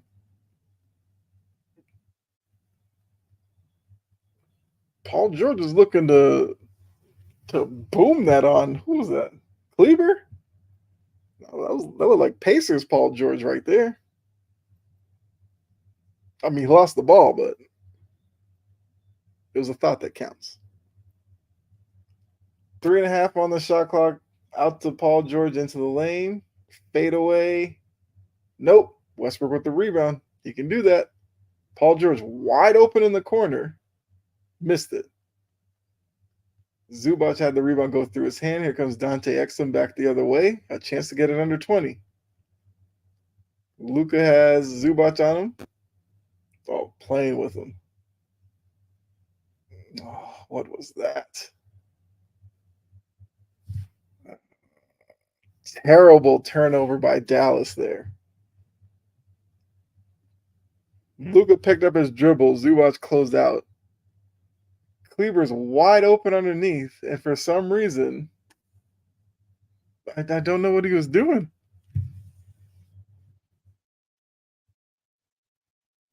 All right, Westbrook back the other way. Has it taken away. Kyrie in transition, 1-on-3. Into the lane, gets fouled.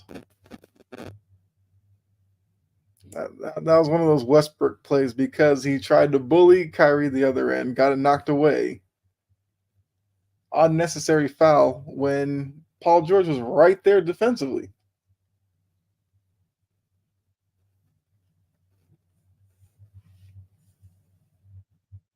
Norman Powell's changing his shoes right now while on the court during the free throw.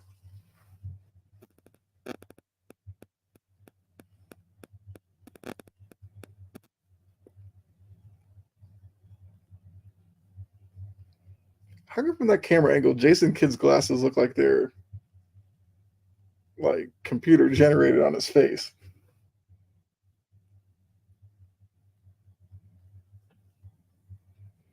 Yep, Norman Powell literally changed his shoes during that stance at the free throw line for Kyrie Irving. So I guess it was the shoes. Westbrook gets to the Paul George, gets to the Zubac underneath. Gafford's on him. Zubac missed the little half hook, but once again, he got to the spot he wanted to. Luka for three. Oh, that would have been big. Needed that one. Because the lead is 19. That would have made it 16. A little grumbling. Luka 2 for 9 from three.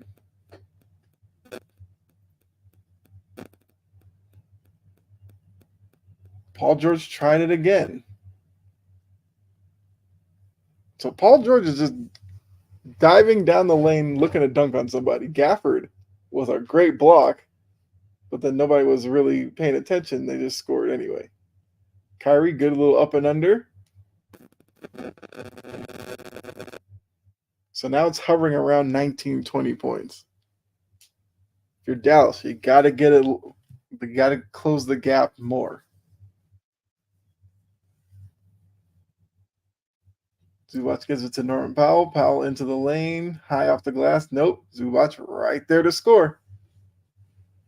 I feel like low-key Zubac might get a 25-20 game here. I don't know how many rebounds he has, but points-wise, he's got to be up around mid-20s. Luka, nope, doesn't get the friendly bounce. Out of bounds off of Gafford. Clippers ball.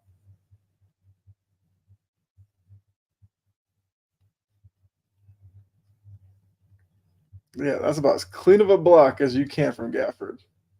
But Zubac was right there, man on the spot. Kyrie up and under. We've seen Kyrie make that move a million times. Not surprised that he made that one.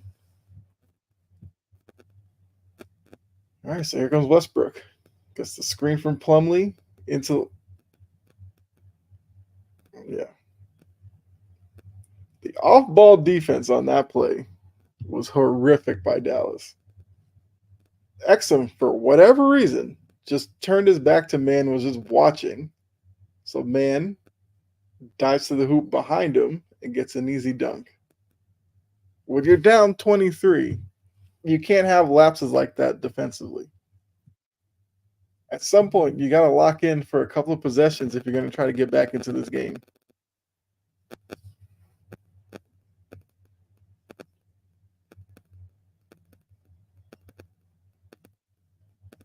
Gafford tried to dunk it, missed it. Clippers are the numbers. Norman Powell for three. Yeah, that might signal the end there. Because now this quarter is about to end. Oh, Kyrie hits a three. Okay. It's still 23.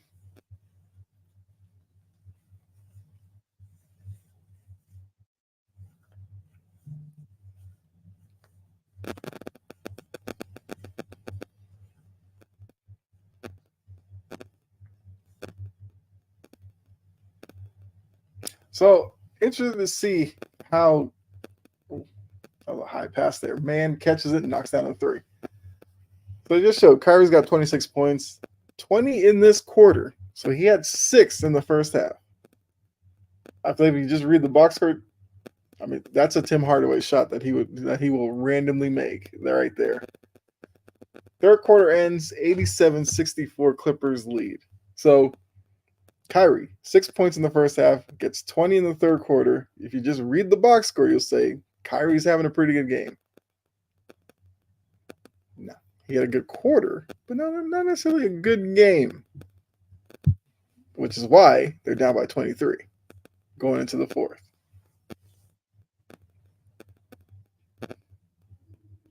I mean, as KG said, anything's possible, but the way that this game's been going, I can't see the Mavericks outscoring the Clippers by at least 23 here in the fourth.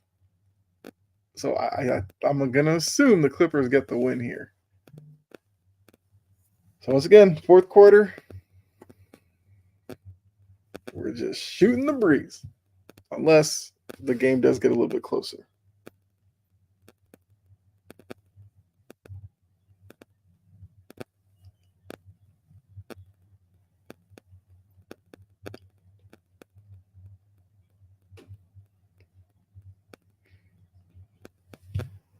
Oh, man.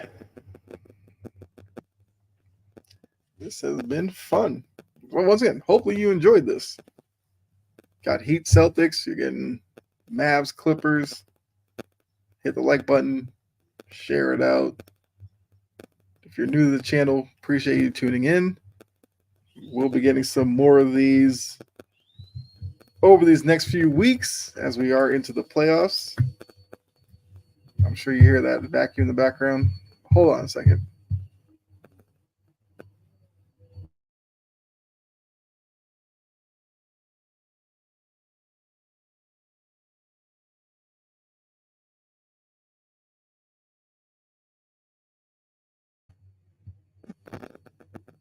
Okay.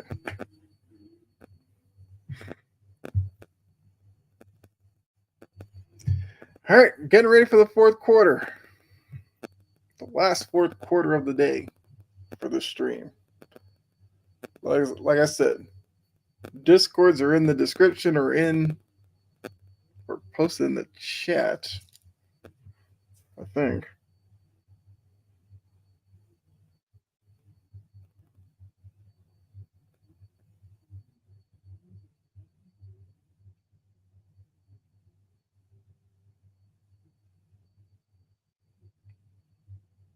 All right, so it's pinned on YouTube.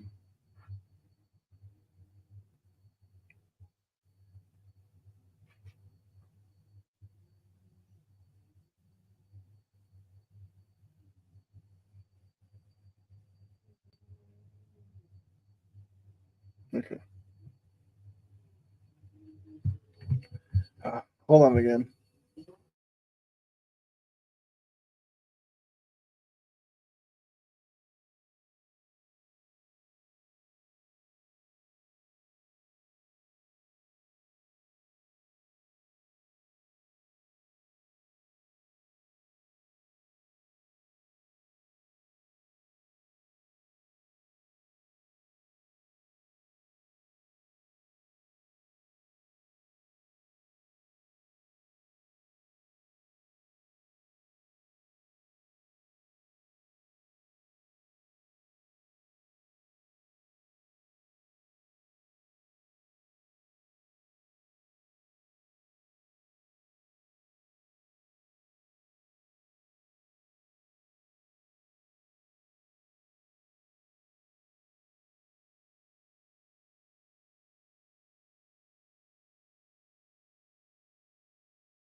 All right. Just had to let the vacuum pass.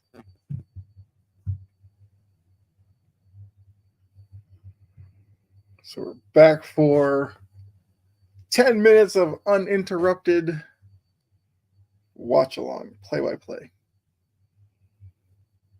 So I see that it is 21, the lead. Time's running out on Dallas in this one.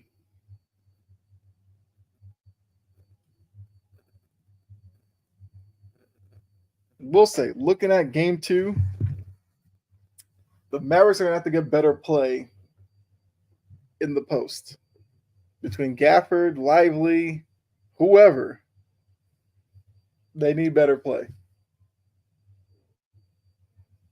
because it's bad enough. You have Paul George, you got Harden, you got Westbrook, you got all these guys. If you're going to allow Zubac to become a beast, then Dallas has no shot in this series.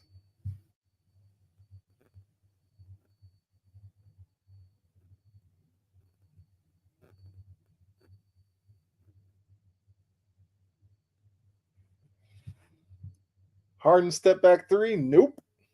Look up. Oh, was a bad pass. Hardaway almost palmed the ball there. Not gonna lie. Luka out to PJ Washington. PJ Washington's another one. He needs to play better too. Coffee, nice block by Green. That's Josh Green. Yes.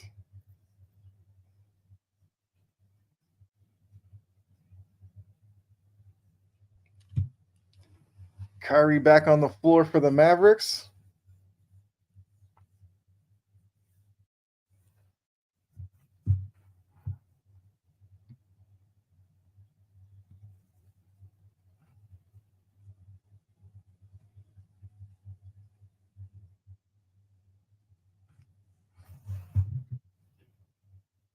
Lively. How many plays around the rim has Lively missed in this game?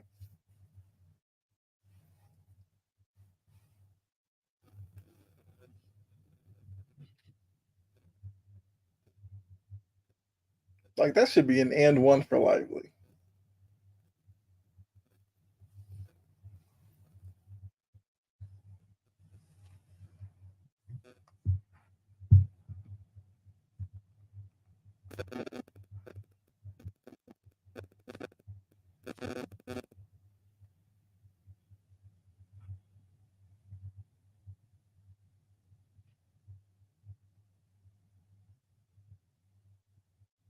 Lively knocks in the second.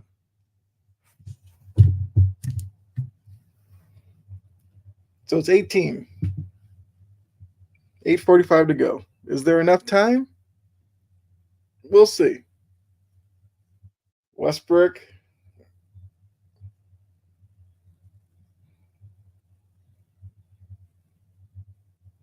Westbrook's kind of talking to Powell here.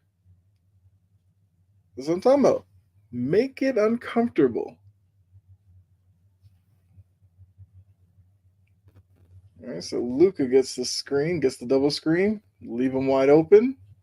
So now it's 15. It's a little uncomfortable now for the Clippers. That's why Ty Lue called another timeout.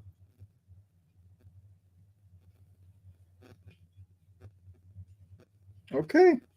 Look, today's NBA, 15 can become 5 really quickly. So not too long ago, this looked like an easy win for the Clippers. Not so much right now. Especially doesn't help when you've only scored 3 points in the quarter, which the Clippers have done so.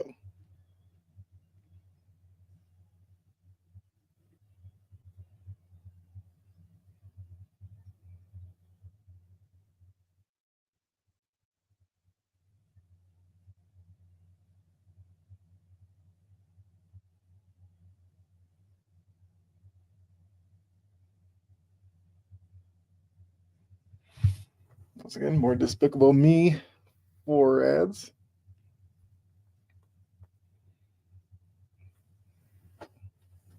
I mean, if you're watching, do you think the Mavs complete this comeback? I mean, all they've done is shaved 8 off the lead, but like I said, still plenty of time. 15 is a big number, but the Clippers, the ease with which they were scoring with early seemingly has gone away. And Dallas is starting to knock down shots right now. And Ty Lue having to call that timeout, he understands what's going on right now. It's kind of on a tipping point. Because now for Dallas, it's we got to 15. Can we get it under 10 like halfway through the quarter?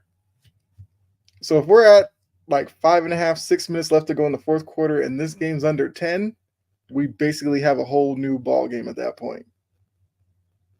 But if the Clippers can kind of steady the ship, if it hangs around 16, 18, that area, and it's like 3.5, 4 minutes to go in the game, you probably feel good about them. So the next 4 or so minutes in this game are very important right now because of this being an 11-3 quarter for Dallas.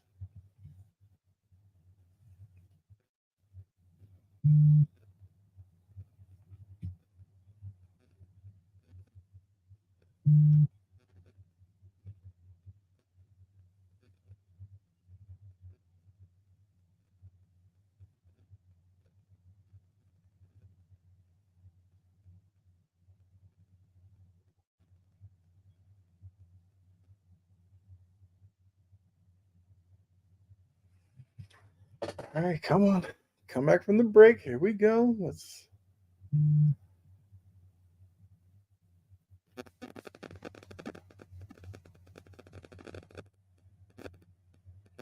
So if I'm the Clippers, what I do out of this break, put Zubac on the block, give it to him, and just let him work. That's what I would do. Let's see. Let's see. But still stands true. The Mavericks need better play from their low post guys. Lively, Washington, Kleber. Who am I missing? Gafford. Those 4. Well, that doesn't help. Wide open dunk for Paul George.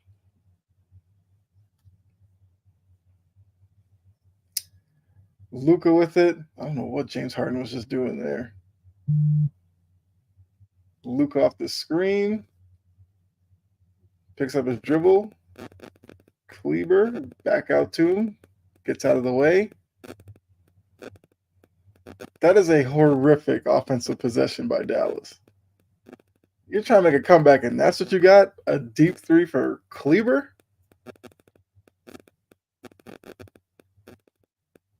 Paul George into the lane, knocks it in.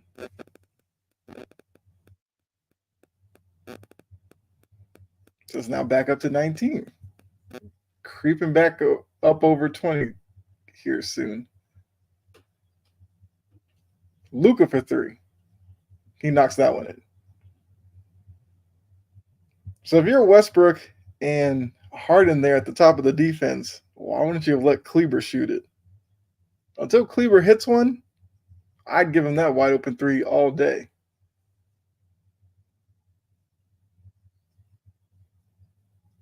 Paul George for 3. Knocks it in.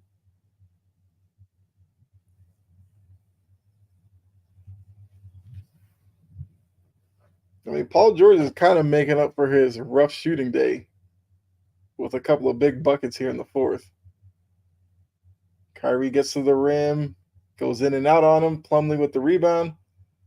Clippers had the numbers if they, could get the rebound cleanly.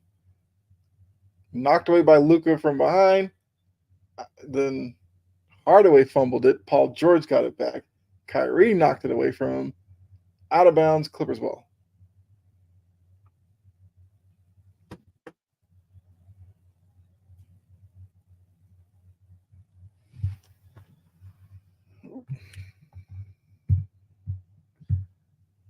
a second.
And I'm back. Had a package at the door I had to go get.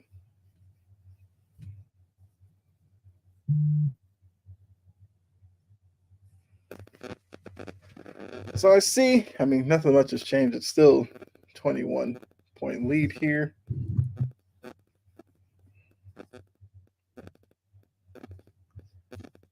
So I said if it was like 14 or so, 12 to 14 by 6 minutes, I'd give Dallas a slight shot, but it's 21. Yeah. I feel like you can put this one in the Clipper column.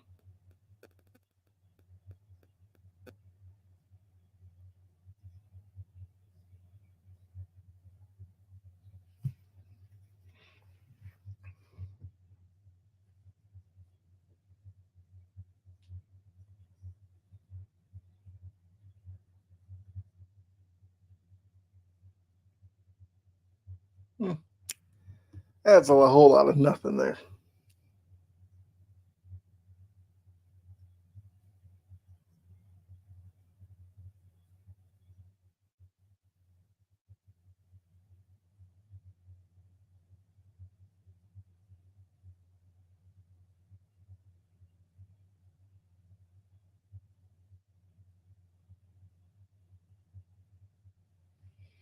All right, so Kyrie for the technical free throw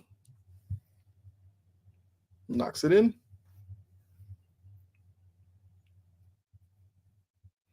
So unless the Mavericks go on some like 8-0 run here in like 2 minutes, I feel like we're just playing out the string here.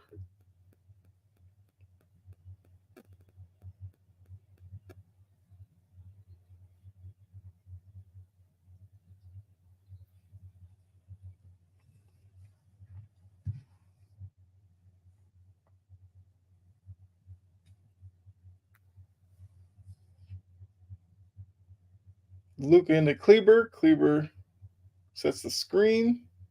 Luka picks up his dribble, gets it back.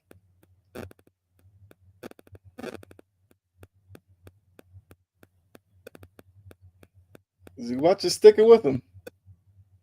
He hit that, but Zubac did all he could on that play.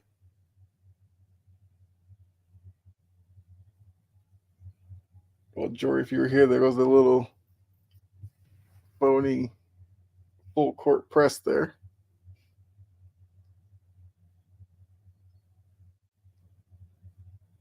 And Harden going to the line for two after he was fouled on the drive to the bucket.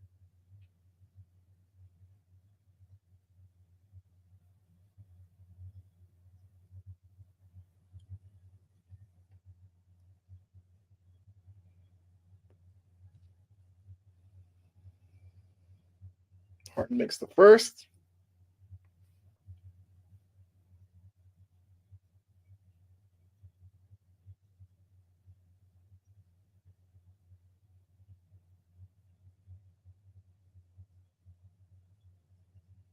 Harden makes the second.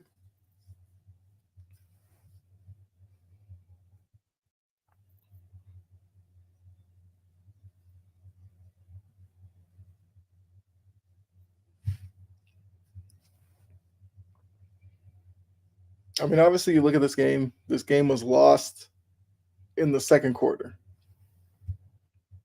Dallas gets outscored 22-8, haven't been able to recover.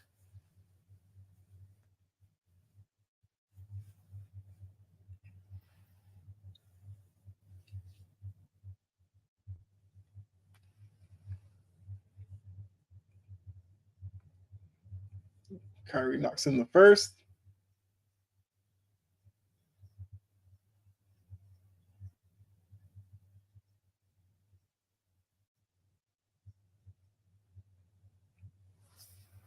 Second one from Kyrie.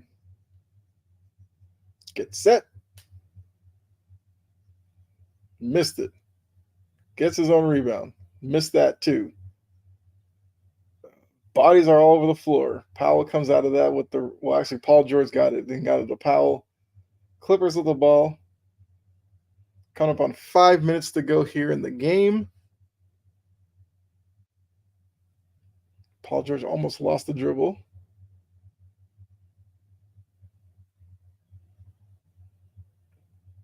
That shot was halfway in.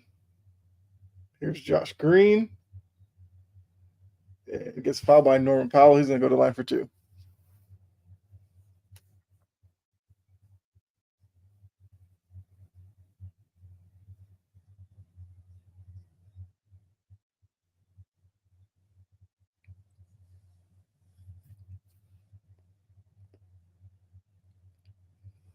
Josh Green hits the jumper.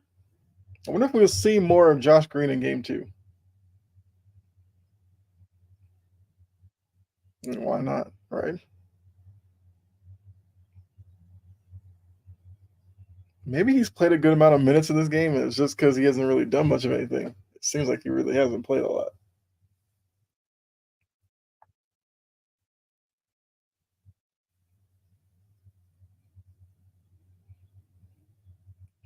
Okay, Paul George gets the screen at the top. Got Kleber on him.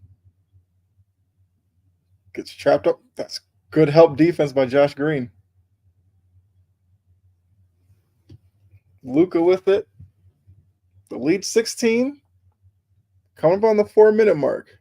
This is where I wanted to see here how close they could get it. Washington needed to make that shot.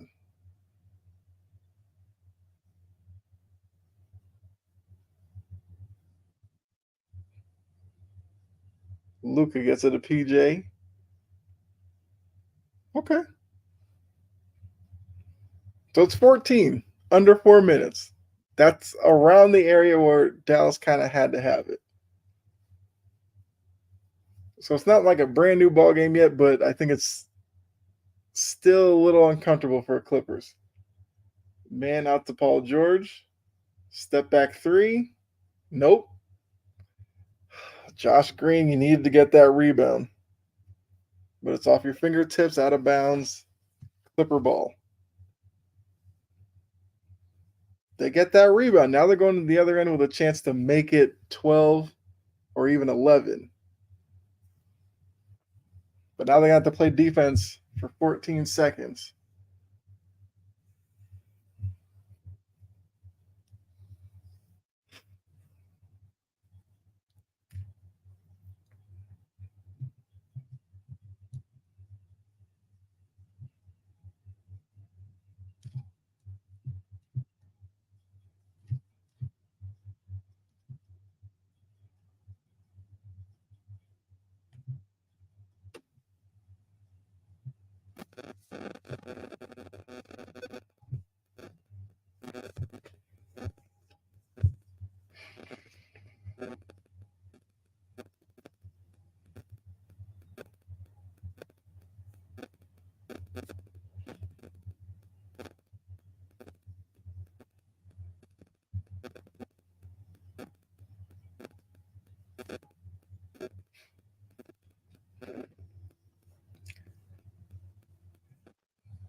Okay. Let's see how the rest of this game goes.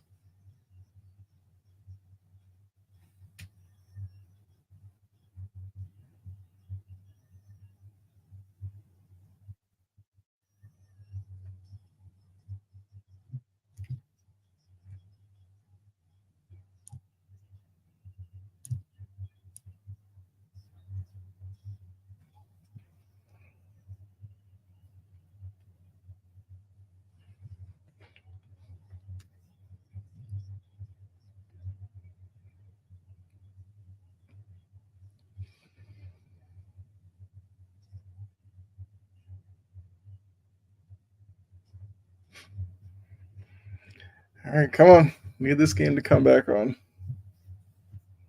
Get this 3.5 minutes over with.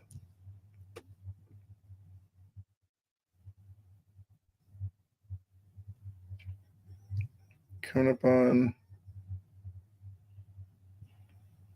almost 5 hours.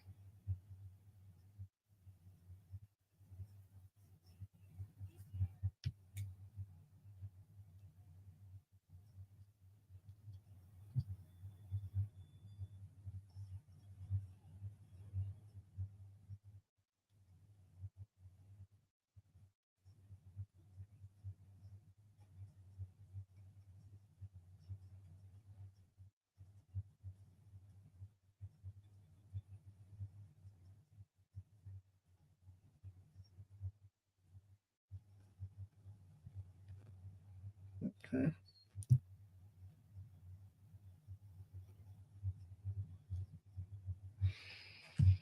All right.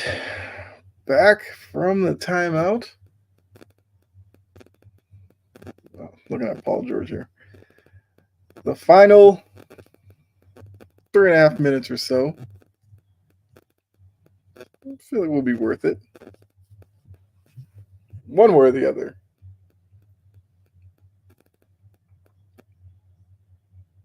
Now, I will say that Josh Green rebound off his fingertips. That might have been the last effort that Dallas would have had. Like I said, he gets that rebound. They go back to the other end. We could be looking at an 11-point game. But now the Clippers getting the ball back. They leave James Harden wide open because I guess that's the defense you want to play there.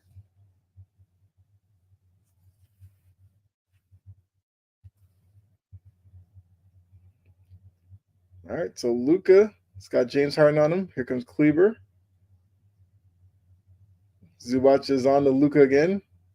I mean, Zubac wasn't terrible with defense there. Really, no reason for him to reach in the way he did. Yo, where was PJ Washington that he came running up out of it? What was he doing on that defense?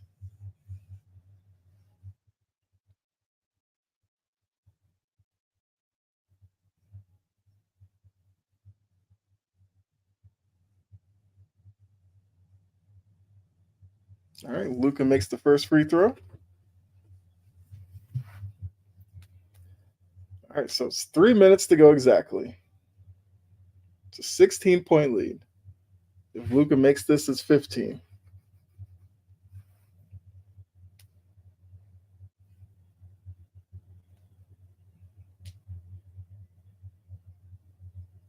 Okay. Made them both.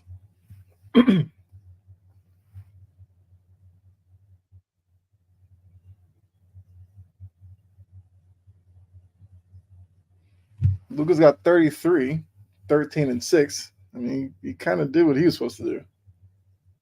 I did say before the game started that don't be surprised if Luka gives you a couple of 40-point games. He's got 33. I don't know if he has enough time to get 7 more, but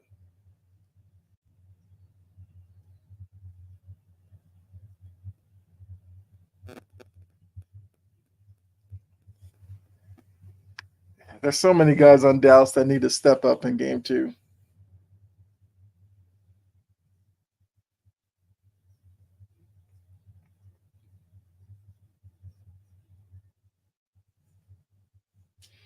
Paul George to the line. First shot. Yep.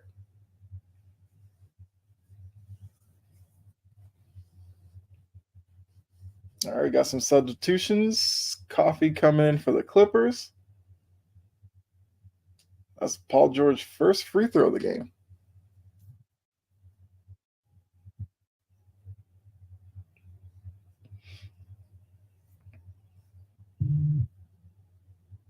All right, so here's Luka with the ball. 2.5 minutes to go. Terrence Mann on him. Switches to Harden. Is he going to try to set up a three? He does. Front rimmed it. Paul George with the rebound.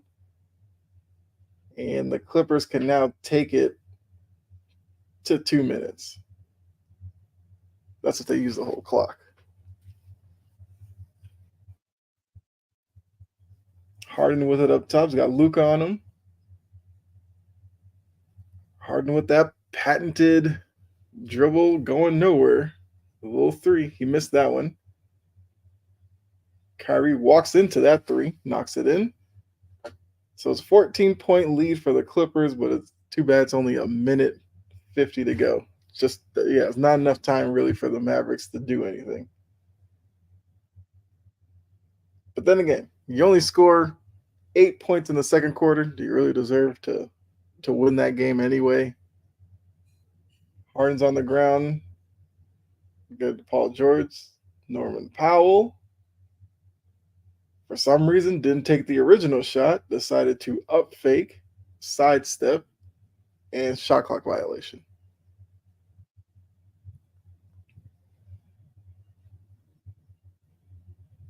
All right, it's Kyrie with the ball.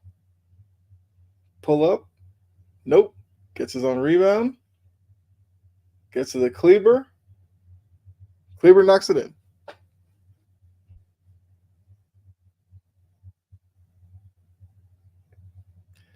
Luka kills me on defense when he puts his arms out to the side and like hip checks people. He just did it twice to Norman Powell there. They didn't call a foul on either one, but why? I don't. What kind of defense is that? Ballmer's clapping. He's excited. They're going to take a 1-0 series lead here. Ballmer's calmed down, though. The first 3 minutes, I thought he was going to just fly off the seat at one point. Harden gets into the lane. Terrible pass. Josh Green with the steal. Okay, got the foul.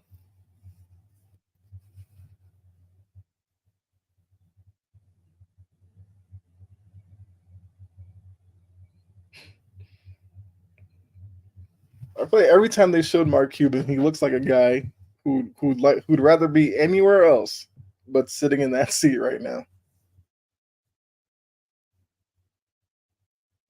Oh, we got a challenge because that's what we need. Double-digit lead, under a minute to go. Yes, let's challenge a call here.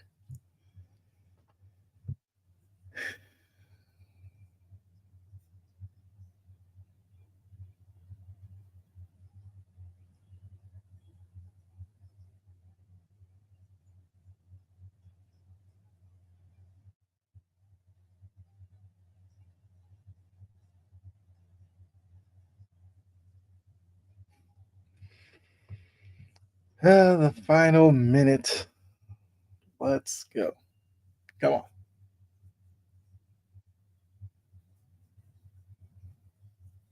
Hopefully, this isn't a review that's going to take a while.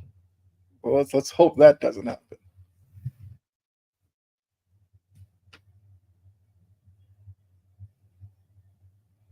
All right, check out Cameron Brink in the New Balance commercial.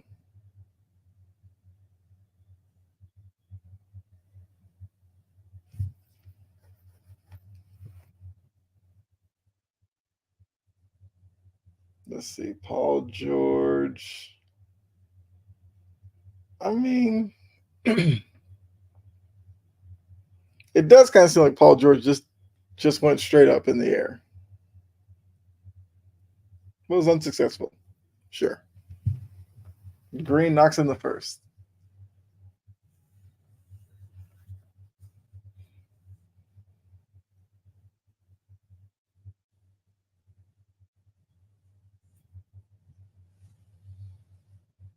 Yeah, I feel like I wouldn't. Yeah, like I said a little earlier. I wouldn't be surprised if Josh Green maybe gets a little more minutes. I don't know.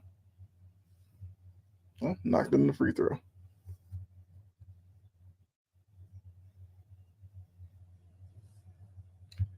All right, the final 45 seconds. Let's go.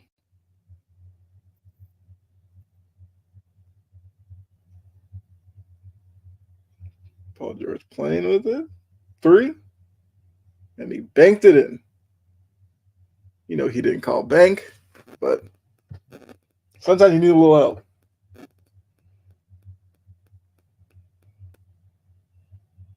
There's a 3 by, I don't know who that guy was. It's bench guys. That's all we know. The crowd gets up on their feet to enjoy the final seconds here of this game. Clippers will take the 1-0 series lead. Dallas, a lot of things to figure out. I've mentioned it over the course of the game. Zubac cannot kill you the way he killed you in this game. The Mavericks have to get something from somebody named Kleber, PJ Washington, Gafford, all those guys. Did nothing. That can't happen. Yeah. I guess that's kind of the main part. Like I said, I don't have faith in James Harden shooting as well as he did in this game from 3 in game 2. Maybe he does. Maybe I'm wrong, but I feel like he comes back down to earth in game 2. I mean, I don't know. Paul George could probably play better in game 2. So that might be a trade-off. But it's just the Zubac stuff. Jason Kidd has to come up with a game plan. If he didn't do that, then game 2 is probably more up in the air. Let's look at the final numbers here. How much does Zubac have? He had 20 and 15. I kind of thought he had more than 20, but it says 20 and 15. Let's see. Westbrook 13 off the bench. You'll take that. Paul George ended up with 22. That's fine. 28 for Harden. Yeah. I don't know if Harden gives you 28 in game 2. Dallas, like I said, Washington had 11. Quite 11. Gafford was only 3. If he's only going to give you 3, then you better be locking up Zubac defensively. You didn't do that, so need more out of him. Luka and Kyrie gave you both gave you over 30. Fine. And that's what they're going to have to do if they're going to win this series. I don't have a lot of faith in these other guys. Oh, Dwight Powell played for 50 seconds. Probably just there at the end there. So I guess Dwight Powell's just falling out of favor in Dallas all of a sudden. I guess with Gafford coming in, whatever. Lively, that's the other one I wanted to mention. Lively, he has to step up.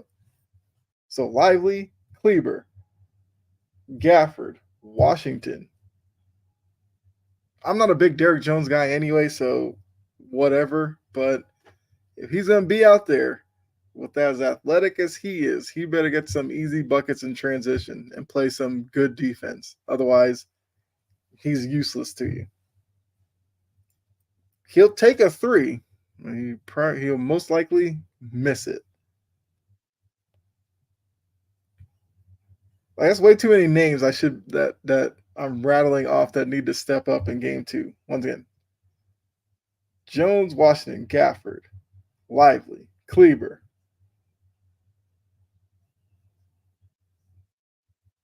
Even Hardaway I'll throw in there. You're going to play almost 16 minutes. You're a guy who's strictly offensively inclined. You only gave 6 points. Need more out of you. So if those 6 things turn around in game 2, we might be talking about a series tied up at 1. But if not, I wouldn't be surprised if the Clippers win game 2. I'm not going to change my opinion. I still think I had Mavs in 6. If they lose both games in LA, I'll say Mavs in 7. I'll stick with Mavs in 6 for now.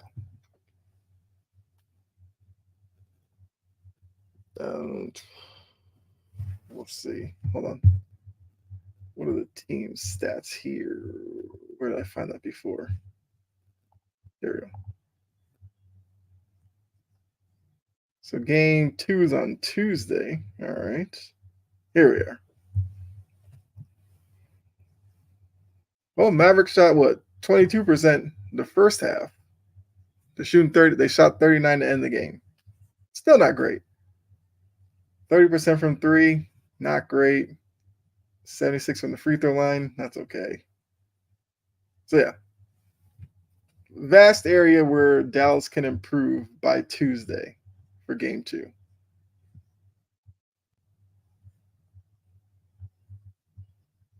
Yeah. So we will see. But yeah. That's about all I got for you. I'm gonna go eat. Like I said, before you get out of here, like, share, let people know. I'm trying to grow the channel. Definitely hit the like button if you did enjoy the stream. Over 5 hours. Okay. I gave you some good content, hopefully. All right, so Jory said the Mavs lose game 2, might consider switching. I mean, look, if they lose game 2, all you'll really say is that the Clippers took care of business at home. Now, at that point, the Mavs would have to win the next 2 in Dallas without question. But this Clippers team isn't like some juggernaut where Dallas couldn't win a game in LA and then end the series game 6 in Dallas. That's why I'm going Dallas in 6. So even if they lose on Tuesday, I mean, they'd have to run the table at that point, win the next four, which once again, I think they could pull off. So I see what you're saying, but it'd probably depend on how they lose game two if they lose game two. I see what you're saying. But yeah, so make sure you like, subscribe if you're new to the channel. Don't know when I'll be going live next. Probably Wednesday for game two with the Celtics. And yeah, I'll probably just do game two for the Celtics. Thursday's the draft. So I will be live on Integrity Sports for a draft watch party for round one. Now, Friday being round two, I don't know. Might go live on here for round two.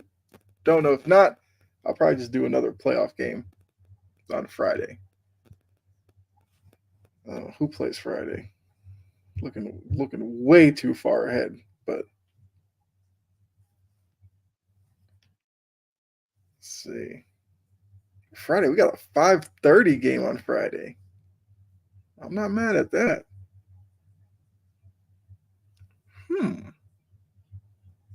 I might do Bucks Pacers 5:30 on Friday. It's not bad at all.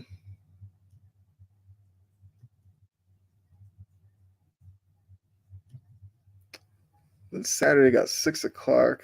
Celtics Heat. All right, yeah. So just make sure you have the notification on. That way, when I do go live, you'll know. Because it's too crazy to think that far ahead. Because who knows what might come up. But over 5 hours, like I said, not really much to say about this game. Can't have an 8-point quarter and think you're going to win the game. So Dallas, you fix that, you're probably good to go in game two. But appreciate all of you who tuned in, whether it was Facebook, YouTube, Twitch. Greatly appreciate it. Hopefully enjoy the rest of your day, the rest of your weekend. And if you do have to work tomorrow, hopefully you have a good start to your week. But yeah, so Monday you will, I don't know, I might put out a video on Monday, but you can catch me Integrity Sports Monday night at 6:30 for cheap seats. Then you got Tuesday. I'm doing On the Ball podcast on Integrity Sports at 7. And then, like I said, Wednesday is probably the next time I'm live here on this channel. All right, I'm going to go ahead and get up out of here, go get something to eat probably. But thanks to all of you.